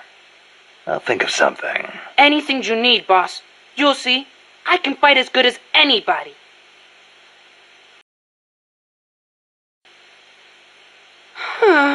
Hey, what's with all this sighing? You're not your usual self. Oh, Snake. Something on your mind? Huh? No, not really. I guess... Hey, Snake. Girls are funny, you know? You can never tell what they're thinking. They're always doing their own thing. Maybe they really are different from us men. Whoa, what's this about now? Chico, do you have a crush on somebody? No, it's not that. I just... What? Go ahead, you can talk to me. Whenever I talk to Paz, my heart starts pounding and everything I say comes out wrong. Paz? I guess she is pretty close to your age. That ever happened to you, Snake? Well, sure. Happens to everybody. Well, how do I talk to her? That is a tough one. Why don't you try, talking to her like you talk to everybody else? No, it doesn't work. I freeze up every time I'm around her. Our eyes meet and my face starts burning for some reason. It's like living on the battlefield. You just have to get used to it. You're nervous at first, but the more you're out there, the more natural it feels. Get your courage up and go talk to her more often. Oh, okay. Man, girls are more full of mysteries than UMAs. Oh, you You got that right.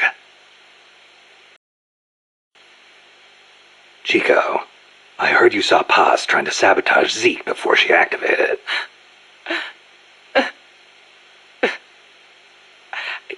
I should have stopped her. If only I hadn't run away. I could have captured her before she got inside. If I'd done that, she'd still be here. She was carrying a gun. Probably trained to use it too.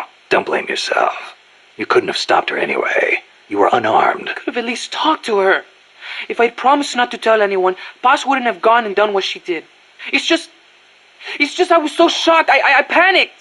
Ran away. Chico, when you saw Paz, she was trying to sabotage it, right? Huh? Well, yeah. And right after that, she took control of it, trying to make me surrender. Something doesn't add up. Why would she sabotage Zeke when she was about to use it against me? What? Her actions were inconsistent. Even for a spy. If she wanted to destroy Zeke, she could have done it and run away. But if her goal was to steal Zeke, she'd have no motive to sabotage it. I don't know. Maybe your seeing her caused her to change her plan. I don't get it. Do you think Paz was planning to double-cross Cypher?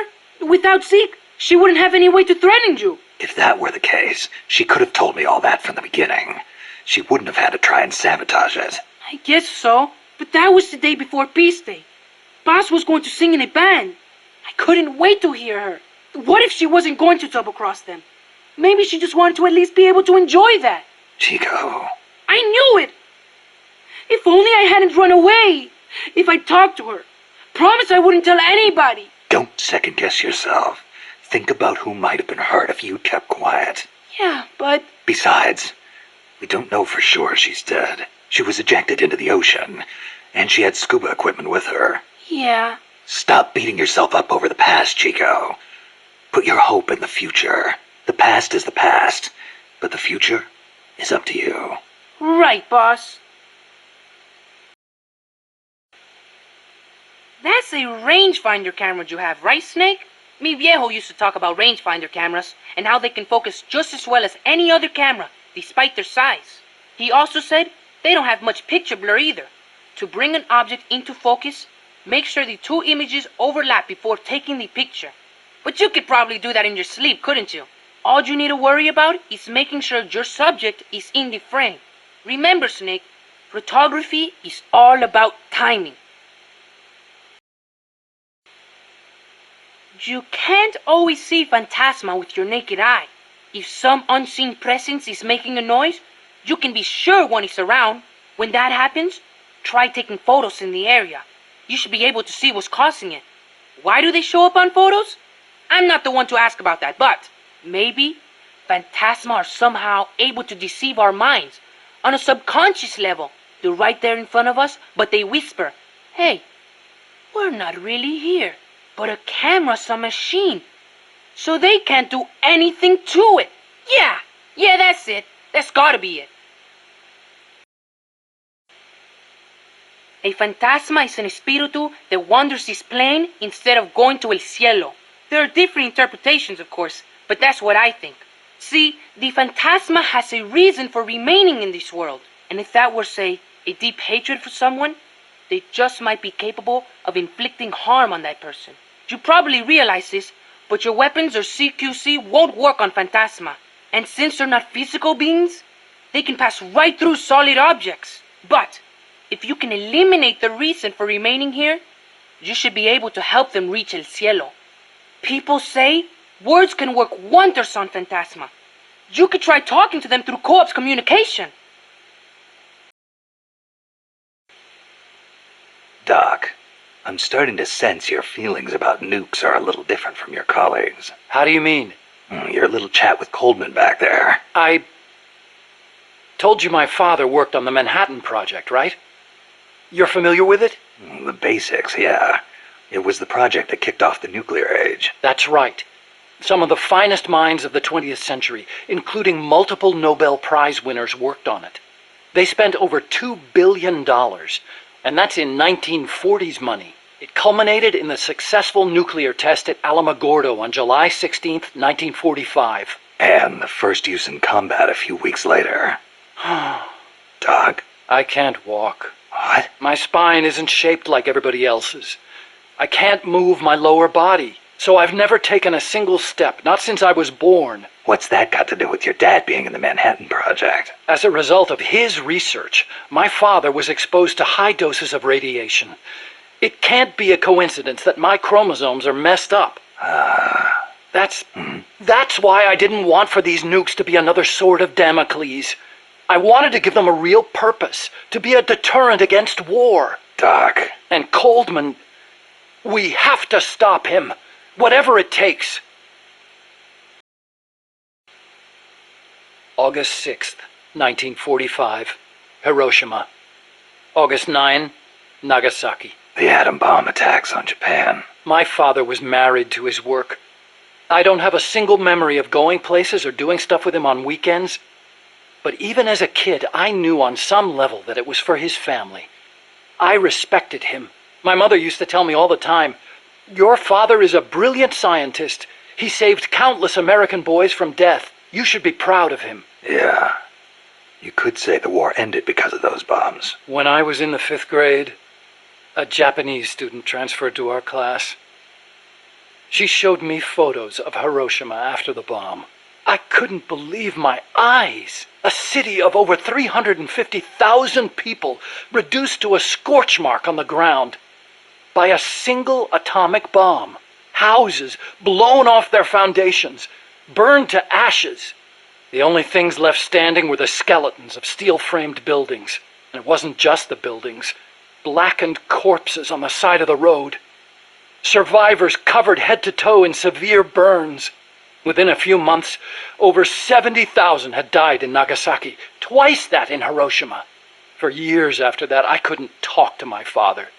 Couldn't even stand to look at his face. I know how you feel, Doc. But your father's your father. If he hadn't worked on that project, my body wouldn't be like this. I could be researching something else. I could have lived a normal life.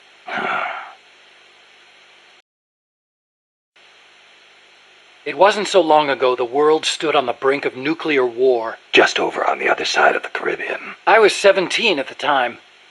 I'd skipped a few grades and was a sophomore at MIT. I remember feeling kind of apathetic about the news that came in every day. It seemed clear to me that as long as they had a grasp of the concept of nuclear deterrence, there was nothing to fear.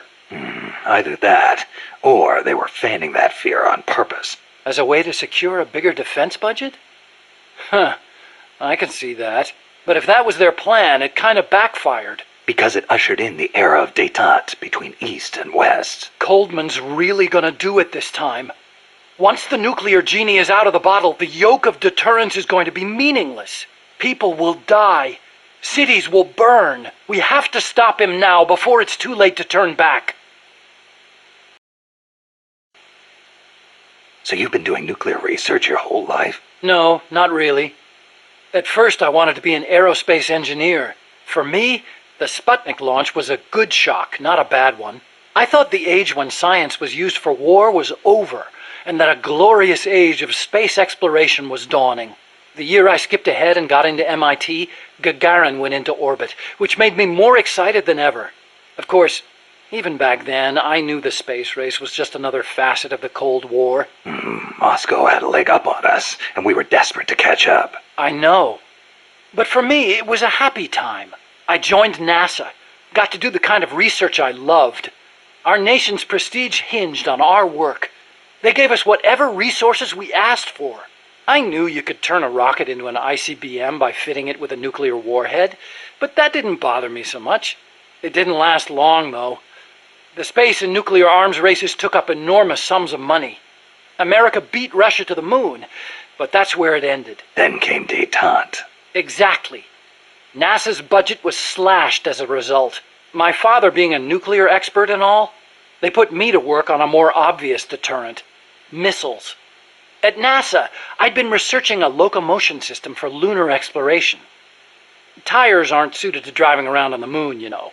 And that's how I caught Coldman's eye. But you know, there's something I've never been able to figure out. Is the Cold War really a war, or is it really peace? Doc, what do you... People called it a Cold War, but I disagreed. Sure, nuclear stockpiles are increasing, threats are multiplying. The US and the Soviet Union have enough power to destroy the human race 100 times over. But nobody's actually being killed.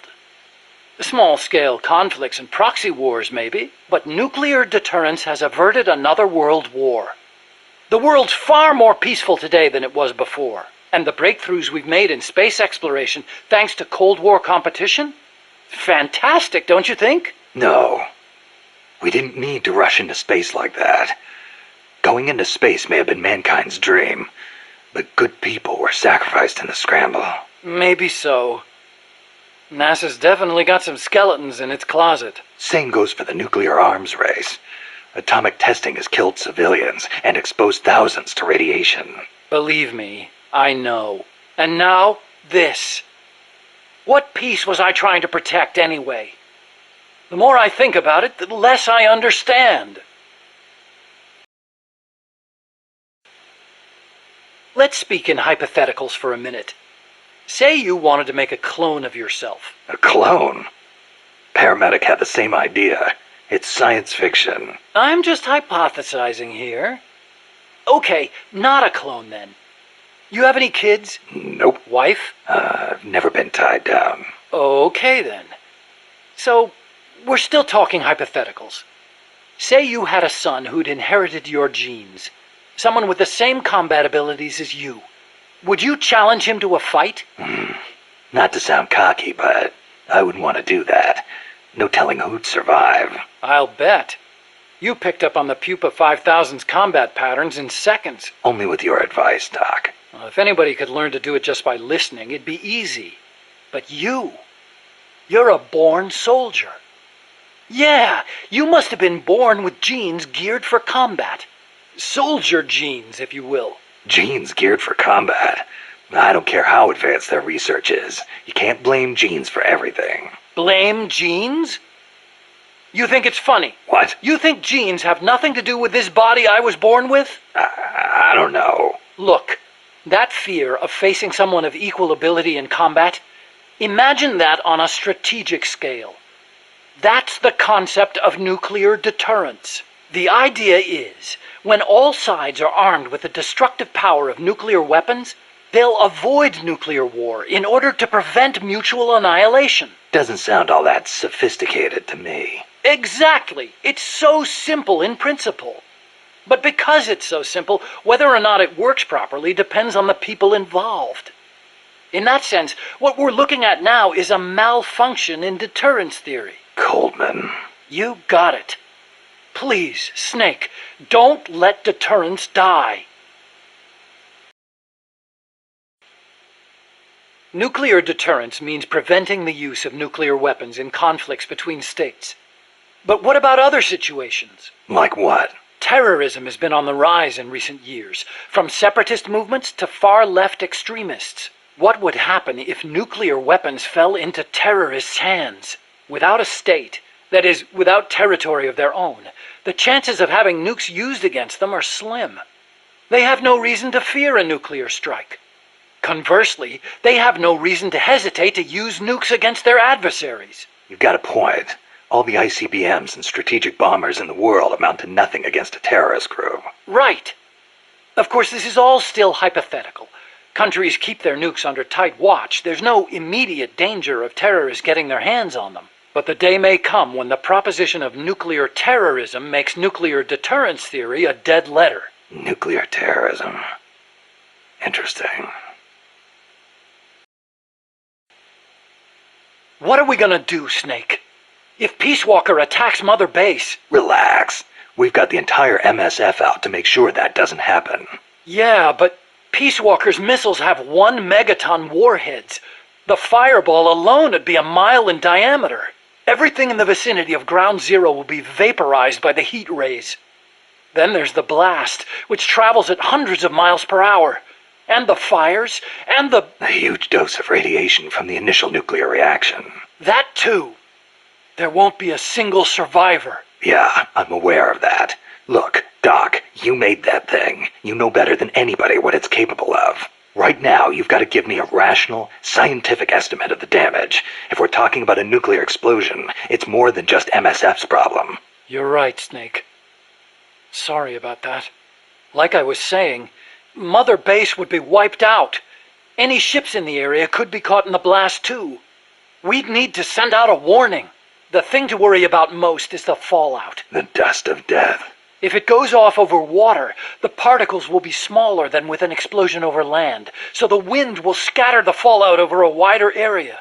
Clouds will form around the salt crystals in the seawater, causing contaminated rain to fall downwind. Yeah, got a taste of that myself. On Bikini Atoll? That's right. The 1954 Castle Bravo test created fallout 300 miles downwind. Poisoned a lot of local residents and ships, so I hear. The yield of Peace Walker's warheads isn't that big, but the amount of fallout will largely depend on weather conditions. It's impossible to make a quick and easy estimate. If it gets into the trade winds, it could come straight to Costa Rica. What was it Coldman was saying? About leaving people free to help out? He's out of his mind. What does he think's gonna happen? When they get hit by rain containing high concentrations of fallout, a lot of them will die from the external exposure alone. The rain will seep into the ground, contaminating the water supply and crops. When they ingest the stuff, the internal exposure starts. Strontium-90 and cesium-137 have half-lives of around 30 years. The effects stay with you your entire life. Leukemia, cataracts, dermatitis, cancer. And it affects reproduction, too. I know. Even today, 30 years after World War II, thousands of people still suffer from exposure to the bomb. We can't let Coldman create more of them just to prove his point. I know it sounds crazy, but I created Peace Walker so that that kind of thing would never happen again. Don't worry, Doc. We'll stop it. One way or another. I gotta say, I'm surprised you helped us arm Metal Gear with nukes. What of it? Don't get me wrong, I'm grateful and all, but you sure about this? They may be for MSF self-defense, but they're still nukes. It's essentially the same thing as Peace Walker, which you despised. See, that's exactly it. What is? You don't hide your motives. You tell the truth. That's what makes you different from those CIA bastards. They lay on the charm, win you over. And then, when things get hairy, they turn their backs on you. I'm just telling it like it is. Which is why I get the feeling that you wouldn't be stupid enough to use them. Okay, I'll come out and say it. I trust you. You give me too much credit. You think so? Besides, there's more uses for bipedal locomotion technology than weapons. We make it small enough, and it could have applications in robotics and prosthetic limbs. Maybe one day I'll even be able to walk. Nice thought. I want to stand on my own feet, be master of my own fate, and I'll use your strength to help me do it. If you don't mind, of course. Nah, it's a fair enough deal. Thanks. People can change, I know. But I trust you, Snake. I trust you to be the guy I know now. The aim of the Peace Walker project is to achieve robust nuclear deterrence across Central America by deploying a new nuclear weapon system along the Caribbean coast. Peace Walker is also the name of the system itself. A nuclear weapon named Peace. I can just see the look on Kaz's face.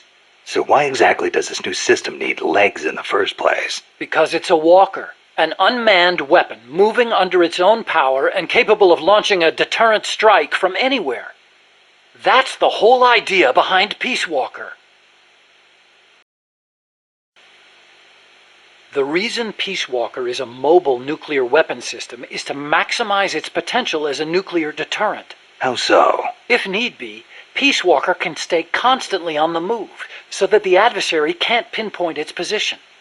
That allows it to avoid preemptive enemy strikes. So you're saying it keeps the retaliation card in play? Coldman likes to brag about it in this way. Like a land-based version of an SSBN. And there's another reason for them to be mobile. Peace Walker also has a self-destruct function. Why would Peace Walker need a self-destruct function? You saw it, didn't you, Snake? That sphere on Peace Walker's head? Yeah? That's a hydrogen bomb. What? You're telling me that thing's a thermonuclear device? Do they have any idea what kind of destruction that thing would cause? I know, it's crazy. I mean, even overkill has its limits. If it's strategic value they want, they could have gone with something smaller. It's like they want a weapon on par with Russia's Tsar Bomba. This arms race is running way out of control. It's an evolutionary dead end. A saber-toothed tiger. You can't load a warhead that big on a missile, of course. And no strategic bomber could carry it. That's where Peace Walker comes in. So, it waltzes into enemy territory carrying a hydrogen bomb and blows itself up. Christ. The biggest nuclear warhead ever actually detonated was the Soviet RDS-220, nicknamed Tsar Bomba. It had an estimated yield of 57 megatons, 10 times as much power as all the explosives used throughout World War II. The test took place on October 30, 1961, above Novaya Zemlya. The explosion is believed to have created a fireball over 2 miles in diameter. Can you believe that? Like a miniature sun. The explosion was seen as far off as Finland, 600 miles away, and some people even reported windows shattering. The shock wave traveled 3 times around the Earth. 3 times? Peace Walker is armed with a massive hydrogen bomb, even more destructive than Tsar Bomba. It can sneak into enemy territory, lie low, and in the event of an enemy nuclear strike, detonate itself in retaliation. And the locomotion system that lets it do that? My research. Snake, those legs were supposed to make my dream come true. Now they're about to jump the fence of nuclear deterrence. You have to stop them. I'll apply all my energy into developing weapons and equipment to help you do it. Sounds like a deal. What made you put an AI into Peace Walker? Well, for one thing, because it can't be manned. Peace Walker's designed to enter enemy territory and blow itself up, if necessary. You can't put a person inside a weapon that could blow at any time, can you? So we equipped it with an AI instead. That's strangely humane of you. And besides, Peace Walker was designed as a bipedal weapon system. You can't imagine how hard it shakes when it walks. It'd turn a man into mush. Plus, when launching a nuclear missile, it has to perform ballistic calculations in real time. See? Because it's always moving. Hold on. If that's all it does, then a high-performance computer ought to do the job. It doesn't need intelligence. That's a very good point, Snake. Which brings me to the real reason.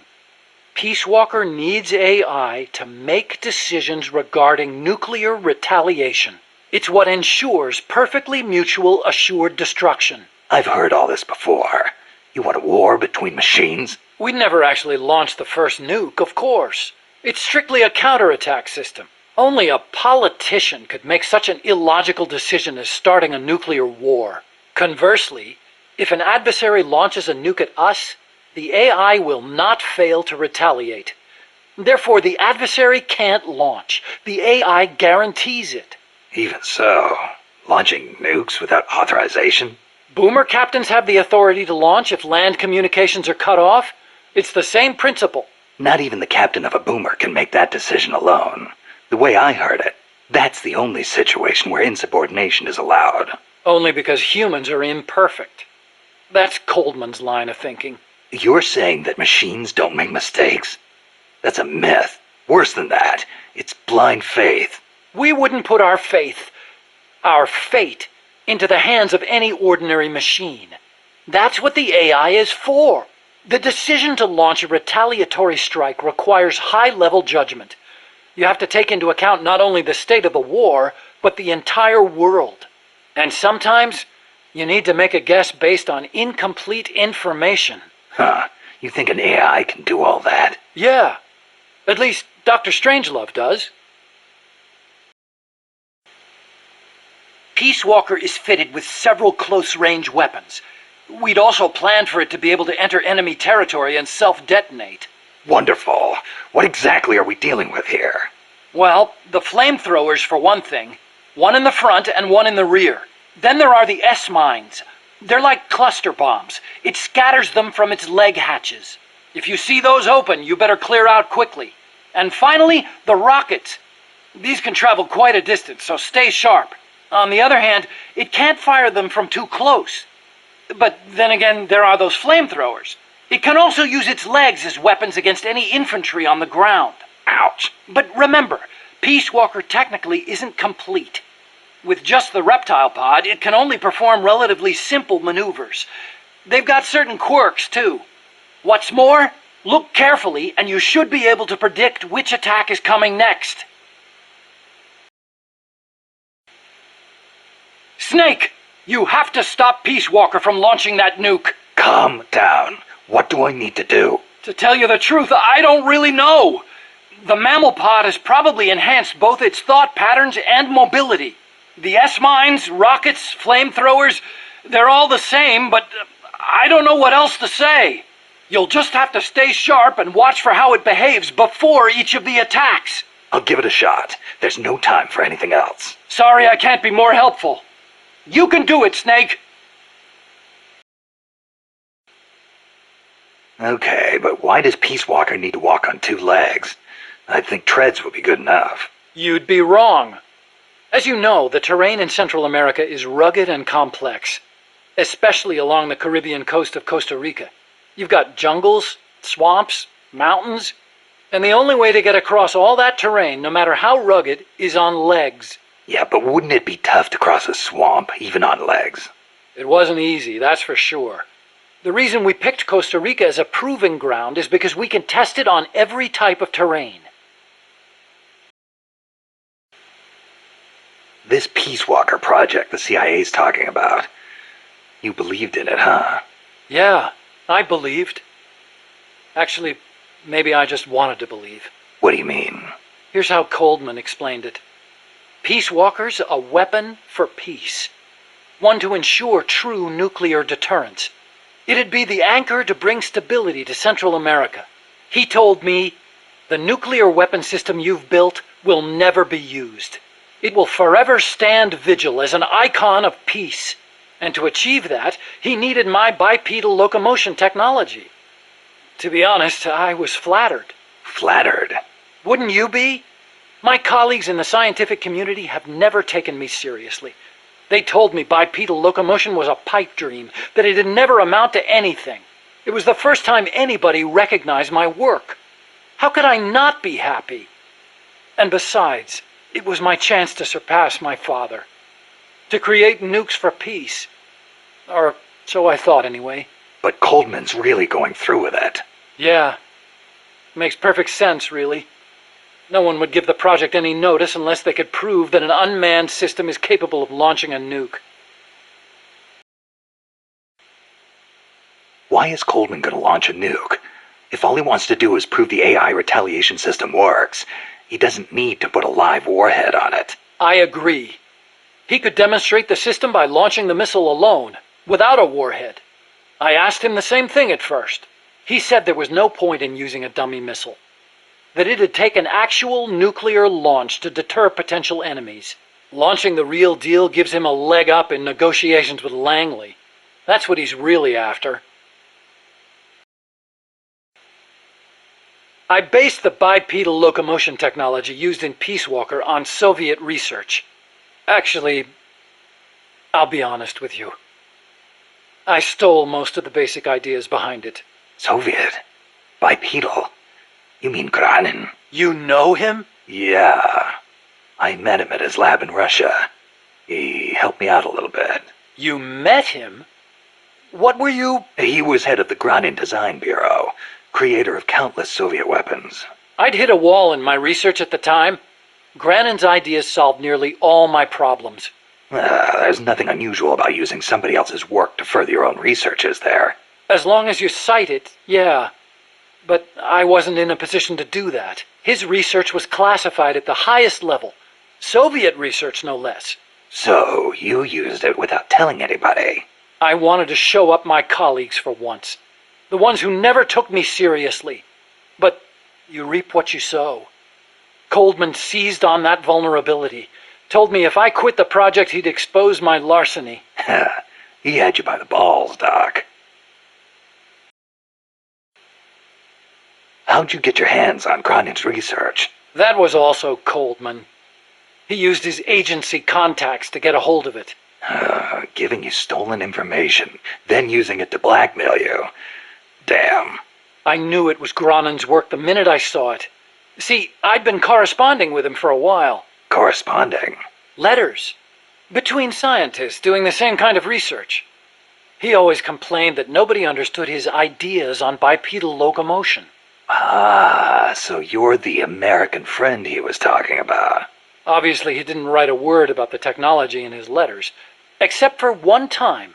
If by chance anything should happen to me, I entrust my research to you.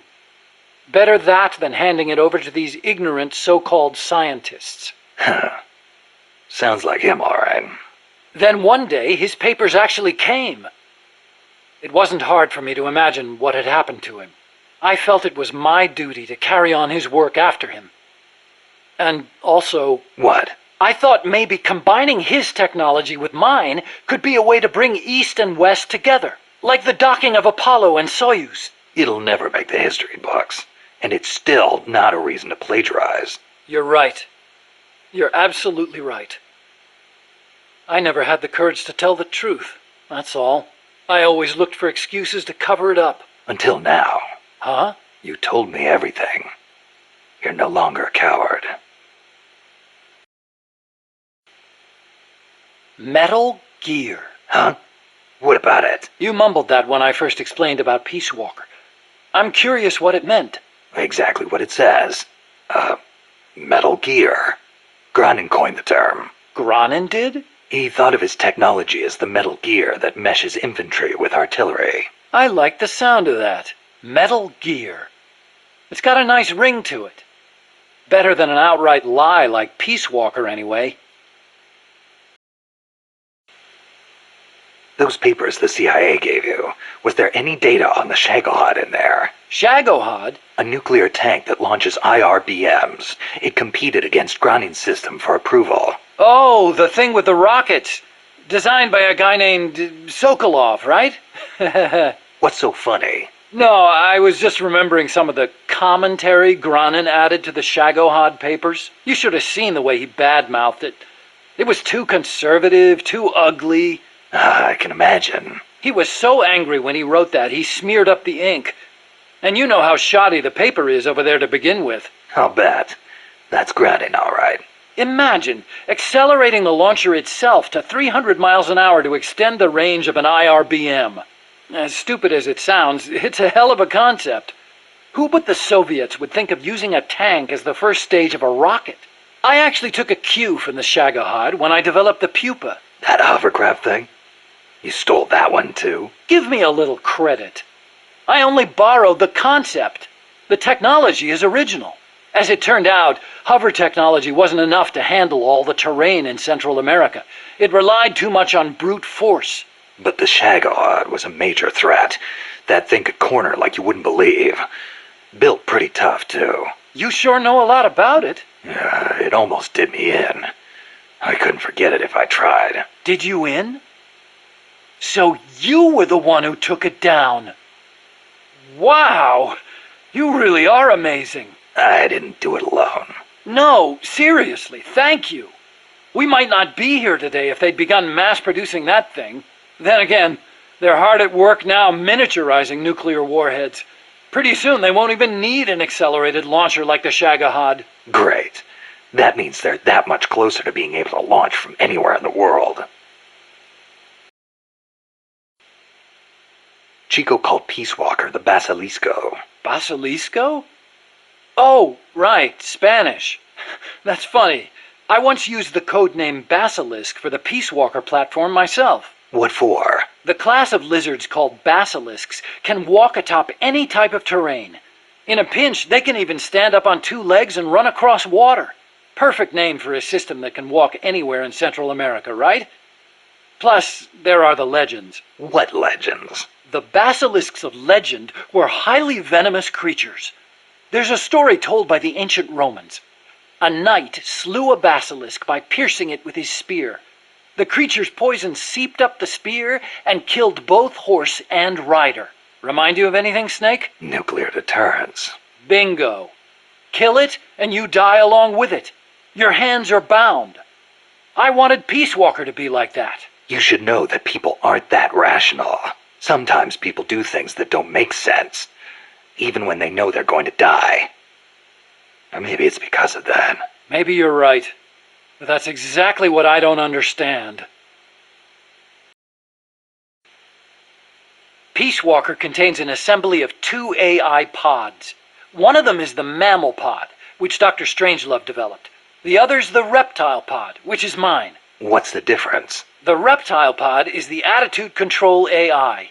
If it's destroyed, Peace Walker grinds to a halt. The mammal pod is responsible for making the decisions regarding nuclear retaliation, reflex, and thought.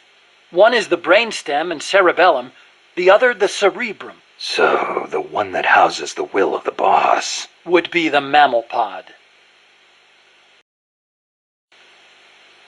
We call it the reptile pod for a reason. The parts of our brains that govern basic life and reflex developed ages ago, when our ancestors were still reptiles.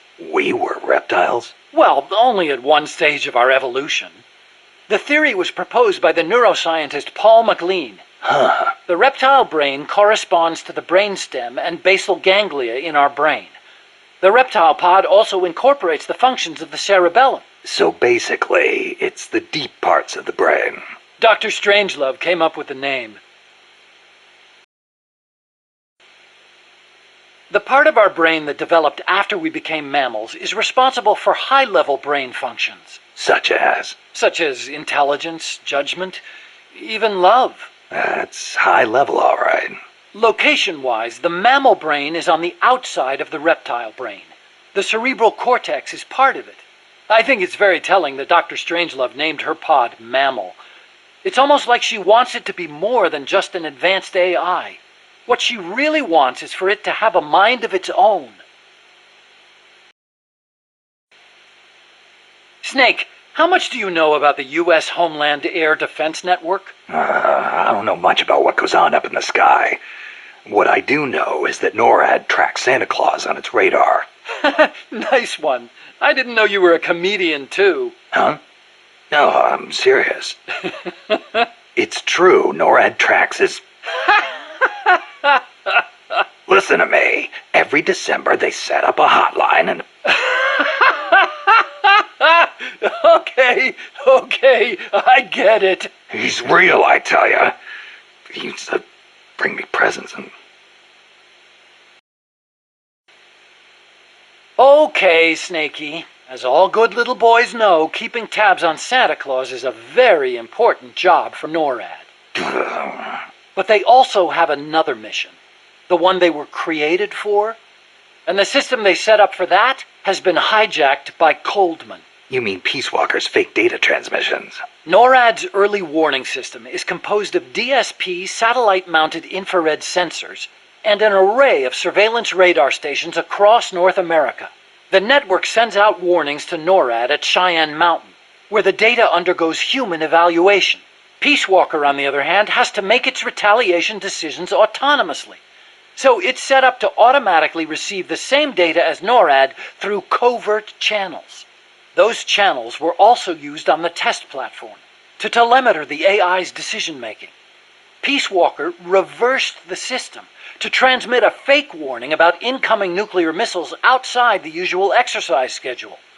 I mean, the system could have used better safeguarding. Nobody's going to argue with that.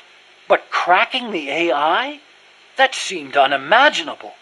And you can see what happened. Hey, Doc, what was that you were smoking in the lab? It looked like a cigarette, but it wasn't lit. Oh, it's an electronic cigarette. I designed it myself. Pretty neat, huh? Electronic cigarette. Yep, a liquid in the filter that turns into vapor, and you inhale the microparticles. So that was vapor. I'd actually rather be smoking normal cigarettes, but not in that room. The smoke would wreck the precision equipment in there, ruin all its wiring. But the vapor is just steam. It doesn't contain tar or anything like that. So I can smoke it in the lab with no worries. Nice. Want to try one? Nah, I'll stick with cigars. Yeah, but... I don't like imitations. The real thing's always better. Okay. But you know, sooner or later, smoking's gonna become very unfashionable across the world. It hurts you and those around you. Electronic cigarettes might not seem so bad then. Yeah, when that happens, I'll think about it. You said your dad was involved in the Manhattan Project, right? Yeah? And you think that's why you can't walk? I don't know. Actually, you know, probably not. So far, nobody's found evidence that exposure to radiation in parents causes genetic defects in children, except for those exposed in the womb. Epidemiologically speaking, anyway. That's the conclusion of the Atomic Bomb Casualty Commission. Right. The ABCC commenced its study immediately after the war, and it's still ongoing. Even now, 30 years later. The effects of radiation exposure last a long time. I'm guessing it'll be another 10 years before we get a real verdict on whether it affects genes. Granted, it's the most massive study anybody's ever done. But that's really all it is, a study. The ABCC brought in bomb victims and ran tests on them, but they didn't treat them. Really? Them too, huh? At any rate, that's what my father made me believe when I was growing up. Maybe it was tough for your dad to explain. Ever think of that? Yeah, maybe. But this is my problem now, Snake. I have to face the nukes head on, whether I like it or not. My creations are being used for the wrong purposes. The onus is on me to stop it somehow. Help me, Snake. Hey, as long as I'm here at Mother Base, why not assign me to the R&D team? You could use a guy like me. Glad to have you on board. I'm sure Kaz is, too. Once I've got the necessary materials and design specs together, I should be able to start building you that bipedal weapon platform. Nothing would make me happier than for my research to help put a stop to Peace Walker. So this Dr. Strangelove was at NASA? Yeah. Well, actually, Strangelove left for DARPA not long after I joined. And then the two of you ended up back together doing research in Costa Rica. Not exactly together. We coordinated on a few things, but the research projects themselves were separate from each other. We had it worked out so that Dr. Strangelove handled the mammal pod, Peace Walker's cerebrum, while I did the rest. That letter, something to do with your research? Huh? No, it's yeah, it's a report. Research findings. Research findings? Anything in there we could use against Peace Walker? Nothing. Nothing at all. Just don't read it, okay? Promise me you won't? Did you, give that letter to Dr. Strangelove? No. Why not? I gave it to you for a reason. It's highly important information. Sorry. I didn't exactly have an opportunity to play postman. Well, next time you see her, you make sure she gets it. Oh, yeah, sure. Better for you if she doesn't. Snake! What? Tell me you didn't read the letter. No. You did! I mean, you never know what kind of information could affect the outcome of an operation, right? So you read the letter, after I specifically told you not to. What do you expect people to do when you tell them not to read something? I thought I knew you, Snake. I thought I could trust you. But now I see I was wrong. Look, I'm sorry, but I just don't get what you see in her. Well, I wouldn't expect a barbarian who opens other people's private correspondence to understand. Fine then. Deliver it yourself. Huh? What? No way. I could never... You've got a long way to go, Huey. You ever see the movie 2001, A Space Odyssey? Can't say I have. Fantastic flick. The outer space special effects are incredible enough, but the depiction of AI is what really stands out. There's an AI? Yeah, a spacecraft pilot AI called HAL. It plays a major role in the story. Dr. Strangelove loves it too. Did I ever tell you about the time we first met up in Costa Rica? No. You know how she hates men, right? So we hadn't seen each other since NASA, and we just weren't hitting it off. until we started talking about Hal. And then she started going off. The way she talked about it was so intellectual. The way she analyzed every plot detail, how passionate she was about the AI. It made me fall for her all over again. You know what? Here's to Hal for bringing her and me closer together. You should ask her about 2001 too. Then you'll understand just how amazing she is. Amazing, huh? Hal. Now there's a good name. The pupa increases its mobility by using compressed air to hover its rear section. It moves by means of its treads and boosters. Those boosters also provide the propulsion needed for high-speed movement. So if I take out the boosters, it won't be able to charge. Right. I suppose you could also avoid its attacks by lying down beneath it. The pupa is also equipped with electrical shock units. It uses these devices, they look like lightning rods, to direct discharge. Guess I should pull the plug on those too. Good idea. What else? Well, as with all AI machines, you can incapacitate the entire unit by taking out the AI itself. If you can get the hatch open and climb inside, you can pull out the memory boards. Lights out AI. We may be able to use those boards for ourselves. If you can, try and get inside the AI pod and have a crack at it. You won't be able to do that until you've damaged it enough to stop it from moving first. Got it. Usual tactics first, then. Being an unmanned vehicle, the Chrysalis can perform extreme G-force maneuvers that standard aircraft can't. It'll be difficult to counterattack once it's coming at you. I should mention that it's also equipped with a railgun. A what? A weapon that fires rounds using electromagnetic force in lieu of gunpowder. Wait, an electric weapon? Not exactly. The rounds themselves are conventional shells. It creates force by running an electric current through a magnetic field. Fleming's left-hand rule. Didn't they teach you that at school? Not at mine. Oh. Anyway, as the railgun uses electromagnetic force, it needs to charge before firing. Once you see it starting to charge, take immediate evasive action. Also, as with the pupa, destroying the AI will put the unit out of commission. Do enough damage and it'll have to land. Use that opportunity to get in the AI pod. Wait too long and it'll start to repair itself.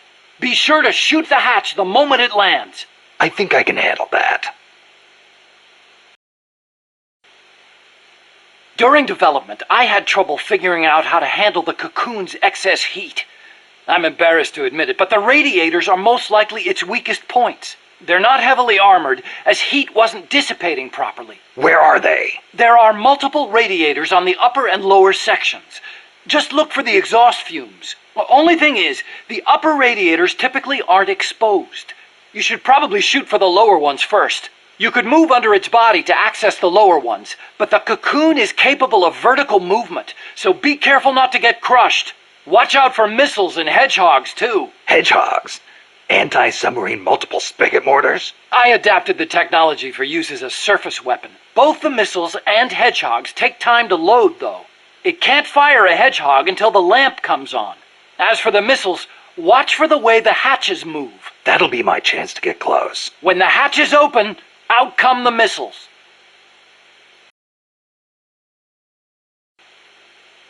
That was some escape you made from Strangelove's lab. Security inside was not so tight.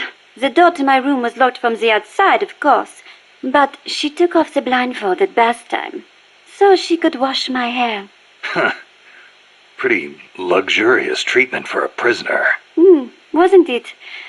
She wouldn't undo the handcuffs, but she washed my body for me instead, and with such gentle care. Why'd you run away? Didn't she say you could go home in a month? If your escape attempt failed, you'd be in greater danger than before. I was supposed to be giving a presentation on the distribution of Costa Rican bird species at a conference. The date was approaching quickly. So, I pretended I had to use the toilet and made my escape. I found an ID card and searched everywhere for my equipment and my tape. But a soldier saw me. It was a miracle I managed to get away.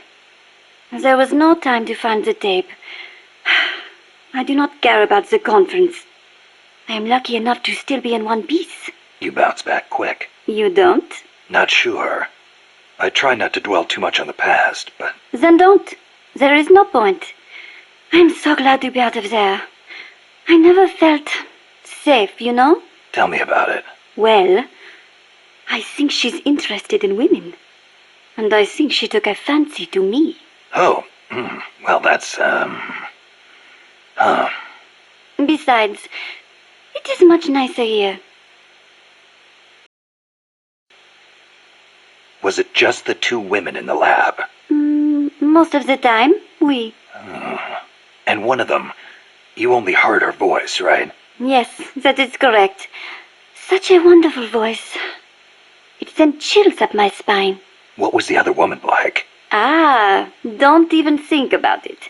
She has not the slightest interest in men. No, it's part of my mission to... Only teasing. Let me think. I believe she was in her 30s. Pretty, with a good sense of style, but austere in her tastes. A very unusual woman. And she was doing research on AI? AI? So that is what she was up to. You know, she did say something interesting. That people should not be going into space. That it is too dangerous. An automated control system for rockets, then. She said something about wanting to get closer to her dying wish.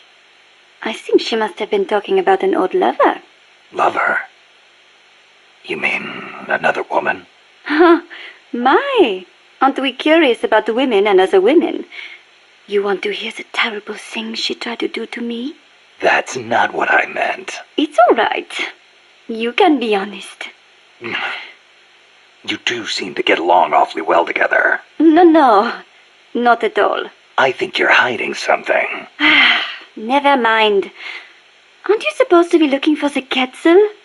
Here, I'll demonstrate its call for you.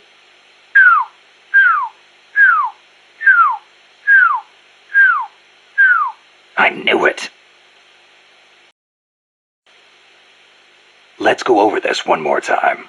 First, I need an ID card to get into the lab. That is correct. From the outside, it looks like any other room.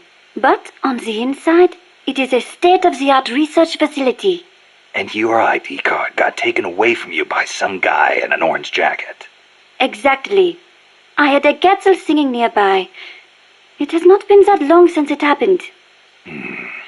It could be tricky if he's out on patrol, but if he's a stationary sentry, you don't think the Quetzal's moved?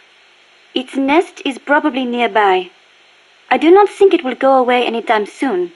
Good. I'll get on looking for that soldier. If you forget what it sounds like, I will do the call for you again. Just give me a call anytime you'd like to hear it. Yeah, I'll do that.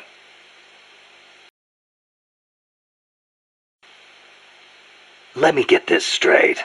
You were in Costa Rica as a bird watcher? Yes, I was. Not for pleasure, though. I am a researcher, after all.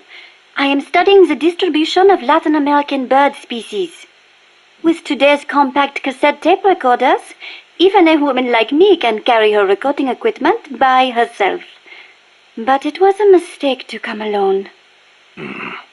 Even so, there sure are a lot of wild birds in Costa Rica. Aren't there? Over 800 different species. Said to be more than 10% of all living bird species on Earth. How many can you name, Mr. Ornithologist? Hey, I was just trying not to scare you. You should at least have a basic knowledge of Costa Rica. How about this? I will give you a thorough education, Mr. First-Time Ornithologist. Okay. Start by telling me about the Quetzal. Cecile, what's that machine you said you used to make those recordings of yours? Cassette, something or other. A cassette recorder, or a cassette denske, as they say in Japan. Yeah, that. What is that thing, anyway? A portable recording device released last year by a Japanese company, Sony. It uses compact cassettes, making it far lighter than open-reel machines. It still weighs 5 kilograms, but the exercise won't kill me. Ha! It is user-friendly too. All the buttons have markings on them, allowing you to operate it without looking at it. Can you imagine missing the shot of a lifetime simply because you blinked? Oh, that would be devastating. But where'd they come up with Densuke? Sounds like a Japanese name. Allow me to field that one. Kaz? Densuke is a nickname that comes from the name of an old manga character. Oh. Was he some recording nerd too? Don't give me that. Recording atmospheric noises is an exhilarating art. There's nothing like capturing the real world in action on tape. It's just like taking pictures with a camera, only with a microphone instead of a viewfinder. Oh, sure. Listen to a tape with your eyes closed, and the scene just bursts to life in your mind's eye. Tell him, Cecile. Absolutely. When I listen to the sounds of the birds in my apartment, it is like I am back in the forest, where I recorded them. See? She's a Parisienne. She knows what's chic. If you say so. And what do you like to record, Monsieur Miller? Me? Steam locomotives, no question. The roar of the engine, the throaty steam whistle. More animal than machine. Don't get me started. Steam locomotives are a dying breed in Japan. I wouldn't mind going back for a bit and making some new tapes while I still can. You are less civilized than I thought. Less civilized? I detest those beasts. The noise frightens off all the birds. Then there is the smoke. I much prefer the peace and quiet of the forest. Cecile, wait. That came out wrong. Sure it did. All right. What do you want to know about cat cells? Give me the basics. Something that'll help me find one. Okay then. First of all, as I'm sure you remember, the Quetzal's wings and back are emerald green, a dazzling blend of viridian fading into blue. Its belly is brilliant red, and its tail feathers are white. Such a gorgeous bird. Also, the male has 2 long decorative feathers, but only during breeding season. Among birds, males are usually more beautiful than females. Like a peacock's tail. Yes, just like that. It is interesting to note that while their bodies are only 40 centimeters long, many cat cells reach over a meter in length when you include their decorative plumage. Cat cells typically build their nests by making holes in dead trees with their beaks, about 3 to 4 meters above the ground. They are omnivorous and eat everything from nuts to lizards. Where can I find one? Their habitat stretches across the entire tropical cloud forest. You may end up having to rely on its song to find one. Good to know. I will do an imitation. Listen closely.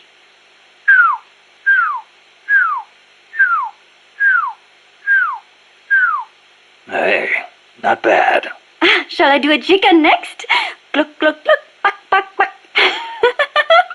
No thanks. That's enough. Are you sure? How about a monkey? Yeah, don't need that either. Oh, all right then.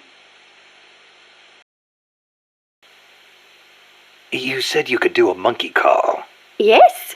Want to hear it? Yeah, I won't be able to get it off my mind until I do. All right. Here it is then. That's pretty good. I can do others too, like a sheep, a pig. Yeah? Wow. What about a pig? That's uncanny. Oh, I can do a rabbit as well. A rabbit? Rabbits make noises? Certainly, but they are very faint, so perhaps only someone who has owned one would recognize them. I see. So, what do they sound like? Listen very carefully. Okay. Seriously? Rabbits sound like that? I assure you they do. Listen again. Never heard a rabbit do that before. They do, I swear. Costa Rica is the home to many hummingbirds as well. The people here call them colibri. Colibri, huh? Hummingbirds are the world's smallest birds. Although they can vary from species to species, most are around 10 centimeters in length, and the smallest no more than 5. It is amazing to think that something so small can still be a fully developed bird. I think a bird that tiny would get mistaken for a bug. Actually, they are often mistaken for sphinx moths. The little darlings feed on flower nectar, and their beaks are long and thin to help them drink up the nectar. They beat their wings far faster than any other bird. The smallest ones over 70 times a second. Can you imagine? What for? They hover in midair while they suck their nectar. They can even fly straight backwards. Hovering. Like a helicopter. That's why Amanda and her unit called that chopper Colibri. I think it is an insult to the birds to give their names to weapons. Don't you? Don't ask me. Ask the birds how they feel about it. Have you ever heard of the mannequins? Never. Unbelievable! You came all the way to Costa Rica, and you've never even heard of them? I didn't come here to look at... Mannequins are known for their beautiful courtship dances. The orange-colored mannequin is said to live on the Pacific side, the white-bearded mannequin on the Caribbean side, and the long-tailed mannequin is in the Central Basin. The long-tailed mannequins are especially distinctive. What's special about them? First, each young male picks an older male to teach him how to dance. Then, teachers and pupils all get in a group and dance for the females. However, only the teachers get paired off with females. The pupils practice their technique for 7 years before striking out on their own and finding their own pupils. I guess it takes time to get good at anything. Whether it's dancing or soldiering. Mannequins always have plenty to eat. Apparently, that is why they have so much free time to practice dancing. Unlike us, obviously. Another well-known bird of the cloud forest is the three-wattled bellbird. Wattled? What the hell's a wattle? It is just like your beard, Snake. What? It is a piece of flesh that hangs down from its chin. Kind of like whiskers, but not made of hair. A hanging piece of flesh. Oui, and it only grows on males. Nothing more important to a man than his beard. So, these birds are in the cloud forest too? They are normally found in the lowland rainforests, but they migrate into the highland cloud forests during breeding season. What the three-wattled bellbird is best known for, though, is its loud call. It makes these metallic bong and ding sounds, hence the name bellbird. It hardly sounds like a bird at all. Even an expert bird caller like me cannot do it justice. Oh, it doesn't sound like I'll be mistaking it for a quetzal. Do you know the national bird of Costa Rica? Honestly, and you call yourself an ornithologist? The national bird of Costa Rica is the clay-colored robin. It's a plain-looking brown bird found throughout the country. Why'd they make it the national bird then? Are there all kinds of better-looking birds like the quetzal? The clay-colored robin has the most exquisite song. And I think it is part of the Costa Rican national character to choose a bird everyone knows and loves over prettier ones. Somehow these people don't strike me as being very Latin. Speaking as an ornithologist, I am rather happy with that choice. Not all birds have to be pretty. Oh, and just so you know, the quetzal is the national bird of Guatemala. The scarlet macaw and the great green macaw are also representative birds of Costa Rica. Macaws are a type of parrot, enormous, stately birds. Macaw. I think I've heard that name somewhere before. But of course you have. You are an ornithologist, no? Stop it! So, tell me, where do macaws live in Costa Rica today? Oh, come on now. I am only teasing you. Macaws live not in the cloud forests, but in the rainforests on the Pacific side of Costa Rica.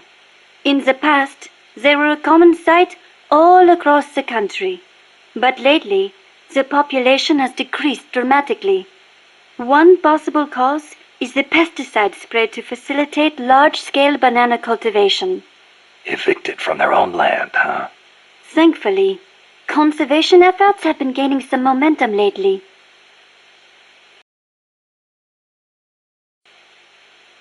Never heard the name Cosima before. Then again, I don't know many people from France. Is it a common name? No, not that common. But Wagner's second wife was named Cosima Francesca Gaetana Wagner. Huh. You know, Kojima is a common last name in Japan. Kaz? It's just funny how, I'm part Japanese and Cecile's middle name is so close to Kojima. It feels like destiny unfolding. You think so? Oui, oui. That's a beautiful name you have. Cecile Cosima Caminades. Wait a second. Cecile Cosima Caminades. Cosima Caminades. Hey, that's close to... Close to what? your name. It sounds almost like the sentence, Kojima Caminades, in Japanese. And what does it mean, s'il vous plaît? Well, kami is the word for God in Japanese. Nandesu. Well, it's hard to explain, but placed after God, it would turn the sentence into, is God. Okay, so? Kojima is God. Cecile's name is a message. I don't believe it. Kojima is God. Kojima is God. Kaz? How are you enjoying Mother Base so far? Ah, it is wonderful. Good to hear. I was worried someone as cultured as you would find the plant a little uncouth. Uncouth? You've got albatross, and frigate birds, and terns, and tropic birds. Seabirds I have never had a chance to see in France. Oh, well, great. Sorry, I know I should not spend all day chasing birds. Is there anything I can help with? I appreciate the offer, but I'm not sure what I could ask you to do. Well, I'm certainly not cut out to shoot a gun. Cecile, where'd you learn to move through the forest like that? The birds weren't scared of you at all. Becoming one with the forest is the very essence of bird watching. They want to behave naturally if they sense a human nearby. And that can really affect your observations. I see. Kind of like scouting then. I am also good at spotting birds from a distance, tracking them based on the tiniest of clues, and being aware of my surroundings. You're starting to sound even more like a scout. The only way to find a bird is to think like a bird. Now, think you can find a place for me? Yeah. Did you live in Paris your whole life before coming here? Ah, yes. It is my favorite city. Paris is the world capital of art and culture. It has the latest fashion, the best cuisine, and the most elegant, refined people. The beauty of the Champs-Élysées at night is almost unearthly. The name comes from Elysium, the name of paradise in Greek mythology. Heaven, in other words. Must be nice for some people. Not for me. Are you saying the cultured life does not appeal to you? I'm saying I never had a chance to lead one. Not that it appealed to me anyway. You prefer war? I don't like war. Life outside heaven just suits me better. That is a hard way to live.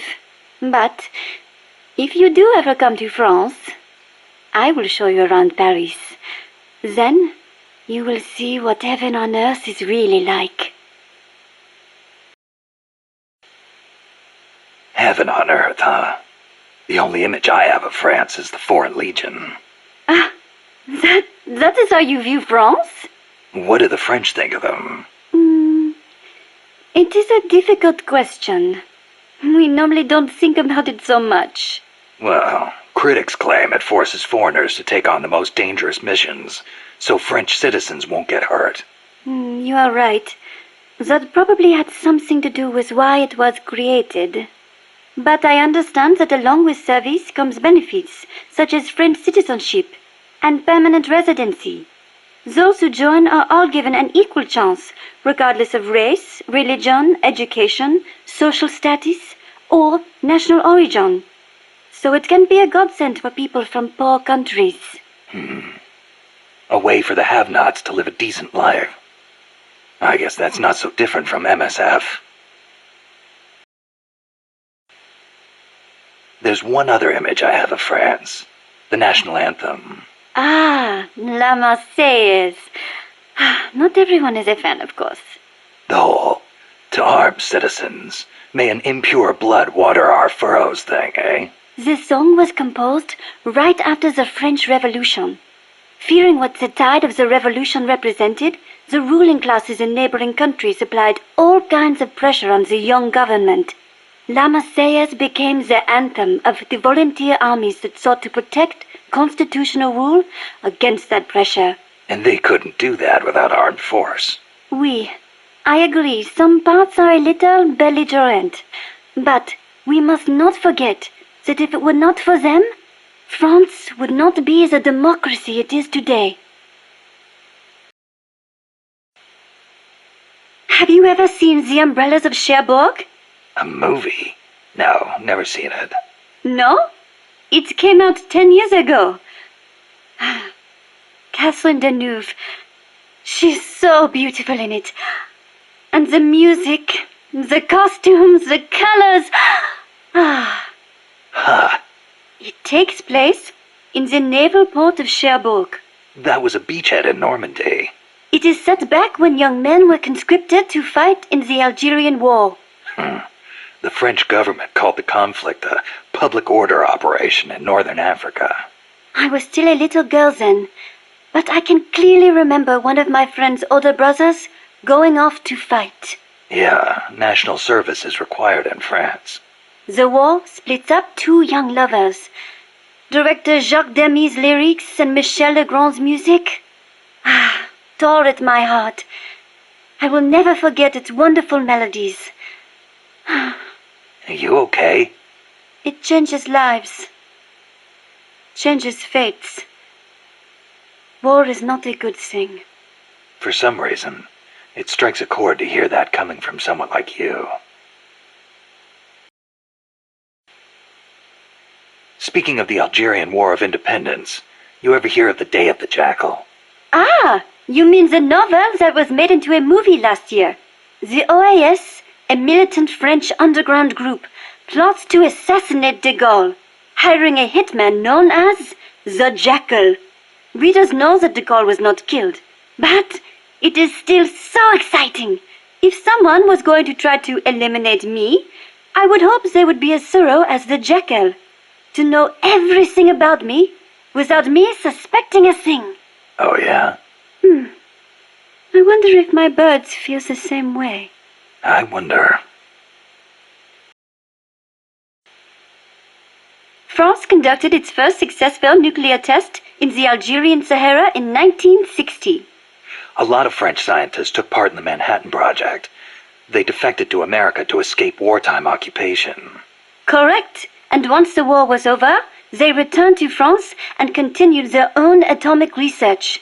President de Gaulle did not want to have to rely on the American nuclear umbrella for protection, Thus making France the world's fourth nuclear power. Some say the test's success pacified the Algerian rebels. The civil war was undoubtedly held in check, but never have I equated nuclear weapons with peace. France has produced many philosophers over the years. Descartes, Bataille, Sartre, Baudrillard. Yeah, I'm familiar with Sartre myself. He called Che Guevara the most complete man of the century, didn't he? Smart guy. He does tend to sympathize with the left. And what else do you know about him? That's it. You know nothing else? Nope. Ooh la la! The man is one of the giants of existentialism, you know? Existentialism? I've been meaning to look into that. Nothing more dangerous than sneaking in without first securing an exit. No, existentialism. Sometimes I wonder if my English is not better than yours. Sorry, I'm just not into philosophy. Ah, is that so? I would imagine it might really enrich your life. I'd rather take action now than spend time thinking about what we are or how we're supposed to live. I guess you could say I live my philosophy. Interesting. That sounds like something Sartre would say. Yeah? He says we are born with no defined nature, and that we are free to make ourselves what we wish. Free. So he was one of those devil-may-care kind of guys, huh? No. Actually, he meant that because we are free to create our own life, we must take full responsibility for our actions. Man is condemned to be free, is how he put it. Condemned to be free. But then, others will take it upon themselves to define who you are. I've been feeling that way lately. I keep telling people to call me Snake, but nobody seems to listen. Sartre also says, hell is other people. Hell. Well, we are outside of heaven. Do you have an interest in the visual art, Snake? Not really. Please, no deep conversation. But you have heard of Picasso, yes? Yeah, I've heard the name. Sadly, Monsieur Picasso, co-founder of Cubism, passed away in the south of France last year. France was his home, you know. Huh? I thought he was born in Spain. Do you know his full name? Pablo Picasso. Anyone would know he's Spanish with a name like... Huh. Shows what you know. What do you mean? Okay, here we go. Pablo Diego José Francisco de la Pala Juan Nepomuceno María de los Remedios Cipriano de la Santísima Trinidad Ruiz y Picasso. What do you think? That was his full name. Still, I don't see how... A master of modern art. A genius who crafted over 100,000 works in various styles, spending the greater part of his life in France. The man is a part of our culture. Yeah, that kind of stuff is of limited use in my field. But back to the point. Picasso was Spanish, right? Or am I missing something? He wasn't French, right? Right? Cecile. What difference does it make? It does not matter if he was from Spain or from Mars. Picasso is Picasso. It does not change the fact that he lived in France, nor does it take away from his monumental legacy. Why do you care so much about where he was from, anyway? Whatever happened to the sans frontière part of Militaire sans frontière? You started it. France was his... What was that? Nothing. Tell me, Snake, do you ever put sweets in your rations? Never thought about it before. Why? Ah, I simply love them. French sweets are très délicieux. Everyone knows crepes, but there are also profiteroles, eclairs, madeleines, financiers. Then there's tarte-tatin, and you can't forget Savarin. Oh, and millefeuille, crepes, blancmange. Yeah, you already mentioned crepes. Soufflés, croquembouche, cannelle, Florentine, Queen Amagne, peach melbas. Finished? And macaroons. I love those the most. Macaroon Parisian are the best. They are so cute and colorful, and they contain meringue, so they melt right in your mouth. Wow. I'd no idea macaroons were that popular in France, too. What do you mean in France, too? Macaroons are those coconut-flavored cookies, right? Oh, excuse you? Macaroons contain almond powder, not coconuts. Don't they have peanuts in them? I've had them in Japan a few times. I thought they were called macarons. Macarons? Some cheap imitation, I am sure. French macaroons have a long and distinguished history. They date back to the 16th century when Catherine de Medici of Florence married into the French royal family. The story goes that her pâtissier shared the recipe after they arrived. That is a history of over 500 years. So, they're originally from Italy, then? Well, Don't macaroons come from Italy, too? Look, I do not really think... Keep in mind, macaron is almost identical to macaroni. Well, that settles it. I cannot believe this. To associate macaroons with macaroni? You, Monsieur Miller, are an insensible oaf. Hey, why am I the bad guy? Come on, Cecile, wait! Cecile!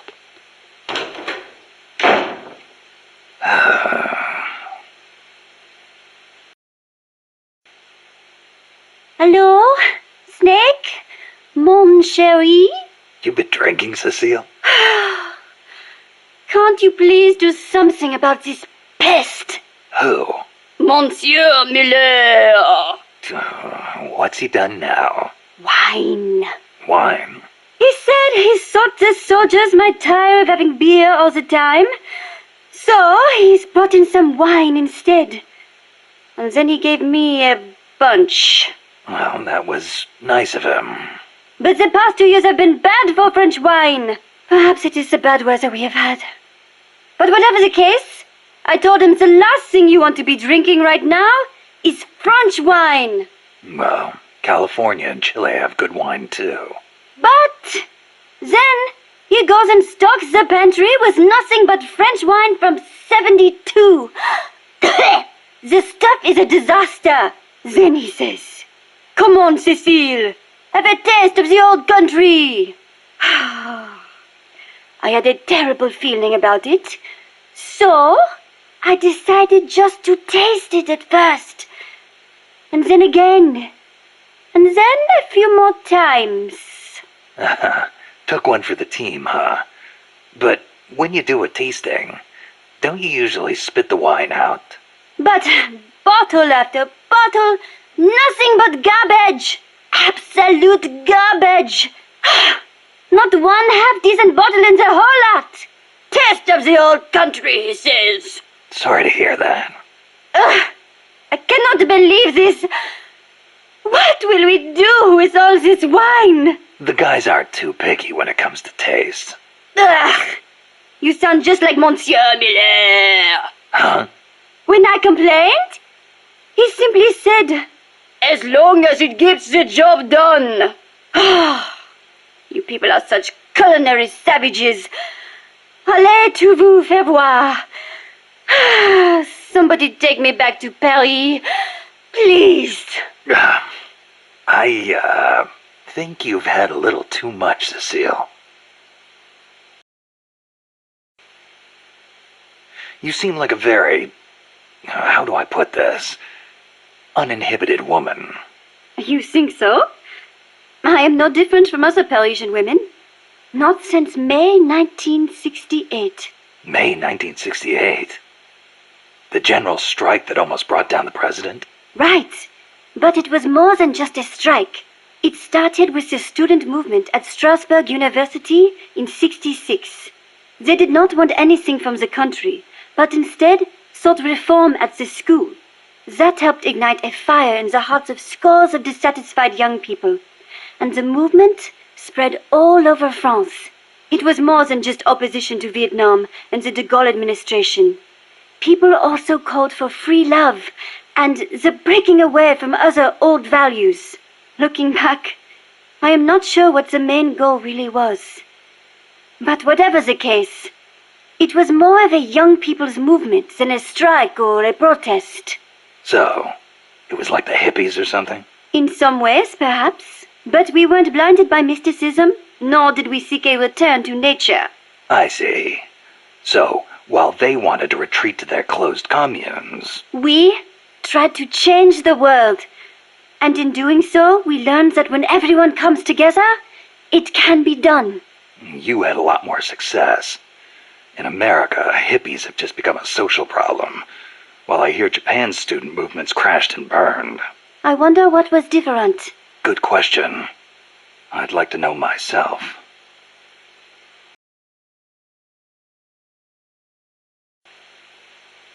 AI stands for Artificial Intelligence. It refers to a man-made machine possessing an intellect on par with that of a human being. Is that even possible? Possible. You've seen it with your own eyes. What the AI weapons are capable of. How Peace Walker carried out the boss's will in the end. No mere machine could ever choose to sacrifice itself like that.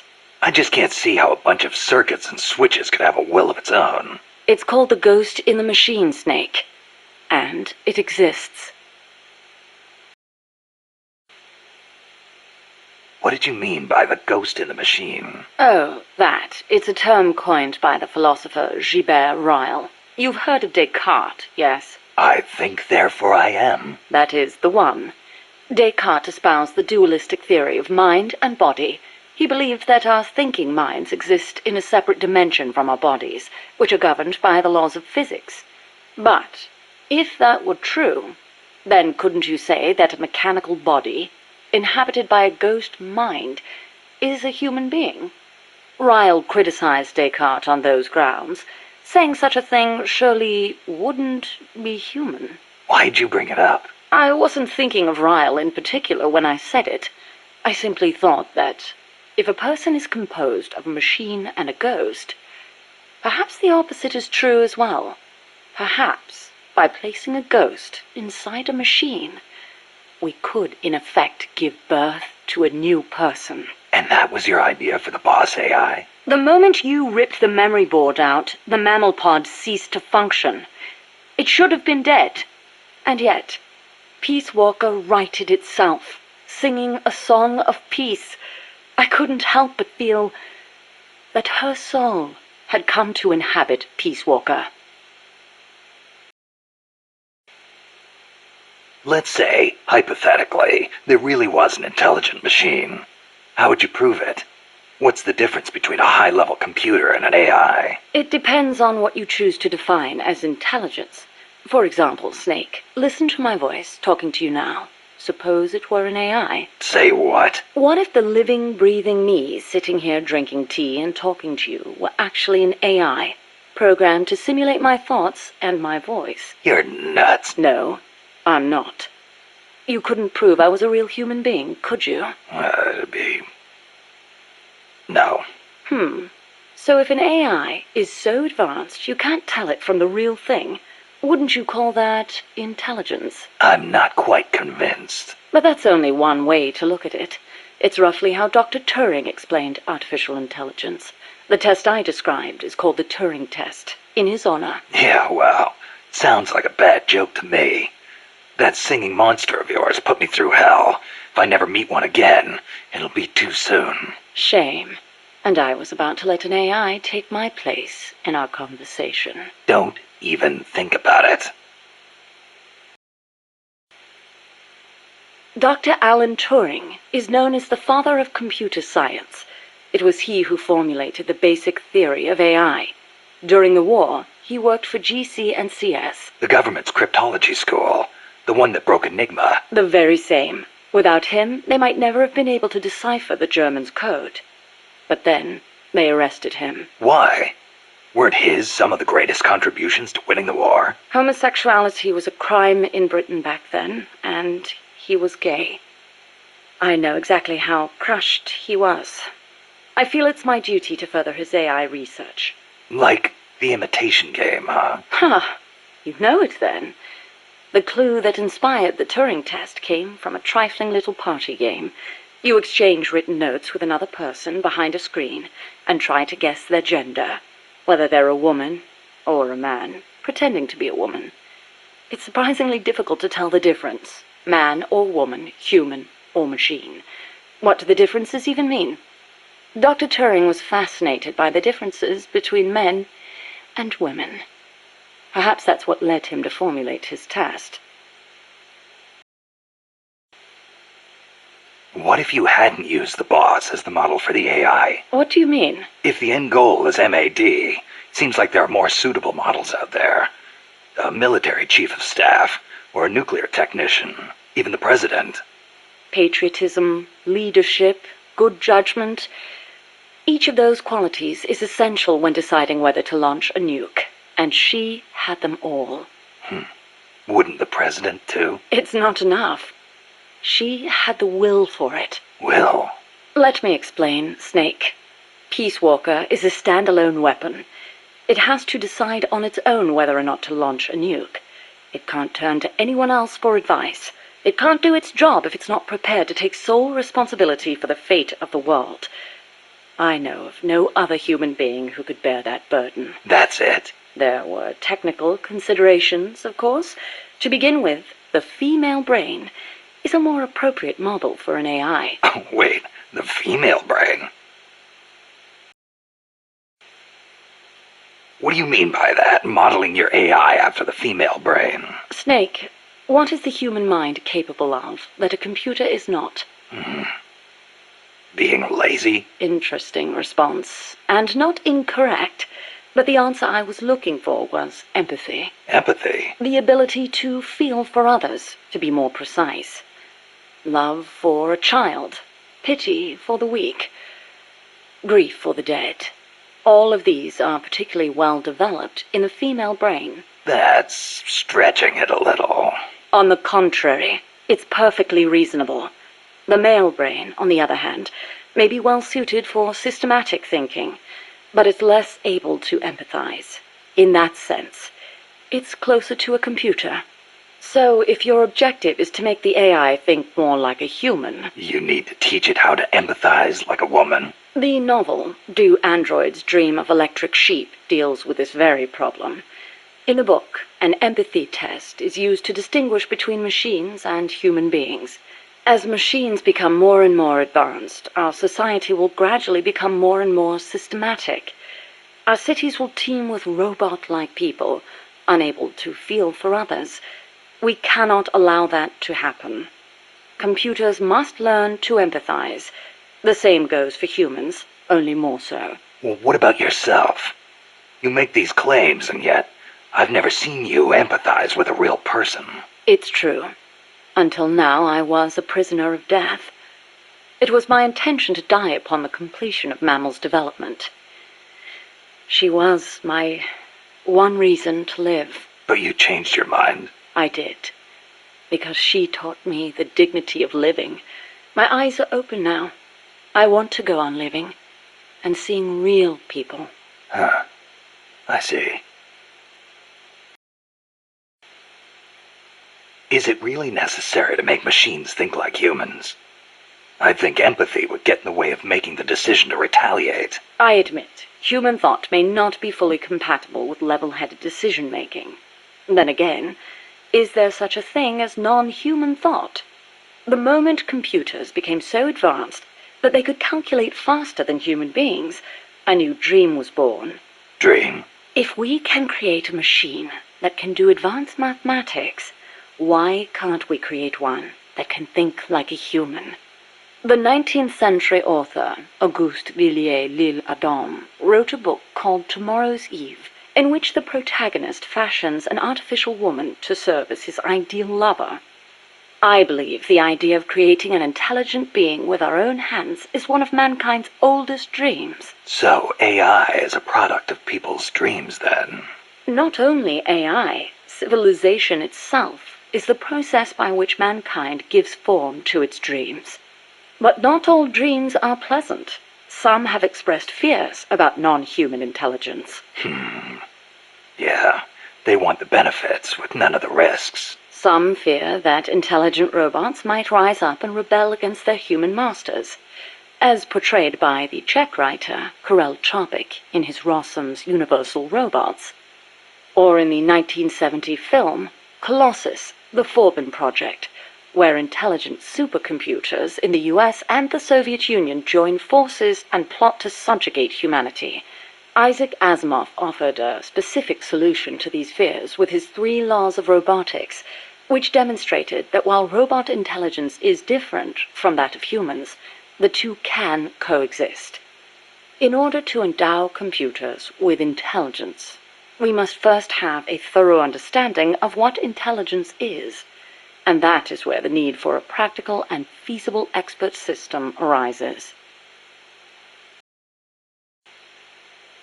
So what's an expert system? The AI housed within Peace Walker began development as such a system.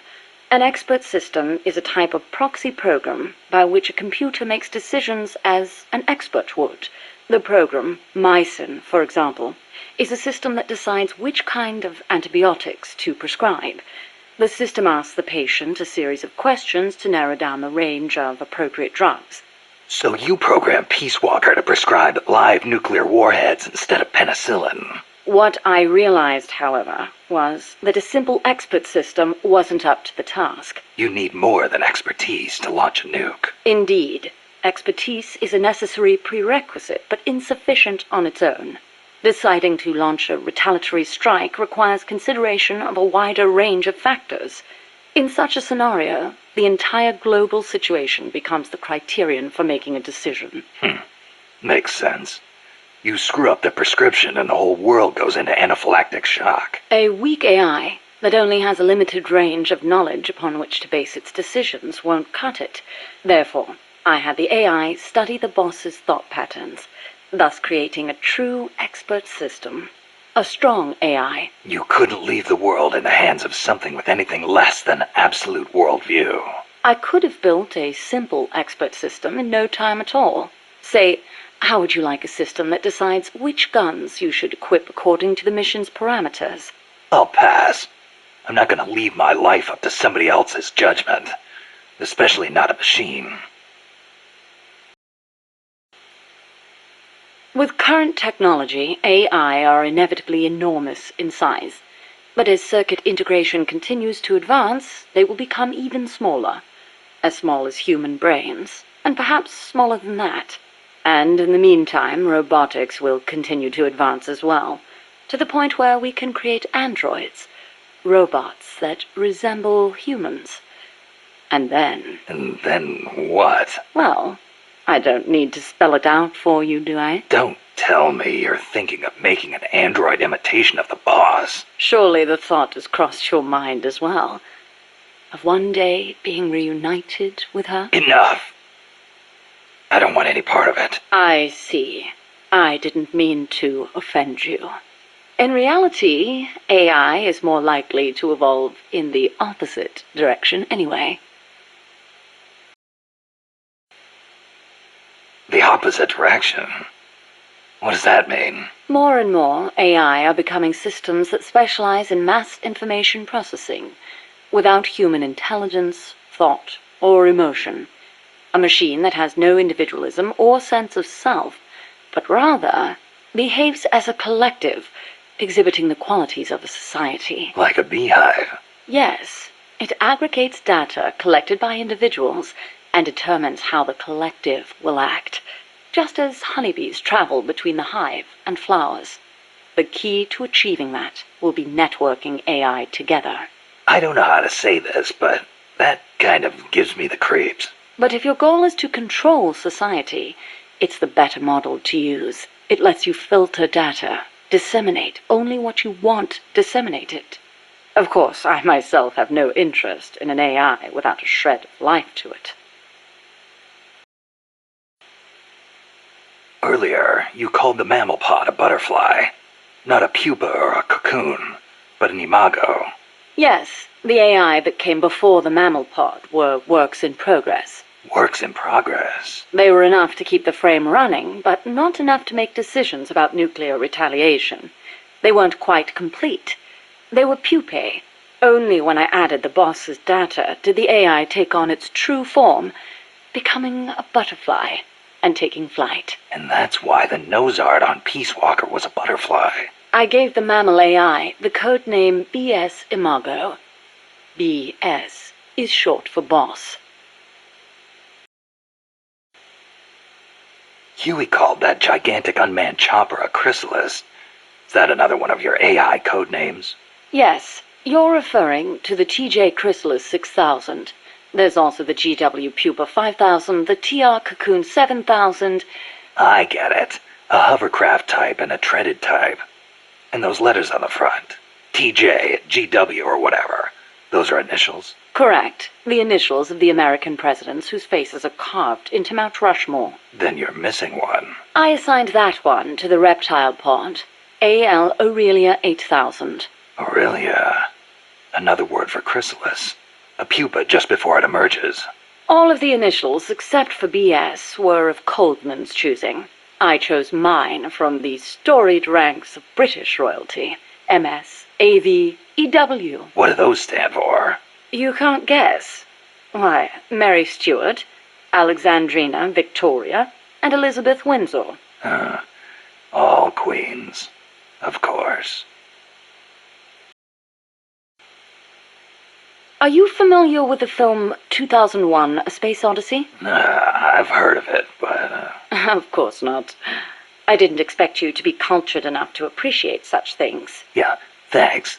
Anyway... 2001 features an AI called HAL, a highly advanced system that controls an exploration spacecraft. It can converse with people, and even play chess. Huh. Now where have I heard that before? The way HAL was portrayed was truly superb. How so? HAL is given secret orders that not even the ship's captain knows about. Naturally, he's not allowed to divulge them to the crew. The stress of it causes HAL to crack. Crack? Go crazy. Though there are those who interpret it differently. One by one, HAL kills off the crew until the captain finally shuts it down. The film offers amazing insights into AI, their growth, their utility, their faults, and their fear of death. Well, you must have found it useful in your research then. Must you always be so utilitarian? It doesn't matter whether or not it's useful. What matters is that it inspired me. Then it was useful. Never mind. The portrayal of Hal wasn't the only wonderful thing about the film. It was full of hints about the future of human evolution. Truly, a film for the ages. Strangelove, when did you and the boss first meet? Did she ever tell you about what she saw in space? Yeah. I saw the same thing along with her. The Soviets beat America into space with Sputnik, and so America rushed to be first in manned spaceflight. NASA used her as their top-secret guinea pig, launching her deep into the cold blackness of space. I took part in the project as a scientist. You were there with her? Yes. For a brief time. We were one and the same, she and I. We sought each other out, completed each other. Did you know that inside every woman there's a universe, and that we are able to sense this in each other? We connected because of our empathetic female brains. As time went on, I began to have doubts about offering such a noble soul as sacrifice. Why did she have to... The flight test was a narrow success, and she miraculously made it back alive, but her mind and body were horribly mangled, and there was nothing I could do for her. We were no longer one and the same. She went away, and I, having nothing else to live for, immersed myself in AI research, hoping that no one would ever have to make her sacrifice again. I never knew. It's not really worth knowing. We were ships passing in the night, that's all. Perhaps someday I'll tell you the long version, if you're interested. That was quite a warm welcome you gave me at the base in Costa Rica. Sorry about that, but I simply had to know. The boss's final act. Yes. By inputting her thoughts and actions into the AI, I was imbuing it with her mind. The only thing I couldn't understand was her final act. Operation Snake Eater. Official history says she betrayed her homeland and defected to the enemy and was killed by you. But it didn't make sense. The boss would be the last person on Earth to betray her country.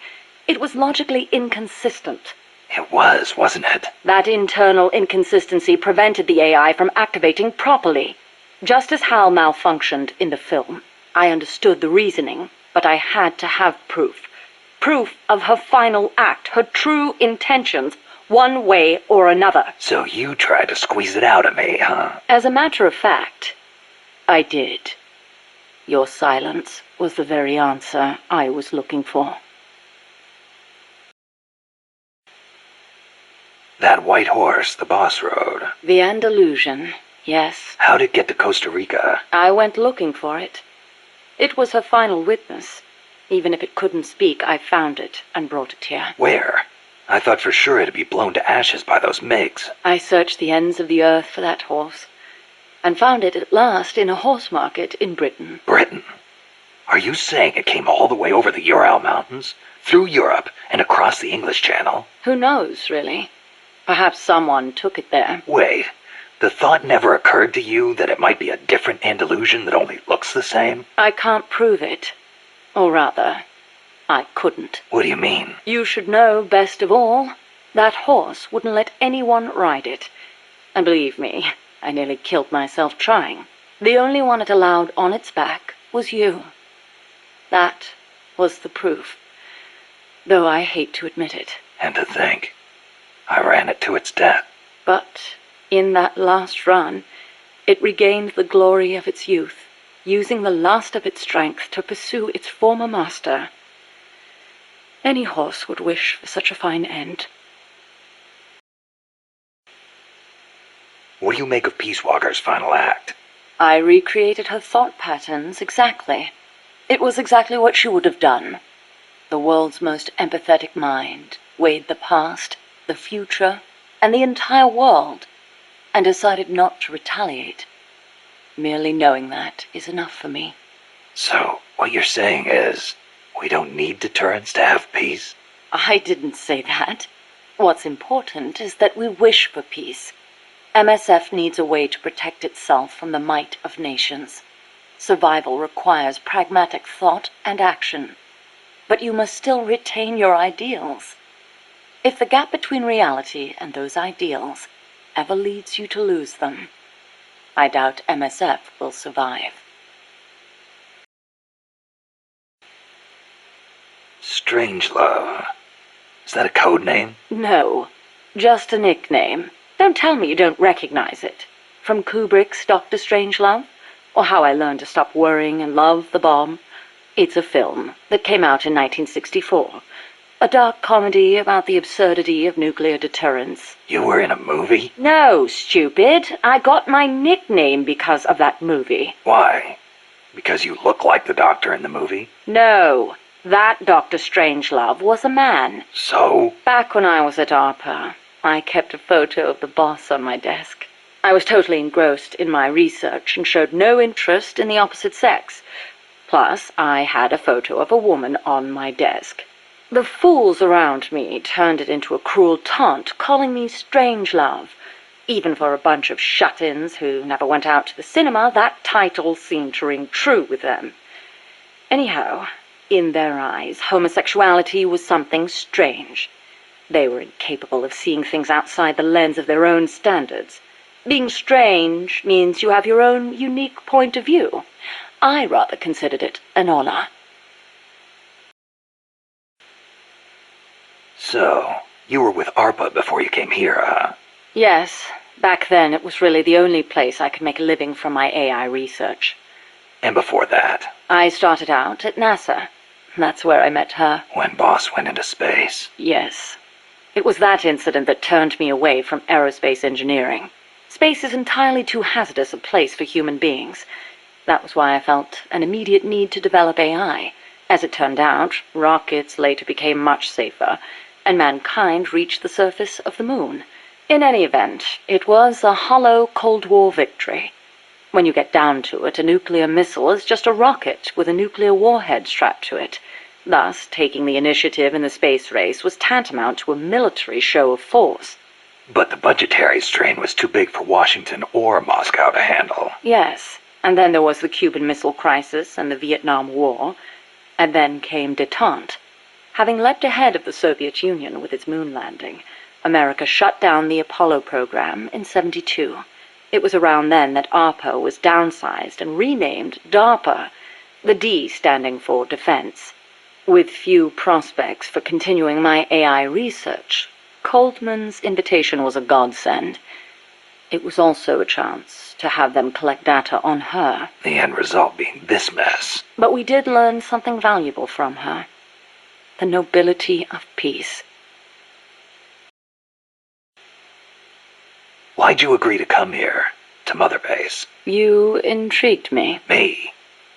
Hold on. You're not planning on modeling your next AI after me. Not a bad idea, but I have no intention of ever again attempting to transplant human thought into machines. Oh, that's a relief. You are the man who inherited the boss's will.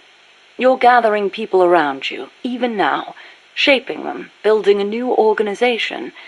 I'd like to see how it turns out. You're not planning to go back to AI research? I never said such a thing. Of course my work will continue. Here? In my eyes, the growth of MSF as an organization is analogous to the development of the nervous system.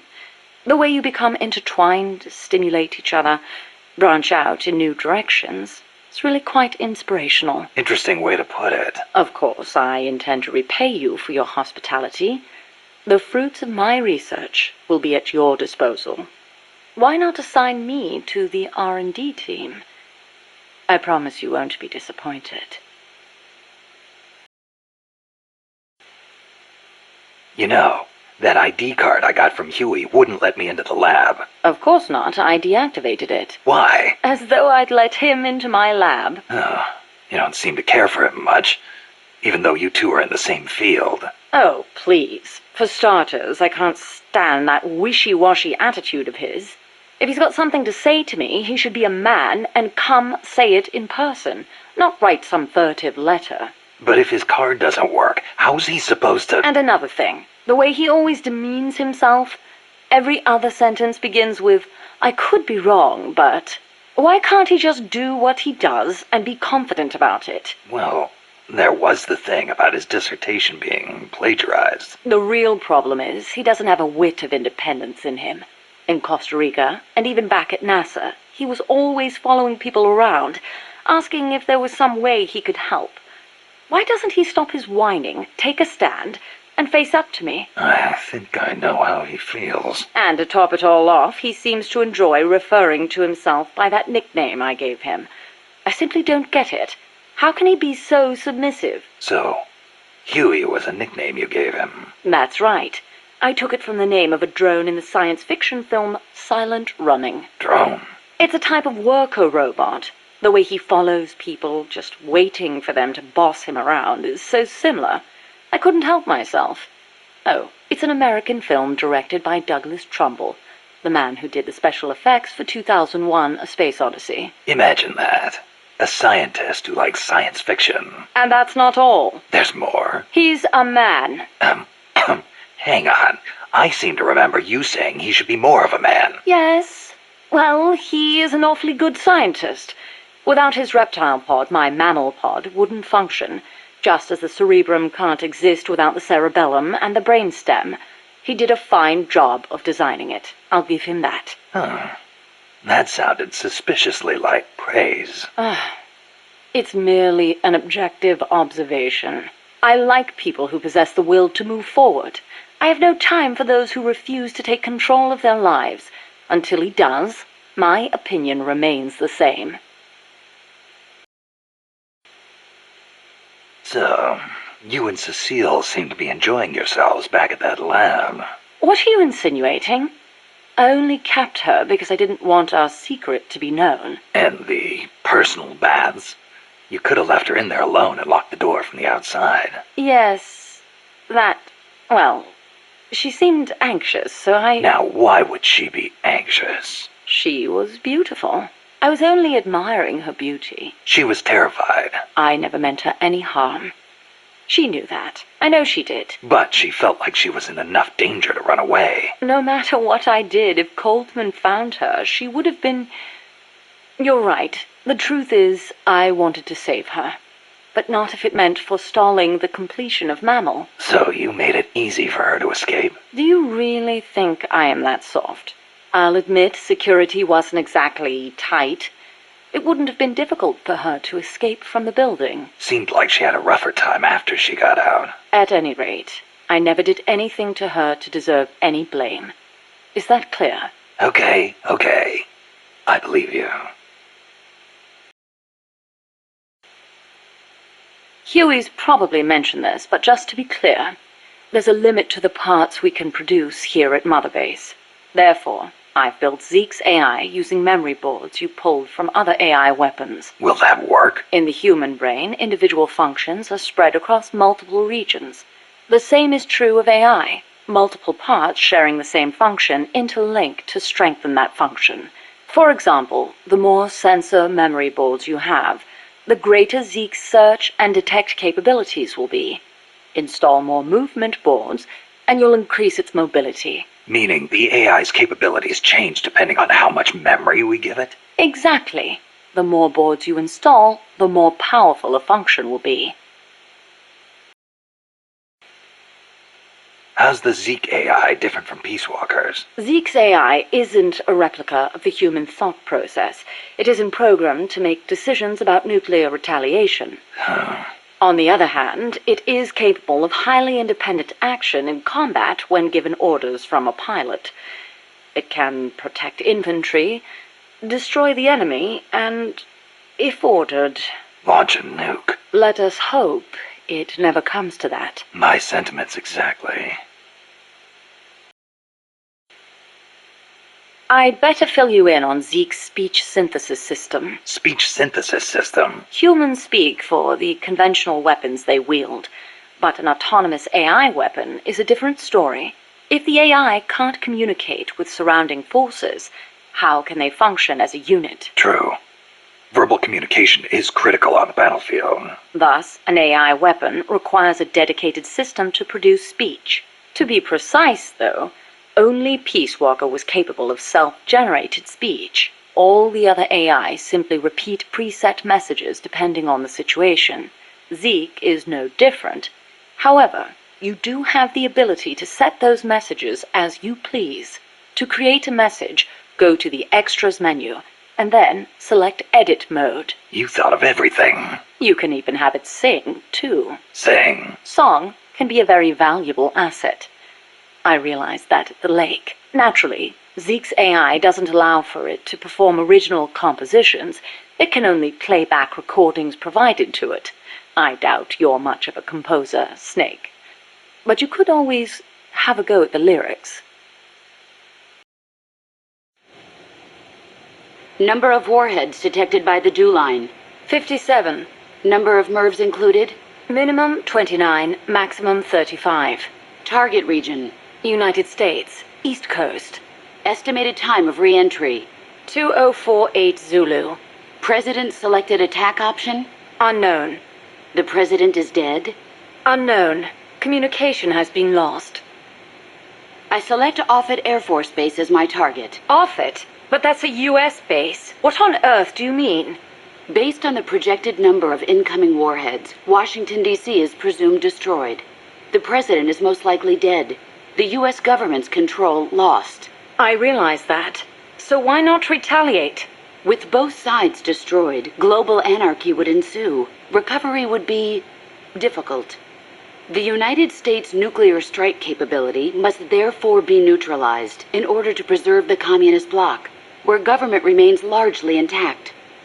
You're siding with the enemy. You can't be serious. Tell me, how do you define enemy? There are no borders in this world. The same conclusion again and again. Where is the flaw? All right, let's try something else. Commencing test. Understood. You're crossing a suspension bridge. Is this my mission? Yes, your destination is the other side. The bridge is wide enough for only one person to pass at a time. A man is approaching from the opposite side. He's carrying a gun. I shoot him. Suppose he's your husband. I shoot him. In self-defense? To spare him the grief. One must die, and one must live. Next question. Your father asks you to fix the roof and mow the lawn. When you climb the ladder onto the roof, the ladder is taken away. I fix the roof. And when you're finished? I jump down. You'll break more than bones at this height. I see no need to change my decision. I have not finished mowing the lawn. I must remain loyal to the mission. Next. There is a snake in the bushes. It is poisonous. I need you to get rid of it. I chase it back to its nest. You can't. The snake's too vicious. It's already killed many people. I chase it away. It will bite you unless you kill it. Go home. Kill me. Kill me now. Why not kill the snake? Your mission is to get rid of it. Is this what you call loyalty? What are you loyal to? Country? Ideology? Feelings? I am loyal to myself. Who's there? Who's that? Intruder!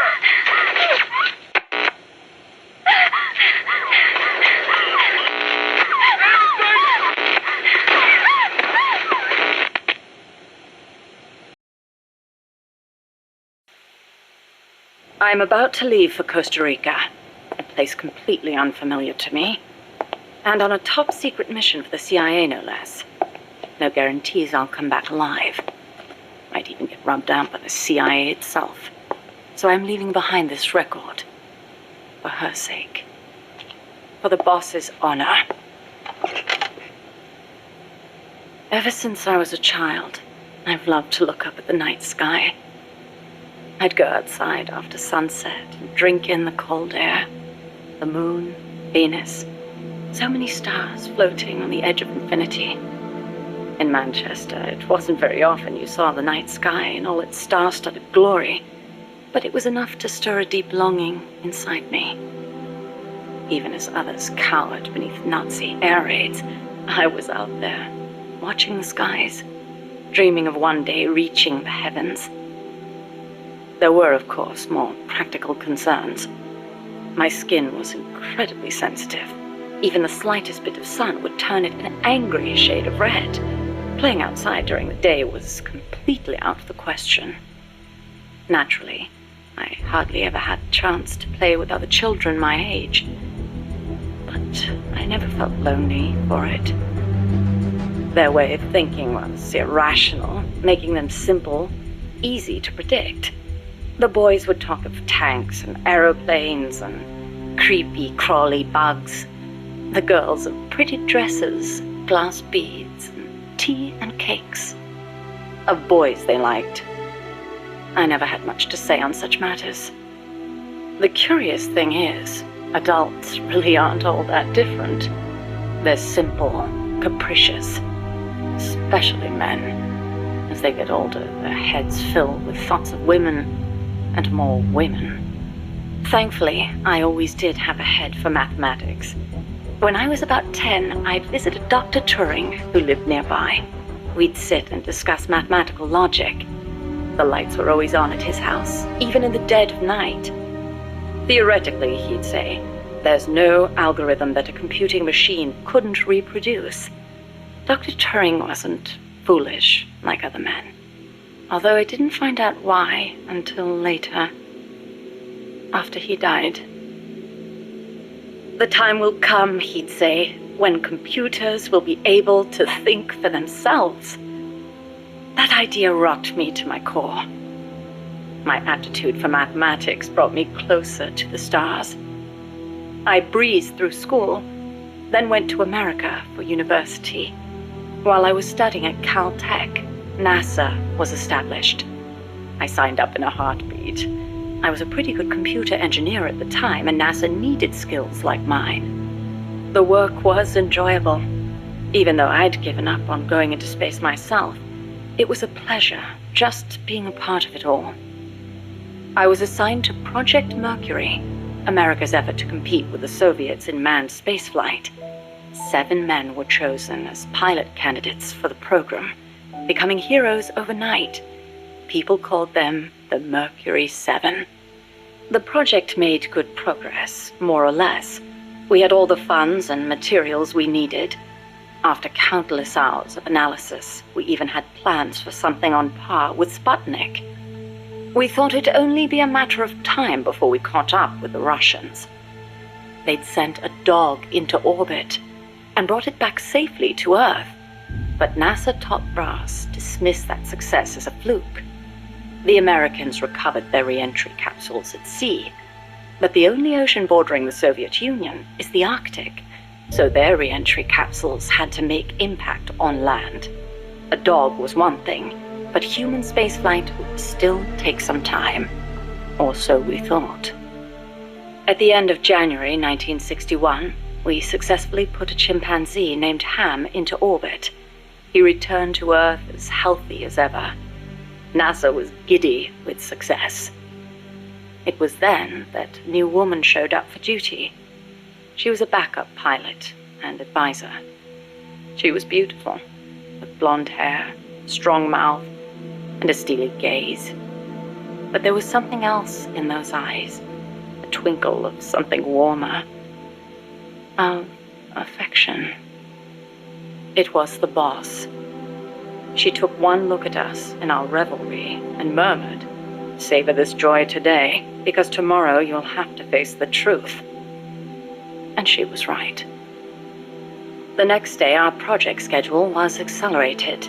We'd received new information that the Soviets were mere months away from putting a man into space. The brass had misjudged the Russians. We couldn't afford to allow the shock of another Sputnik.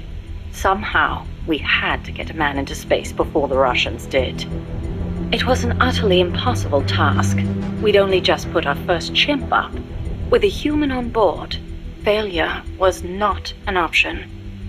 Especially if it were one of the Mercury 7 Golden Boys. And on top of that, the brass wanted to put a window in the spacecraft. The pilot wouldn't be a test animal this time, they said. And when this hero came back alive and well, they wanted him to describe what he'd seen. It was madness. Adding a window to our existing spacecraft would leave it unable to handle the stress. Not to mention the problem of shielding the occupant from cosmic rays. But the boss rose to the task, and splendidly. She claimed to be a layman when it came to space, but caught on keenly to new ideas and concepts. She was demanding, of herself and of others. She seemed rather cold-hearted at times. But I was smitten. She was beautiful, yes, but more than that, she was wise. Her mind was thoroughly rational. And yet no matter how I tried, I could never predict her actions. It was easy for me to assume that her judgments were drawn from an enormous base of knowledge. Quite simply, her life experiences were more diverse, more intense than anyone else's. To me, they seemed boundless in their breadth. In her, I saw a reflection of the night sky. Perhaps because I too was a woman, she and I became close. I couldn't go out in the sun, but she lit up my life. Her light was soft, like that of the moon. I was so happy. With her unerring guidance, the project steadily regained its footing, but one issue remained, the pilot's safety. When the day came to choose a pilot, the Mercury 7 just quietly walked out. Who could blame them? It was far too great a risk to take. Even if they'd volunteered, NASA would never have let them go. They were national heroes, basking in the media spotlight. There was no way they'd be sent on such a mission. The conference room was silent. Then, slowly, she raised her hand, almost as if acting out a scene from a movie. I spoke out against her going, submitting a report stating the ray shielding was inadequate. But the brass's response was brusque. She's already been exposed to a nuclear test in Nevada. She's the perfect candidate. It was completely irrational. Repeated exposure to radiation would only increase the danger. But the government was still reeling from the Soviet success with Sputnik. There was no hope of getting a rational response. They were simply too panicked. People can be so obtuse when it comes to things they can't see. I, however, understood all too well. Just as invisible ultraviolet radiation scorched my skin, heavy particle radiation from space would cause irreparable harm to human tissue. In a word, she was expendable. It was during the boss's pre-flight checkup that I noticed something strange on the X-ray of her skull. Part of the right hemisphere of her brain was damaged. It seemed inexplicable, given her keen intelligence and amazing physical prowess, but there it was, and I decided to report it. I hoped that perhaps my discovery of a physical defect would result in the flight being cancelled. But as I went to make my report, she stopped me. "Why?" I demanded. "How can you let yourself be their guinea pig?" Ignoring my protests, She took me up to the roof of the lab. The night sky was ablaze with stars. It was there that I learned how she had wounded her head. 1943, Los Alamos. She was serving with the Special Forces when she received new orders. A German spy had infiltrated the Manhattan Project, which aimed to build the world's first atomic bomb. She was to eliminate him. His name was John von Neumann, a mathematician with superhuman computational abilities and the designer of the explosive lens. The Manhattan Project was a top national priority, security accordingly tight. The guards couldn't be allowed to know what was going on. She'd have to slip past them and make the death look like an accident. It should have been an easy enough mission. But just before the operation, she received unexpected news. A new life was growing inside her. She was overcome with joy, and for one brief moment, it clouded her judgment. She accidentally got into a shootout with the guards, and without thinking, protected her belly. She was shot in the head. The bullet only grazed the surface of her brain, but the tissue around the wound was destroyed, leaving her in a coma. She wasn't given much chance of recovery, but 3 months later, she woke up. Within 6, she was able to move around as if nothing had happened. It was functional compensation. The other parts of her brain took over for the part that was lost. It made logical sense, but such a full recovery was nothing short of a miracle. Perhaps her superhuman willpower made it possible. Or perhaps my body knew it had to survive for the sake of my unborn child. She smiled as she said that. I understand how she must have felt. Some have taken to calling me Ms. Left Lobe, she said, because I'll do anything for the mission. She was tough, yes, but she had feelings too. I knew that better than anyone else. As it turned out, von Neumann wasn't the spy. The assassination order was a deliberate bit of misinformation planted by the Russians. She had been deceived. The Eastern and Western camps were united on one point: opposition to the Nazis. The Allies needed to develop that bomb before Hitler did. But in looking ahead, the Russians found the Manhattan Project's progress a little too quick for their liking. Mass production of a uranium bomb, like the one that was eventually dropped on Hiroshima, would be difficult from a material perspective. But a plutonium bomb, once perfected, could be mass-produced, and eventually even miniaturized. And Moscow did not like the idea of America having that kind of head start. Explosive lens technology was critical to the plutonium design, so the plan was to get rid of its pioneer, von Neumann. And when that plot came to light, the US and the Soviet Union parted ways for good. It was one of the rare cold nights in Florida. She put her arm gently around my shivering shoulders. As I listened to her voice, I was wrapped in her soothing scent. I felt as if I were dreaming. Even in failure, she seemed perfect. Oddly enough, the failed assassination attempt helped preserve America's edge. A true super genius, von Neumann went on to make his mark in numerous fields outside of the Manhattan Project. Economic game theory, stored program computing. Almost all computers today use stored programs, the so-called von Neumann architecture. His death would have set back computing 10 years, and I wouldn't be at NASA doing research. I wouldn't have been there in her arms that night. I thanked the fates for giving me that chance. But then she said something unexpected. I should have killed von Neumann when I had the chance. Why, I asked. Wasn't the order a Soviet plot? I looked up at her as she began to explain. Yes, von Neumann was innocent, and killing the innocent is a grave crime. But I can't help but wonder, had I succeeded, what would the world be like now? Even without von Neumann, the explosive lens would have eventually been developed. Von Neumann architecture, too. But she seemed to believe that if progress had been put off for a few years, then perhaps East and West would have had a chance to work hand in hand. I'd never considered such a possibility, but her tone was confident, assertive. It was as if she intended to make the two superpowers shake hands herself. The explosive lens was developed too early, spawning a Cold War and an endless nuclear arms race, she continued. That mission sprung from deceit, but maybe it was divine providence too. It was like she was speaking to her own child.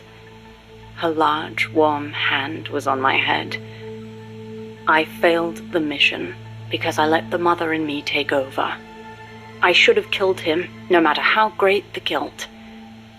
If I'd killed him, I might not have prevented Hiroshima, but maybe I could have saved everyone in Nagasaki. I looked up at her and saw her looking up too, up at the starry sky. Her face showed only deep remorse. It was as if she'd convinced herself that she alone was responsible for creating this twisted world. But that's no reason for you to sacrifice yourself for this. I knew I'd never dissuade her, and yet I still clung to hope. I know you're concerned, and I thank you, but I have to be loyal to the end. And then she smiled at me. Loyal to the end. Loyal to what? I asked. But she didn't answer.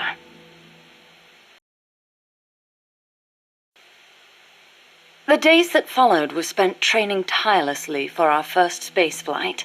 The boss endured conditioning that tested the limits of human capability, and I supported her. Those were happy days. On April 12th, the spacecraft carrying the boss left the Earth's atmosphere. Although it was only 20 minutes of ballistic flight, it was nothing short of miraculous, considering how little time we'd had. The first human in space. We were ecstatic. Then something went wrong. The re-entry angle was slightly off, warping the outer hull. The cause was clear. It was the hastily constructed window we'd installed. Her capsule missed the projected splashdown point by a long shot. As we raced towards the capsule, a breaking news broadcast came over the radio.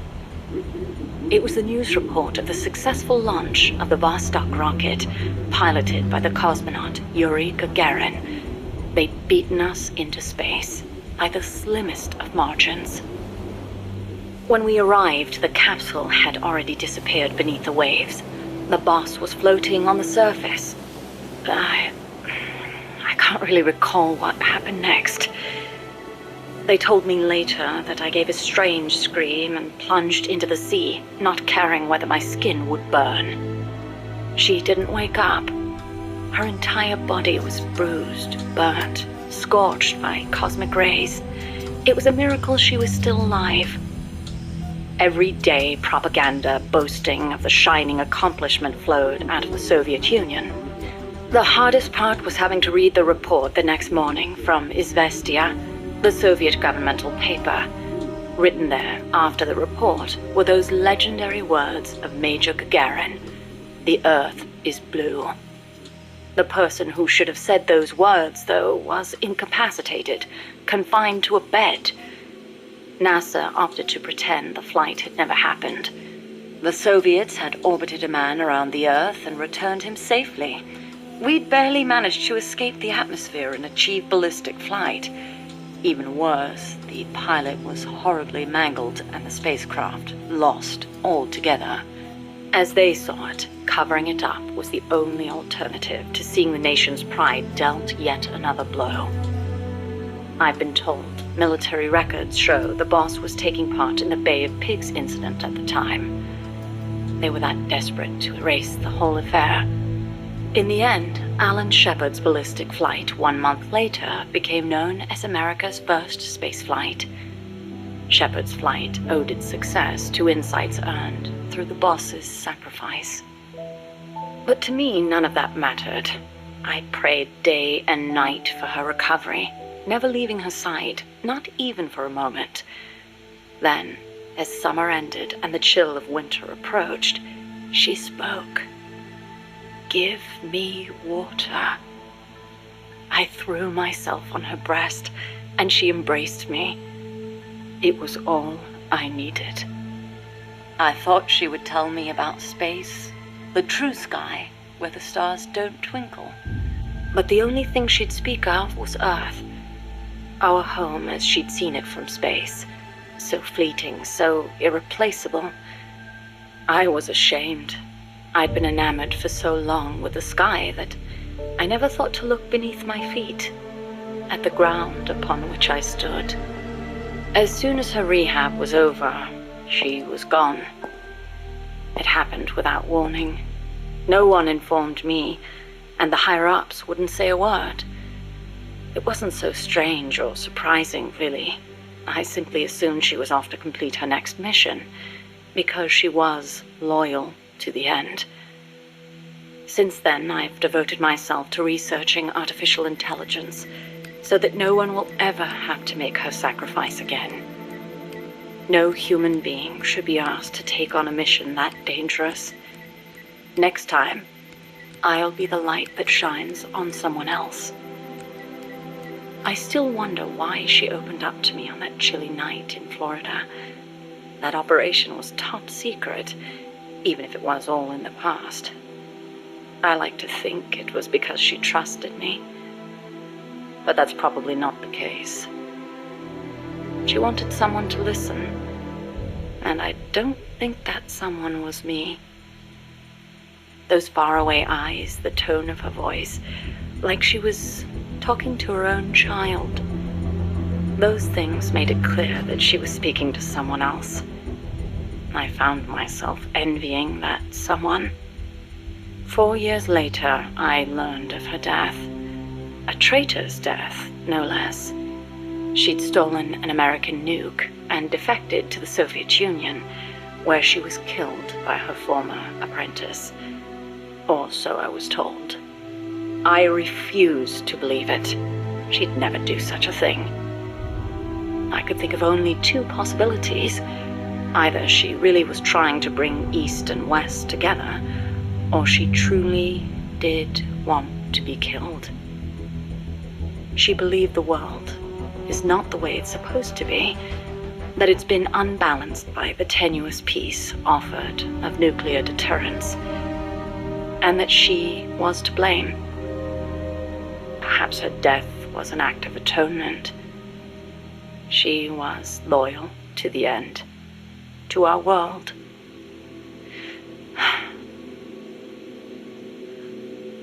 And I lost the light of my life.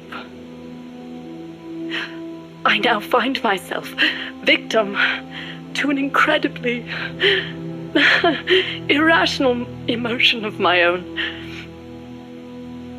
That someone, the one she wanted to confess her sin to, could it be the one who took her life? The very thought drives me utterly mad with jealousy. One day, I will discover the truth.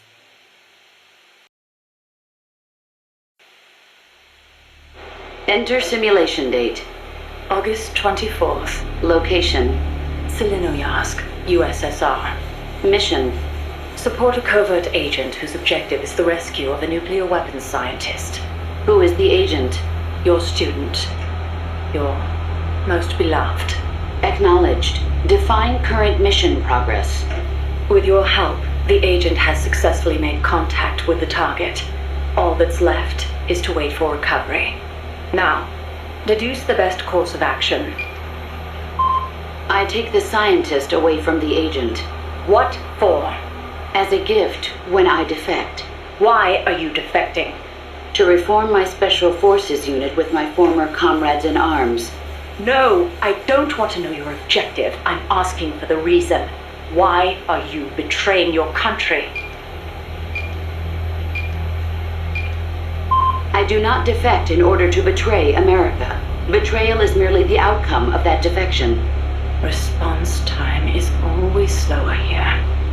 Perhaps she lacks confidence in her judgment. You're a hero in the West. Why should the Soviets trust you? In addition to the scientist, I provide them with a portable nuclear warhead in order to win the favor of a Russian GRU officer. And then you launched it. Launched? The nuke? Me? That's right. At a target inside Soviet territory. Nuclear weapons make my blood run cold. They blot out the future. How could I? Karma. Is it my karma? The karma my mistake has brought upon us? My... Attention. Discontinue forward reasoning. Cross-check with knowledge base. Affirmative. Cross-check complete. Revising conclusion as follows. I steal the new weapons developed by the scientist, and then launch the nuke at the Weapons Design Bureau. Forward and backward reasoning are in conflict. Attention. Return to forward reasoning. Affirmative. Your apprentice returns for the scientist. I send him away. He doesn't give up. I send my comrades to defeat him. All of them fail. Even the GRU officer who oversaw your defection is defeated by your apprentice, along with a new weapon. Now, what is your course of action? I fight him. Why? With your GRU patron dead, there's no reason for you to fight. Why not just run away? I must fight him. I do not see the reason. With a soldier of your caliber on his side, how could the GRU officer be defeated to begin with? Did you betray him too? I've been waiting for a long time. You could switch allegiance from GRU to KGB and take the remaining nuke as a gift. There's no chance they wouldn't welcome a hero of your stature. Drift away. My place is with them now. I didn't ask you that. Give me the basis for your reasoning. Tell me the truth. Politics determine who you face on the battlefield. Why won't you answer me? It's like you were just waiting for him to kill you. I was disloyal. Betrayed my country. I deserve to die. How can you say that? You can't be a traitor. You're not that kind of person. Kill me. Kill me now. Stop it! Stop it! Attention! Discontinue reasoning. One must die, and one must live. Stop it, damn you! Discontinue! Life's end. Isn't it beautiful? Shut down! Always in the same place. Her reasoning goes haywire. Someone holds the key. Perhaps it's him. I'll get it out of him. One way or another. As of today, I will be living here at Mother Base. Now my real trial begins. Zadornov was paying my room, board, and tuition, but he has since been captured. I told the man that with no more money from the KGB, I could no longer afford school. He bought my story, and when I said I would be willing to work, he took pity on me and let me stay. For some reason, Miller really pled my case. That was helpful, but the man is still a fool. His men are no better. They think their training makes them strong, but that kind of strength is nothing in the face of true power. And better yet, they wait on me hand and foot, believing I am just a schoolgirl. Looks like I won't be working too hard after all.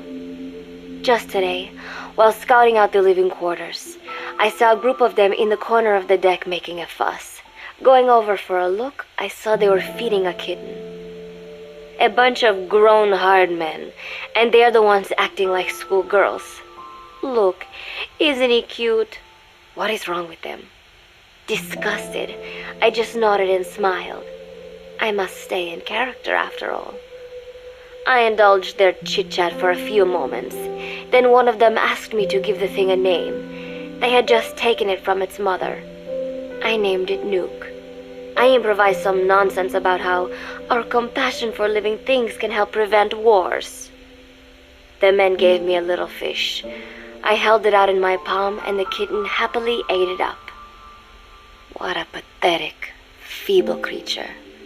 It sickens me.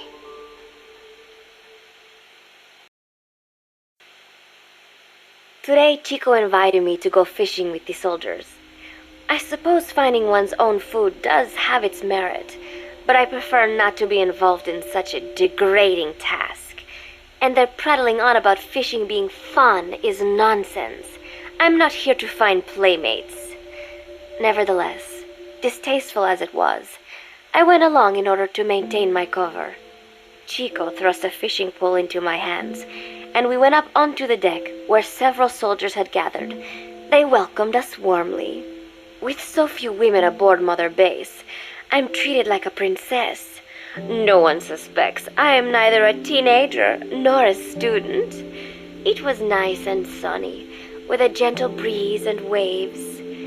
As I cast my line and waited for a bite, the soldiers began to ask me all sorts of questions.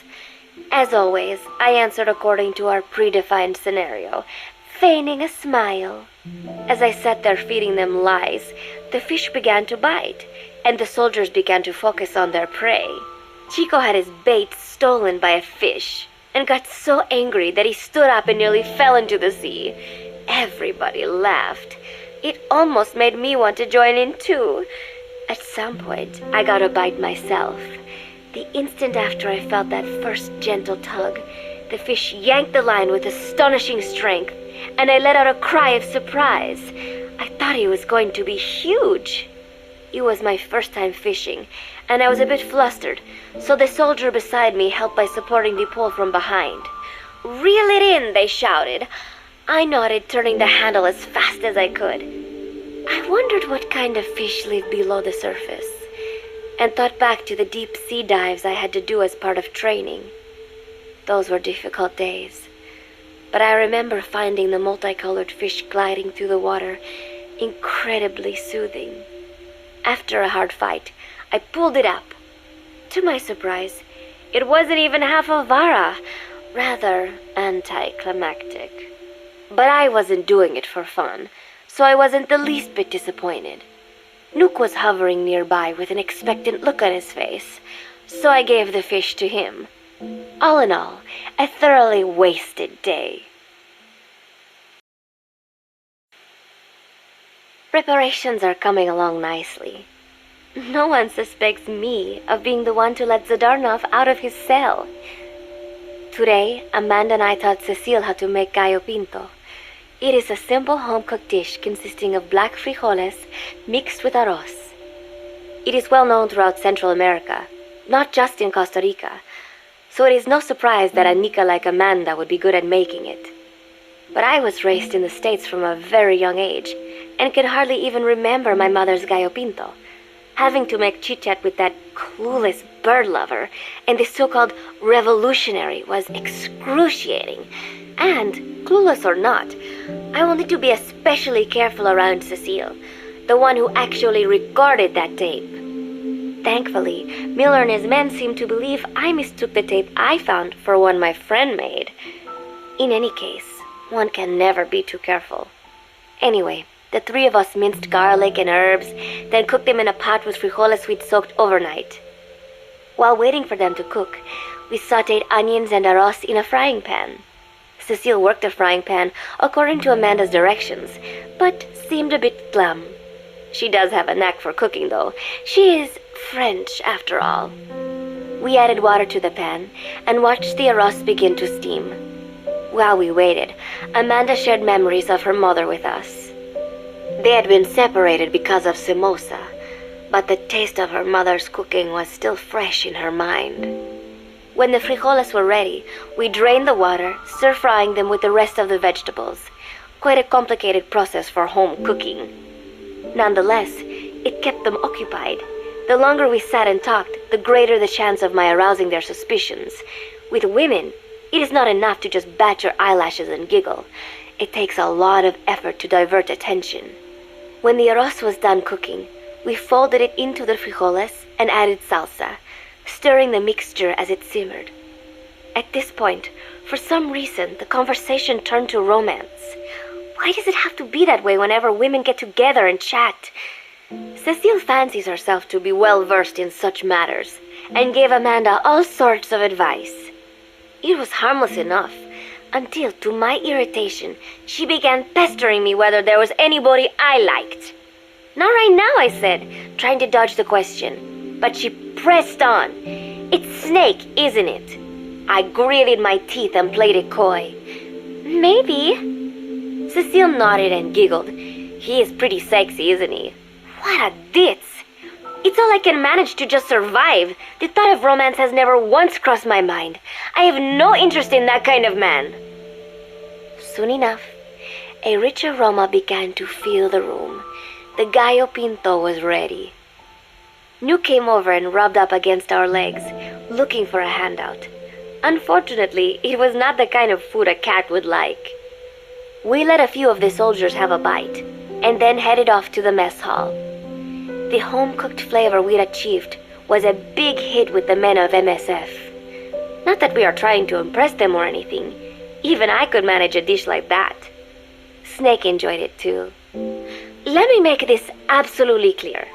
I have no interest in that man. Football, or soccer as it is known in the States, is extremely popular here.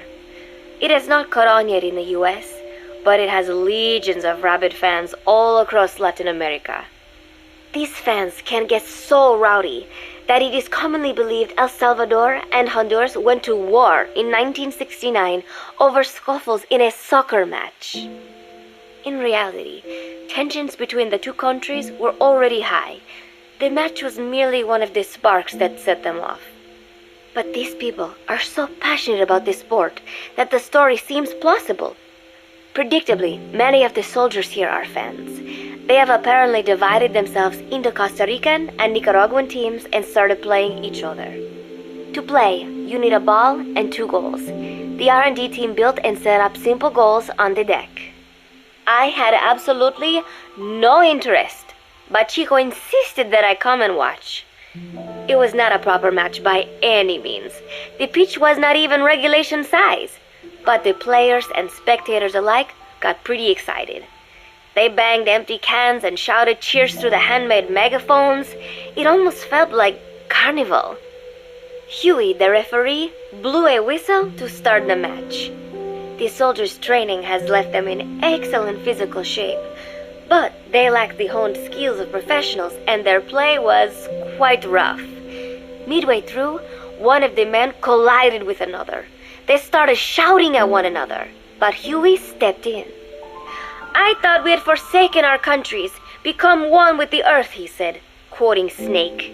We are not competing for national pride here, and we are not fighting for the good of any one country. This is not a war. Soccer is a peaceful sport, am I right? The soldiers nodded. They know the pain of war, and they share Snake's vision. Perhaps that is why all this resonates with them. Team Costa Rica was down a man, and somehow I was picked to fill in. Costa Rica had the advantage up until that point. I suppose Huey wanted to keep it balanced. The soldiers agreed with Huey's call.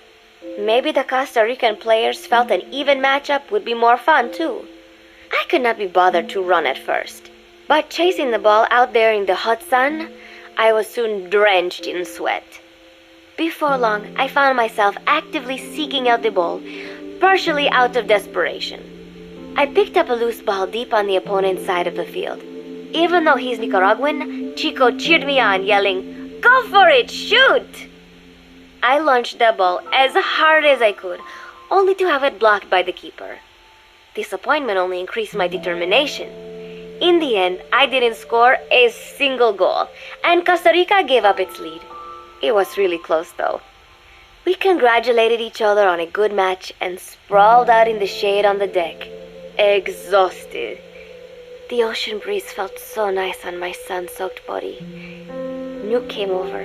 It is one of his favorite spots, and stretched out next to me. And together, we watched fluffy white clouds drift lazily across the clear blue sky.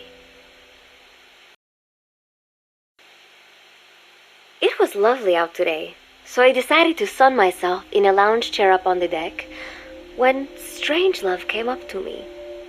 Despite the heat, she was in her usual long sleeves and pants. I waved at her. She looked away and mumbled, "Hello there. Fancy meeting you here." I asked if she needed anything, feeling her eyes creeping up and down my body like she was savoring it.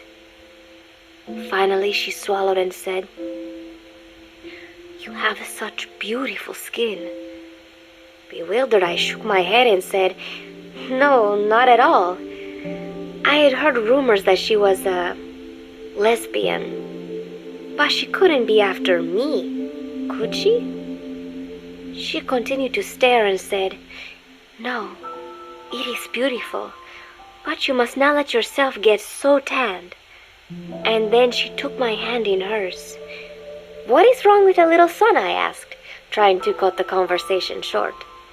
But she shook her head violently. "No, you mustn't. A young lady should take better care of her skin." She was acting strangely now, as if aroused. She lectured me on the perils of tanning, how it ages skin, causing wrinkles and spots, and in the worst cases, even skin cancer.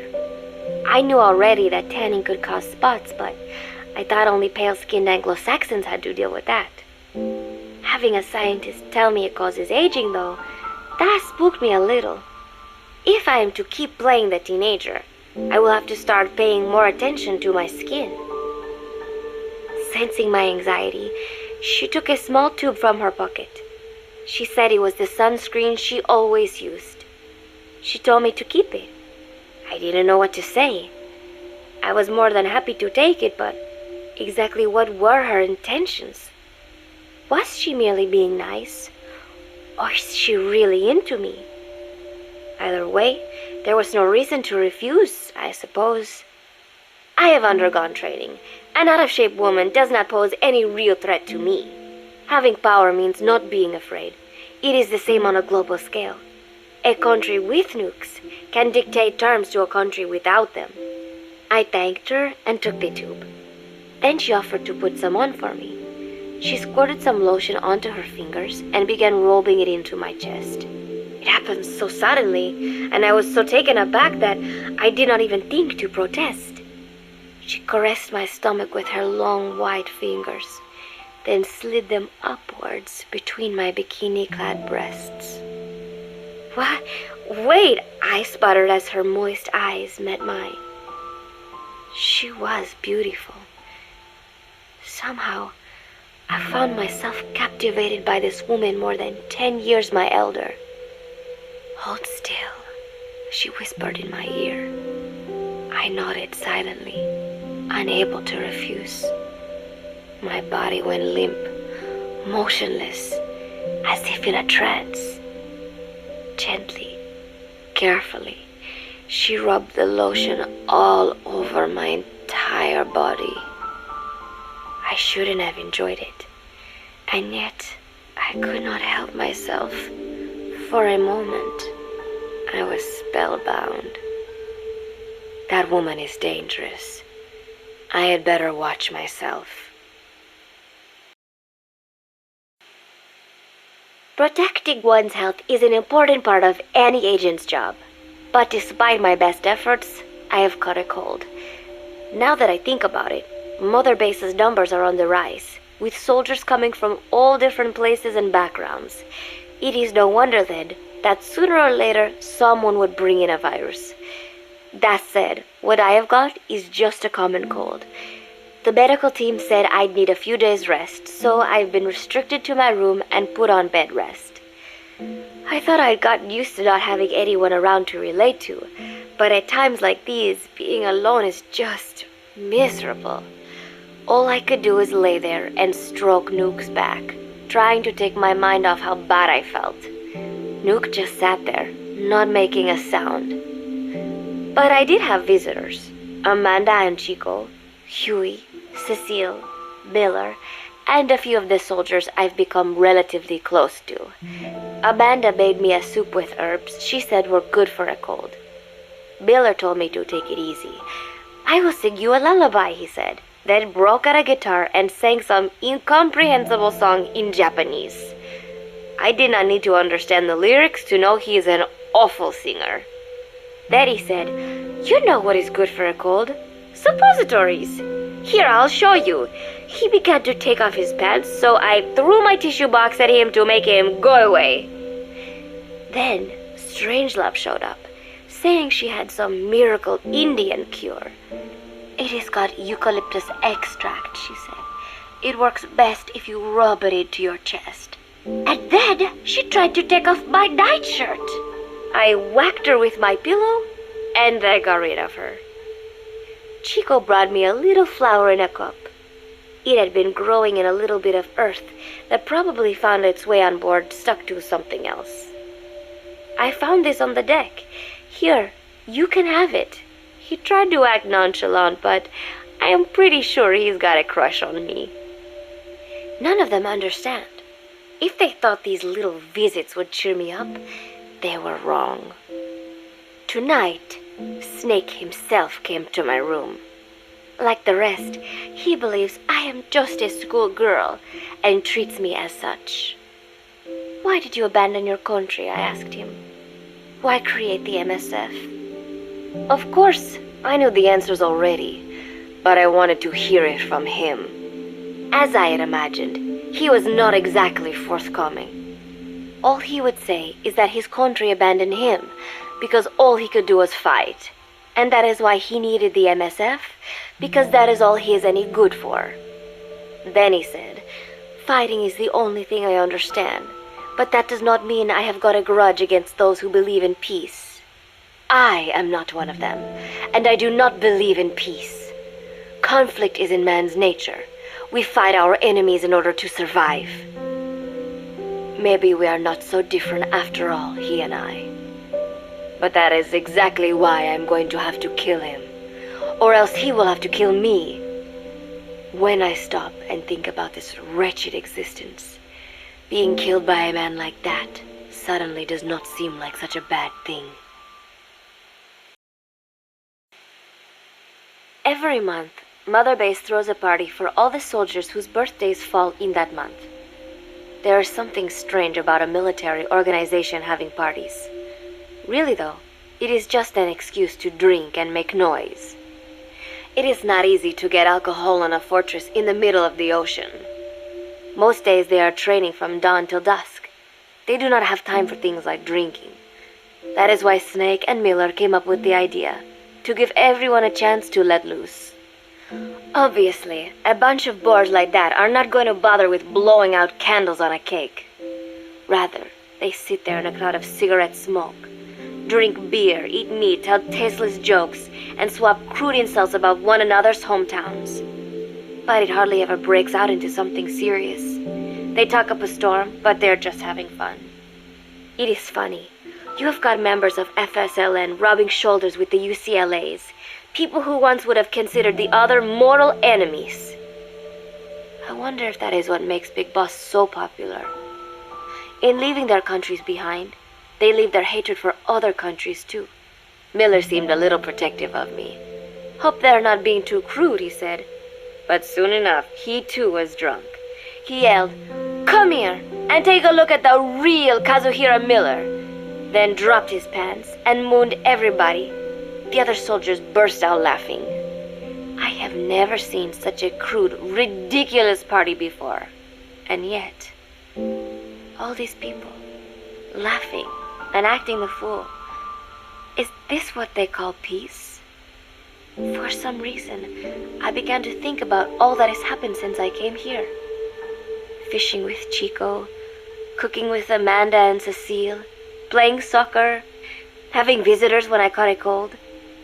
When I stop and think about it, my time here has been the most peaceful of my life. But that is about to end. I cannot imagine he will be willing to negotiate. It seems I am to fight the legendary Big Boss. I do not know if I'll be able to beat him, but if I have to choose between death and defying Cypher, I will gladly choose death. The thought of dying does not scare me, but if I disobey my orders, the fear and despair awaiting me will be far worse than anything I can imagine. It was Cypher who took me in as an orphan, gave me food and a place to live. His orders may have been unreasonable, but I will never repay my debt entirely. It seems I have no choice. I must fight this man. I must fight Snake. Do you know Miller, Snake's right-hand man? Apparently has got at least one serious weakness. He is an insatiable womanizer. He does not bother me, most likely because he considers teenagers off limits. But he has hit on every single one of the few female soldiers here at Mother Base. They ought to be telling him where to stick it, but end up falling for it so easily. I think some of it stems from the fact that he is actually not that bad looking. Anyway, today, that nasty habit got him in trouble. He and Snake got into one of their rare fights, and I was there to see it. They burst out of the showers, completely naked, trading punches. I am no child. The sight of a naked man does not make me blush, but this was something else. Maybe this'll teach you, Snake yelled as he slammed his fists into Miller's chest. I heard later that apparently he'd been two-timing someone, and that same someone had gone to Snake with her troubles. As I see it, it is her own fault for letting herself be deceived like that. If she is too dumb to see through Miller's lies, then she got what she deserved. But this was not the first time it had happened, or the second, and Snake read Miller the riot act. Miller argued back, and what began as a shouting match turned into a fist fight. "You son of a bitch," Miller yelled as he swung. "Not bad," said Snake, smiling, "but not good enough." And then he was back on the offensive. They had already been at it pretty hard in the showers, and their bodies were covered with bruises. Both of these men had been trained for war, their bodies deadly weapons. They were each bleeding from a dozen places. All this from a fist fight.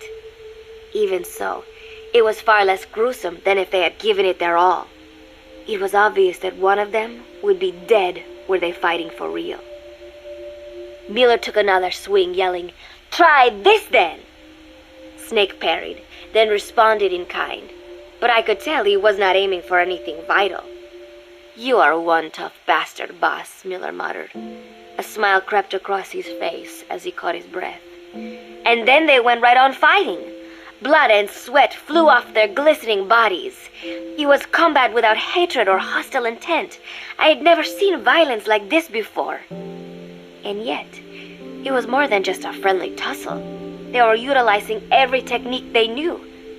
It was not a sporting match. They were not playing by the rules. How could they keep this up? At last the two men tired themselves out, and the bizarre scene came to an end. They looked at each other's battered bodies, and then burst out laughing, embracing and congratulating each other on a good fight. It all seemed so idiotic. I still cannot fathom such behavior.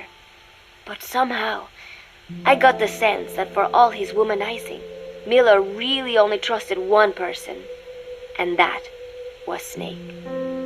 There was no way I could ever come between the two of them, and at that thought, I began to feel as if I had lost. All of Mother Base is preparing for a festival. Since Snake and his soldiers spend so much time fighting, they are setting aside one day a year for peace and relaxation. I do not know all the details, but apparently that is what Snake and Miller decided. These soldiers love the idea, of course. There is so little fun to be had here that everybody looks forward to events like these.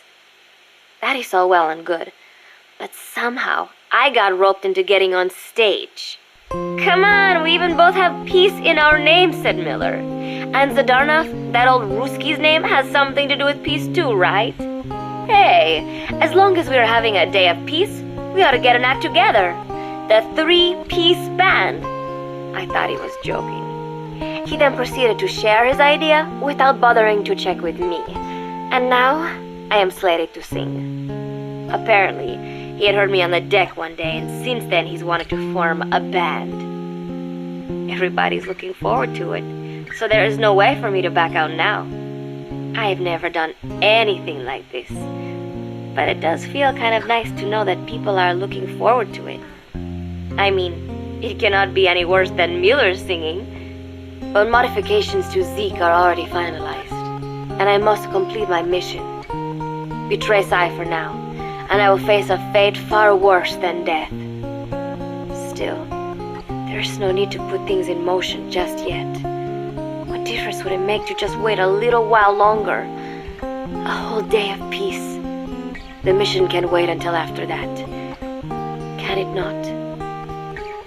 I know I am only delaying the inevitable. When the day comes, one of us will have to die. Snake or me. But still, if I could just come up with some way to stall Cypher, at least until our day of peace. When did I start having thoughts like this? My cover is blown. They know nothing of Cypher or my true objective, but they know I am a spy. There is no more time left. I must act now. I must complete my mission. How did it come to this? All I wanted was 3 more days. Just 3. Miller's already finished writing the song. It is called Love Deterrent. It is about a girl who cannot express her true feelings. I have been practicing. I am no pro, but I was pretty sure I would do a decent job. And now this. Cypher found out that Zeke was complete. He must have someone inside Mother Base besides me, spinning his tightly wound web of control, leaving no room for individual will. Typical. When they found out Zeke was complete, I was ordered to execute the operation immediately. If I was going to enjoy just 1 day of peace, I had to ensure the plan could not move forward. I tried to sabotage Zeke. I thought by damaging the drive system, they would have no choice but to delay their plans. I waited until midnight, and then snuck into the hangar. There would be trouble if it looked like sabotage. I selected one of the drive system's load-bearing parts and carefully worked to warp its shape. The leg's drive system requires a high degree of precision to operate. Even the smallest deviation would have done it. Then, Chico walked in. Maybe it was one of those nights where he could not sleep. In any case, he saw me, panicked, and took off running. It would have been easy to kill him, but I could not. I know he likes me. It is not as if I would ever have an interest in a child like him, but I could not pull the trigger. Not at him, not in the back. Will he tell them? Or is there a chance he will keep it a secret? Protect me? No. He knows now. Knows I am not who he thought I was. He ran without even questioning what I was doing. There is no chance he does not know. And soon, all I have built here will end. And if Cypher has another agent among them, if he finds out I tried to sabotage Zeke, this place will no longer be my heaven. Then it is settled. I make my move now. Chico walked in before my sabotage was complete, so Zeke should still be operational. It might not run at full speed or power, but I do not have time to fix that. Without Zeke, I do not have a chance in hell of winning. I must act fast before Chico sounds the alarm. I knew it would come to this. I just did not think it would be so soon. It is time, Zeke. Metal Gear Zeke. Activate. She told me everything. Why did she open her heart to me like that? At the time, I couldn't understand it. But now, I think I do. Snake, she wanted you to know the truth. She chose me to tell you. That's why she saved my life. I've lied to you so many times, but not this time. My orders from the government were to obtain the legacy and to eliminate everyone who knew the truth about what happened. In other words, I'm supposed to kill you. But I can't do it. Not because we loved each other, and not because you saved my life, but because I made a promise to the boss, and I intend to keep it. I just wanted you to know. And you have to live. Snake, listen to me. She didn't betray the United States. No, far from it. She was a hero who died for her country. She carried out her mission knowing full well what was going to happen. Self-sacrifice, because that was her duty. The boss's defection was a ruse set up by the U.S. government. It was all a big drama staged by Washington so they could get their hands on the philosopher's legacy. And the boss was the star of the show. They planned it so that they could get the legacy that Colonel Volgan inherited and destroy the Shagohod at the same time. Only a legendary hero like the boss could have earned Volgan's trust. Finding out where the philosopher's legacy was hidden was to be her greatest mission. Everything was going according to plan. But then something happened that no one could have predicted. Colonel Volgan fired an American-made nuclear warhead at Sokolov's research facility. Khrushchev demanded that the U.S. government provide proof that it wasn't involved. They couldn't just abort the operation to steal the legacy. So the operation itself was greatly expanded and revised. The authorities in Washington knew that in order to prove its innocence, they'd have to get rid of the boss, and that one of their own would have to do the job. The public couldn't be allowed to find out about it. Not ever. This, they concluded, would be the best way to keep the whole thing under wraps. The boss wouldn't be allowed to come back home alive, and she wouldn't be allowed to kill herself. Her life would be ended by her most beloved disciple. That was the way the government wanted it. That was the mission she was given, and she had no choice but to carry it out. Her death, at your hands, was a duty she had to fulfill. Out of duty, she turned her back on her own comrades. A lesser woman would have been crushed by such a burden. The taint of disgrace will follow her to her grave. Future generations will revile her. In America, as a despicable traitor with no sense of honor. And in Russia, as a monster who unleashed a nuclear catastrophe. She will go down in official history as a war criminal. And no one will ever understand her. That was her final mission. And like a true soldier, she saw it through to the end. But I think she wanted you, of all people, to know the truth. She wanted to live on in your memory, not as a soldier, but as a woman. But she was forbidden to tell you herself.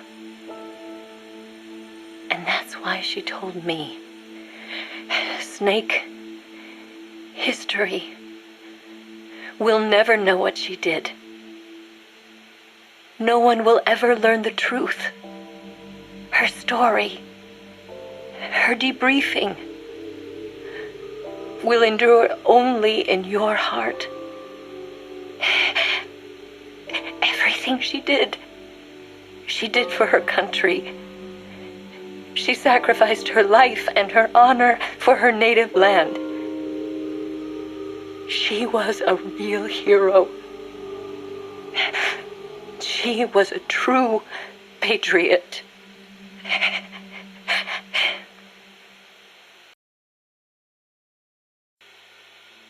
Hello, Snake. It's been a while, hasn't it? I hear you've been causing quite the ruckus in Nicaragua. Nothing much to report from my end. The legacy's being put to good use. Or so they tell me. But enough with the small talk. There's something I need to tell you. You saw the photo that came with this tape, right? The boss gave that to me 10 years ago. I'm sorry, I should have told you sooner. I probably should have told you right away. But sending it to you hasn't been an easy decision to make. It's taken me 10 years. Once you've heard what I have to say, you'll understand why. That photo belonged to her. I know what you're thinking. What does she have to do with this? You've probably seen it 100 times in the press already. Obviously, it's of the Mercury 7, the first group of American astronauts, the heroes of Project Mercury. But there were actually 8 people in that photo. One of them was edited out, erased, without a trace. That 8th astronaut, the one airbrushed out of existence, that was her, Snake. Now, why did they need to keep her existence a secret? What were they trying to hide? The answer goes back even further. 17 years ago. It was the height of the Cold War. The Eastern and Western blocs were racing to develop space technology to match their nuclear arsenals.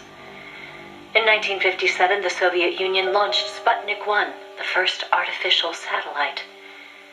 The Americans were stunned. They'd been led to believe their country led the world in science and technology. That shock quickly turned into fear. If the Russians had the know-how to launch a satellite into space, they could use it to launch a nuclear missile, too. Frantic, the U.S. threw everything it had into the space race. The following year, the Army succeeded in launching the first American satellite, Explorer 1. The National Aeronautics and Space Administration was established that fall, and Project Mercury with it. The goal was to send a man into space, and 7 men were chosen as pilot candidates. The media dubbed them the Mercury 7. They were immediately hailed as national heroes, icons of Western space exploration.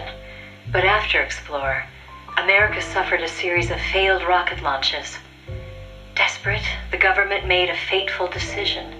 Unable to wait for its space program to mature, they'd steal the Soviets' technology, at the same time sabotaging their space program. You know better than anyone how hard a mission that was. The Soviet space program was shrouded in secrecy. Recovering that information would be no easy task. Using the help of an insider, they'd insert a sleeper agent into the research institute, or else recruit one of those insiders to do the job for them. And, if necessary, the mission leader would have to go in and sort things out themselves. Someone was needed with experience, knowledge, and superior intuition. And the only one for the job was the boss. The president himself asked for her by name. He needed someone who could be trusted with the fate of a nation. Who else to turn to but the hero of the Second World War? It was June 1959. So you see, Snake, that's why she left. That was the top secret mission that took her from you.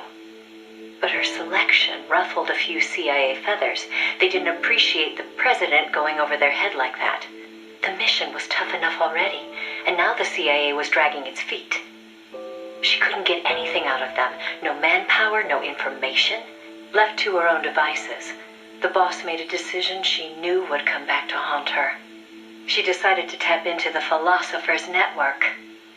And that's when the wheels of fate began to turn. The Philosophers were a secret society of power brokers formed in a pact between the US, Russia, and China in the early 20th century. Of course, by that time, the American and Soviet branches had already parted ways. But there were those among the remaining Russian philosophers not entirely happy with the one-party communist state. The boss reached out to them. She arranged clandestine meetings in Berlin, hoping to find a way into OKB-1, the Soviets' premier design bureau. She worked tirelessly to win their sympathy, in some instances using huge sums of cash, in others by helping them over the Berlin Wall. It was a dangerous game to be playing. The philosophers had everything on her, and not just information either. She'd given birth to a child on the battlefield, only to have them immediately snatch it away. I know she told you that story. If that child was in the hands of the Soviet philosophers, she'd be putting more than just herself in danger.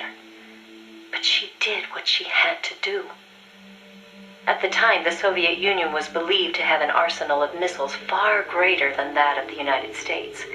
If that proved to be the case, Moscow would be free from the yoke of nuclear deterrence, raising the possibility that the Soviets might actually launch nukes if they felt it necessary. As you know, the so-called missile gap turned out to be a Soviet bluff. Moscow had gone to incredible lengths to perpetuate the lie. In fact, the whole space race was really just a part of an elaborate ruse. Only we didn't know that at the time. She used to joke that even she swallowed the whole missile gap story, hook, line, and sinker. She put her life on the line, for the sake of her country, to prevent nuclear war. And it was because of her sacrificial efforts that America succeeded in placing a sleeper agent inside OKB-1. NASA began to receive huge volumes of technical data from the Soviet program. By the end of 1959, they'd succeeded in sending a chimpanzee named Sam on a ballistic rocket flight. The rocket never left the atmosphere. But all the same, it was a huge success for NASA, restoring confidence in its technology. Then, just when the operation was starting to produce results, the CIA came calling. "You're a war hero," they said. "No need for you to dirty your hands with this sort of black ops. We'll take it from here." In effect, they wanted to reap the rewards for themselves. But the boss didn't object. "My part is over," she said. "I don't care what you do with the data now." It seemed as if NASA was making great strides toward manned spaceflight while the Russians lagged behind. They even got a report from their mole at OKB-1. "The safe return of Sam has sent our scientists into a panic," he said. Soon afterward, the Soviet Union sent an animal of its own into space on Sputnik 2, the dog Kudryavka, better known to the world as Laika. But Laika was fated never to return to Earth. The U.S. can recover its spacecraft from the ocean upon re-entry. But the Soviet Union only borders the frozen Arctic. They had to bring their spacecraft down on land. How could they soften the impact enough to bring a living creature back safely? The agent reported that the Soviets hadn't yet found a solution to that problem. The plot to sabotage the Soviet space program seemed to be working, too. First, they tampered with Sputnik 4's re-entry. Then, 2 months later, one of their rockets exploded on the launch pad. They did manage to send 2 dogs into orbit aboard Sputnik 5 and return them safely to Earth. But the agent dismissed it as a fluke. Dogs, sure, but humans? They didn't have the technology. Everybody believed it. Everybody was complacent. Everybody. Except the boss. There was something about the Sputnik 5 schematics they were getting that didn't seem right. Some kind of ejection device on the capsule that didn't quite belong. She couldn't figure out the reason why it was there. What was it supposed to eject? NASA shrugged off her concerns. They figured it was probably meant to eject the flight recorder in case of an accident. The boss pleaded with them to investigate, but the CIA wasn't having it. They probably thought she was trying to reclaim some of the glory for herself. The boss wouldn't give up. She decided to head to the Soviet Union herself, alone, without any backing from the CIA.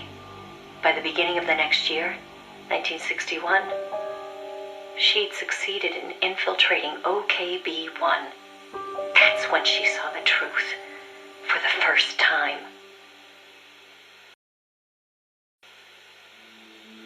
The sleeper that she'd worked so hard to place was a double agent. He'd been turned by the Soviets and was feeding the Americans lies. But what shocked the boss even more was why. The CIA's access agent had been taking a large cut of the sleeper's pay. The sleeper felt what little he was left with wasn't worth the risk. When he got a better offer from Moscow, he took it. At some point, the Americans' intelligence operation had become an open book to the Soviets. And contrary to what the sleeper had been reporting, the Soviets' manned spaceflight technology was quite advanced. It wasn't until she infiltrated OKB-1 herself that the boss learned the truth about Sputnik 5. After the spacecraft re-entered the atmosphere, it ejected the pilot, seat and all, at an altitude of 7,000 meters. It was the Soviet solution to the problem of land recovery. The mystery device attached to Sputnik 5 was for that purpose. The pilot would parachute down from that high altitude wearing a bulky spacesuit. Crazy, I know. The Soviets knew exactly how dangerous it was, of course. So much so that they gave Yuri Gagarin, the first man in space, a special 2-rank promotion before re-entry.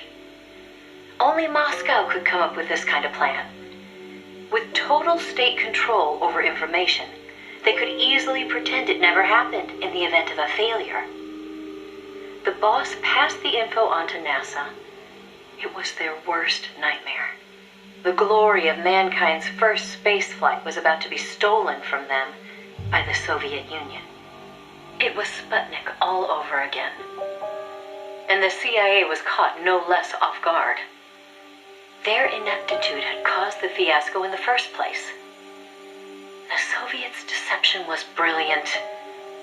They'd woven a masterful tapestry of truth and fiction to convince the Americans their intelligence operations were proceeding as planned. No one but the boss could have seen through it. It was obvious the Soviets had some gifted minds working on their side. But that certainly didn't excuse the CIA's massive failure. The CIA wasn't done, though, and devised an ingenious plan to avoid taking responsibility. Luckily for them, a new president had been elected the previous November, John F. Kennedy. As he didn't know the case history when taking office, the CIA was able to feed lies to his new administration. They masked their own failures, placing the blame squarely on the boss's shoulders. After all, she'd selected an unreliable sleeper. They claimed she'd failed to make use of one of the most effective means of controlling a sleeper agent's actions: holding their family hostage. The boss was well aware that would have worked.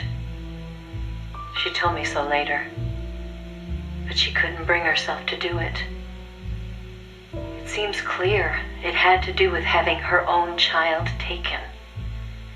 She could never inflict the same pain on anyone else. The CIA used that against her. In his election campaign, Kennedy had vowed to close the missile gap with Moscow. If America lost the space race, that promise would be worthless. The fact that the president had no links to the philosophers only made things worse. He was completely unaware of the secret networks she'd used to complete her mission. In his eyes, she was no better than a traitor. The fate that awaited her was cruel beyond belief. The order came down from above. The boss would take the official blame for the sleeper's betrayal. More so, she'd serve as the guinea pig for NASA's manned spaceflight program. By then, NASA had gotten as far as sending a chimp named Ham into space. Now came a whole battery of ground tests to pave the way for a human to take its place. High-G tests, zero-G tests, spacesuit tests, simulations in pressurized oxygen environments. Some of the tests were highly dangerous, too dangerous for the Mercury 7, who were by then already media darlings. So the boss was made to stand in for them. She could have refused the order, argued her side of the story against the CIA, but she didn't. The way she saw it, her military experience made her a potentially valuable asset to those tests. She felt it was her duty to accept. She soon proved herself right. The boss was more than just a guinea pig. She drew on her experience to give the staff focused advice exactly where it was needed. NASA's space program took off again. At the rate they were going, putting a man in space seemed within reach. The higher-ups at NASA were impressed with her talents. They took to calling her the 8th astronaut, the Mercury Lady. The photo I sent you was taken around that time. I suppose maybe they were planning to use it as propaganda, the world's first female astronaut. But then, just as things were looking up, they hit a new snag. The government told them to add a window. There were no windows in NASA's spacecraft back then. Ham never saw the stars around him. But Washington insisted. Their sources told them Soviet spaceships had windows. Space exploration as a form of propaganda in itself. After all, what was the point of sending a man into space if he couldn't tell the world what he'd seen? Most of all, though, they simply couldn't have the Russians doing something they couldn't. It was sheer madness, and everybody knew it. NASA was already facing impossible deadlines. Now they were adding yet another element of uncertainty to the mix. Installing a window would both weaken the spacecraft and make it harder to shield the occupant from cosmic rays. They weren't about to put their Mercury 7 golden boys in that kind of danger. So the boss was chosen as the pilot instead. Even if she made it up into space, she was given less than a 20% chance of returning to Earth alive. But she took it in stride, even helping them make the necessary design changes to the Mercury capsule. It was like going to work every day at NASA to make her own coffin. Then, without warning, the U.S. received intelligence that the Soviets had moved their Vostok spacecraft to the launch site. The launch was set for the following day, April 12th, 1961. America couldn't let the Soviets beat them with Vostok. NASA was forced to cut short the testing process and move the launch date up.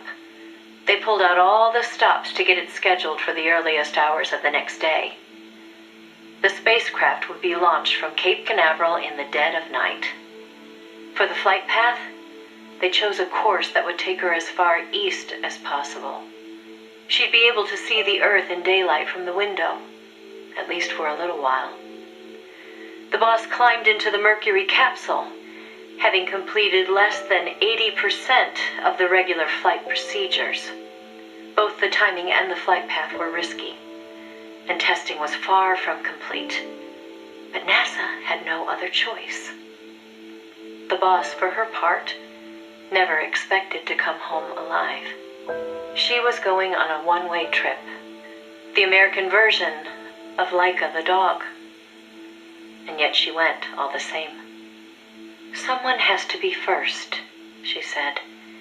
If fate has chosen me, then I accept, for my country, for the balance of the world. That's how she saw things.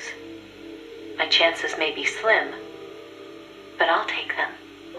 I've accepted my fate. If anyone can get through this, I can.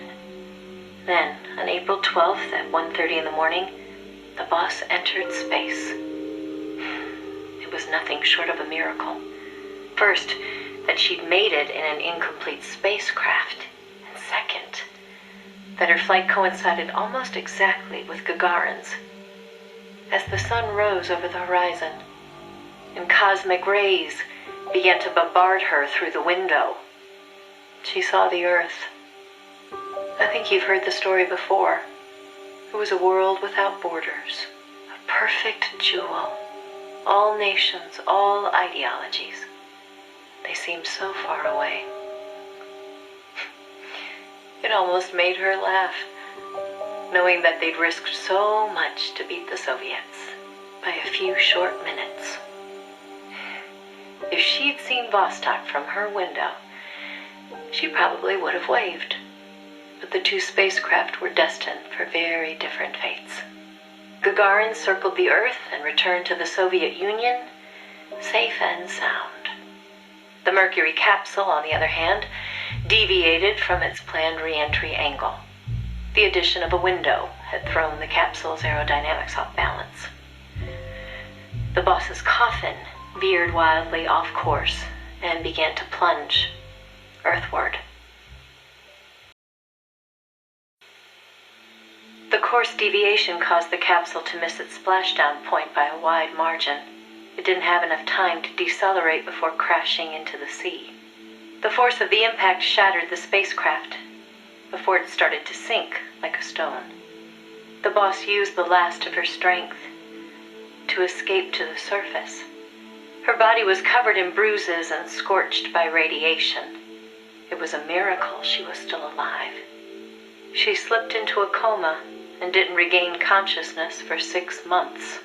To some, what was worst of all was that she had lost the space race to Gagarin by only a few minutes. That aside, it should have been a proud day for America. Its first manned spaceflight. Sadly, her accomplishment was kept out of the history books. An attempt to save face by Washington. In contrast to Gagarin's orbital flight, America had only managed a ballistic trajectory. Her flight time was much shorter, too. And most importantly, the Soviets had brought back both spacecraft and pilot safely. NASA couldn't even conjure up a half-hearted tale of heroic survival. The coup de grace, though, was the Soviet propaganda campaign that kicked into gear after the flight. The Earth was blue. Those were the words of Gagarin on his return, and the whole world was listening. In the blink of an eye, Gagarin was an international celebrity, earning accolades from every corner. It was a PR coup for the Soviet Union. Meanwhile, Washington could only grit its teeth in silence. They decided there was no value in making the boss's flight public, that it would only make matters worse. So they buried it instead, labeling it a dark mission.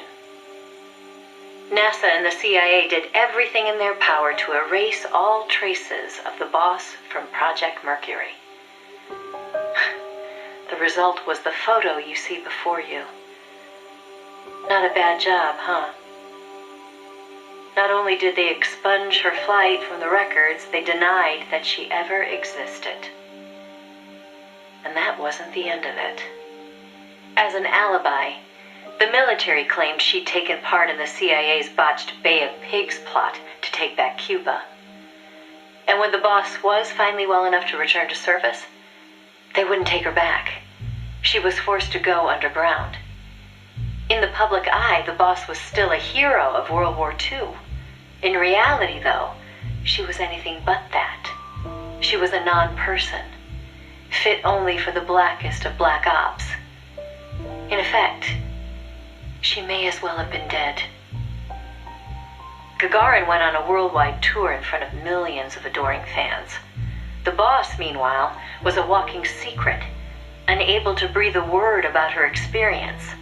The authorities in Washington had this to say: "Why are you still here? If only you'd had the decency to give us a nice quote like Gagarin and then die an honorable death, you'd have gone down as a hero." 3 weeks later, on May 5th, Alan Shepard, one of the Mercury 7, made his own ballistic flight. They sure didn't try to cover up his achievement.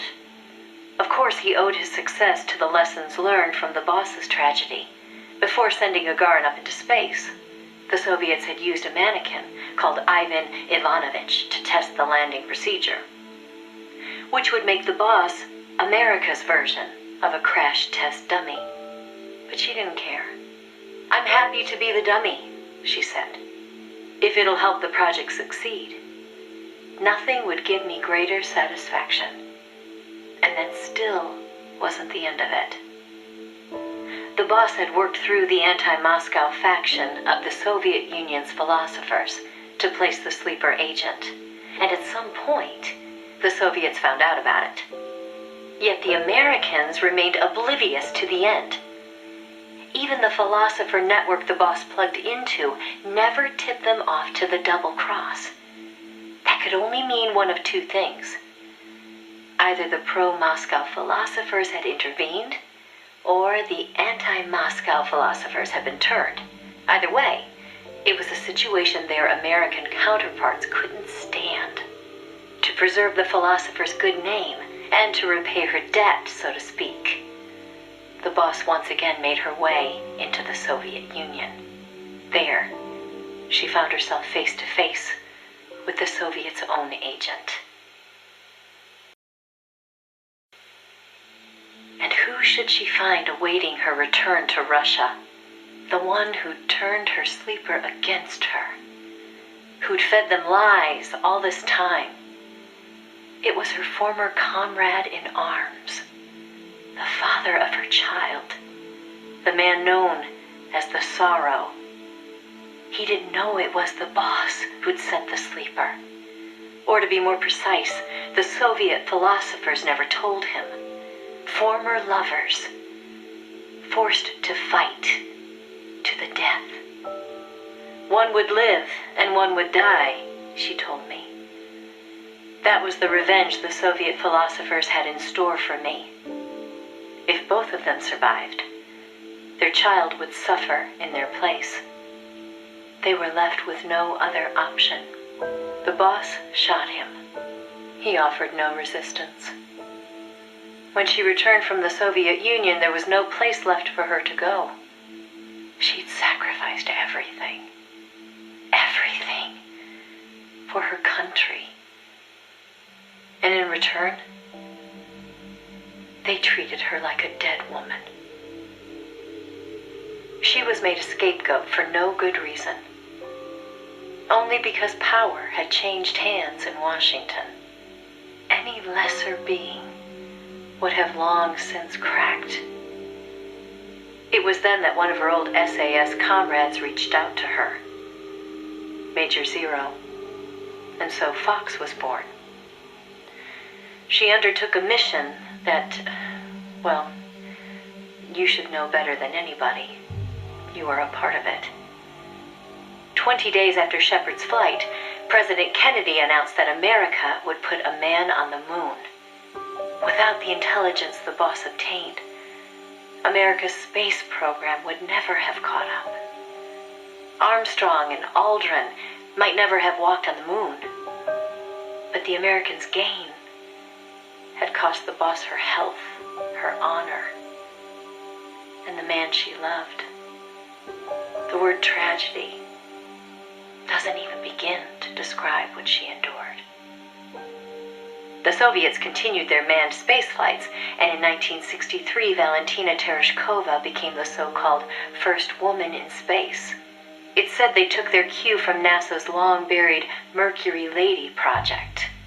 And so that, Snake, is the mission that kept her away from you for so long. Now, I know what you're thinking. Why not use me as her agent? She knew I'd never even think of betraying her. I think it's because she didn't want to drag you into it. She probably knew what was going to happen. To complete the mission, she'd have to turn to the philosophers, and once she did that, whatever came of it, there'd be a price to pay. No one understood that better than her.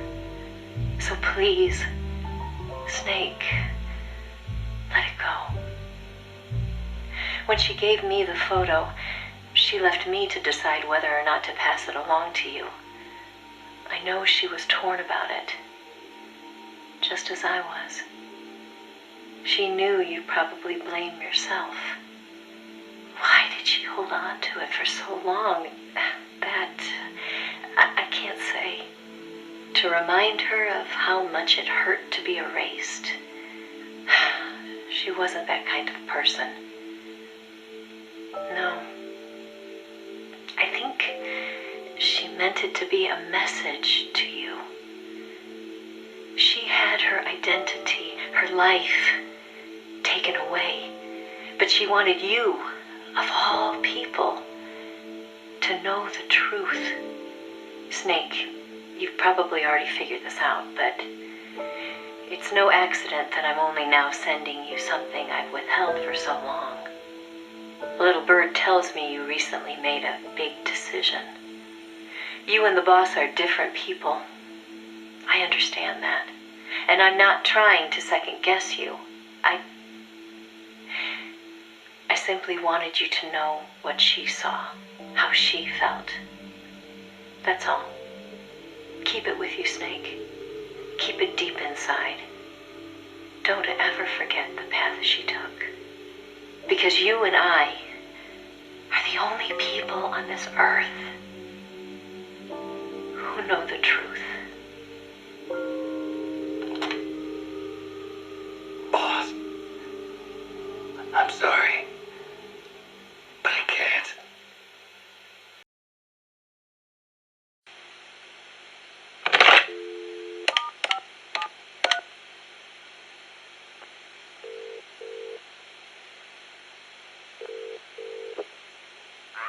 It's me.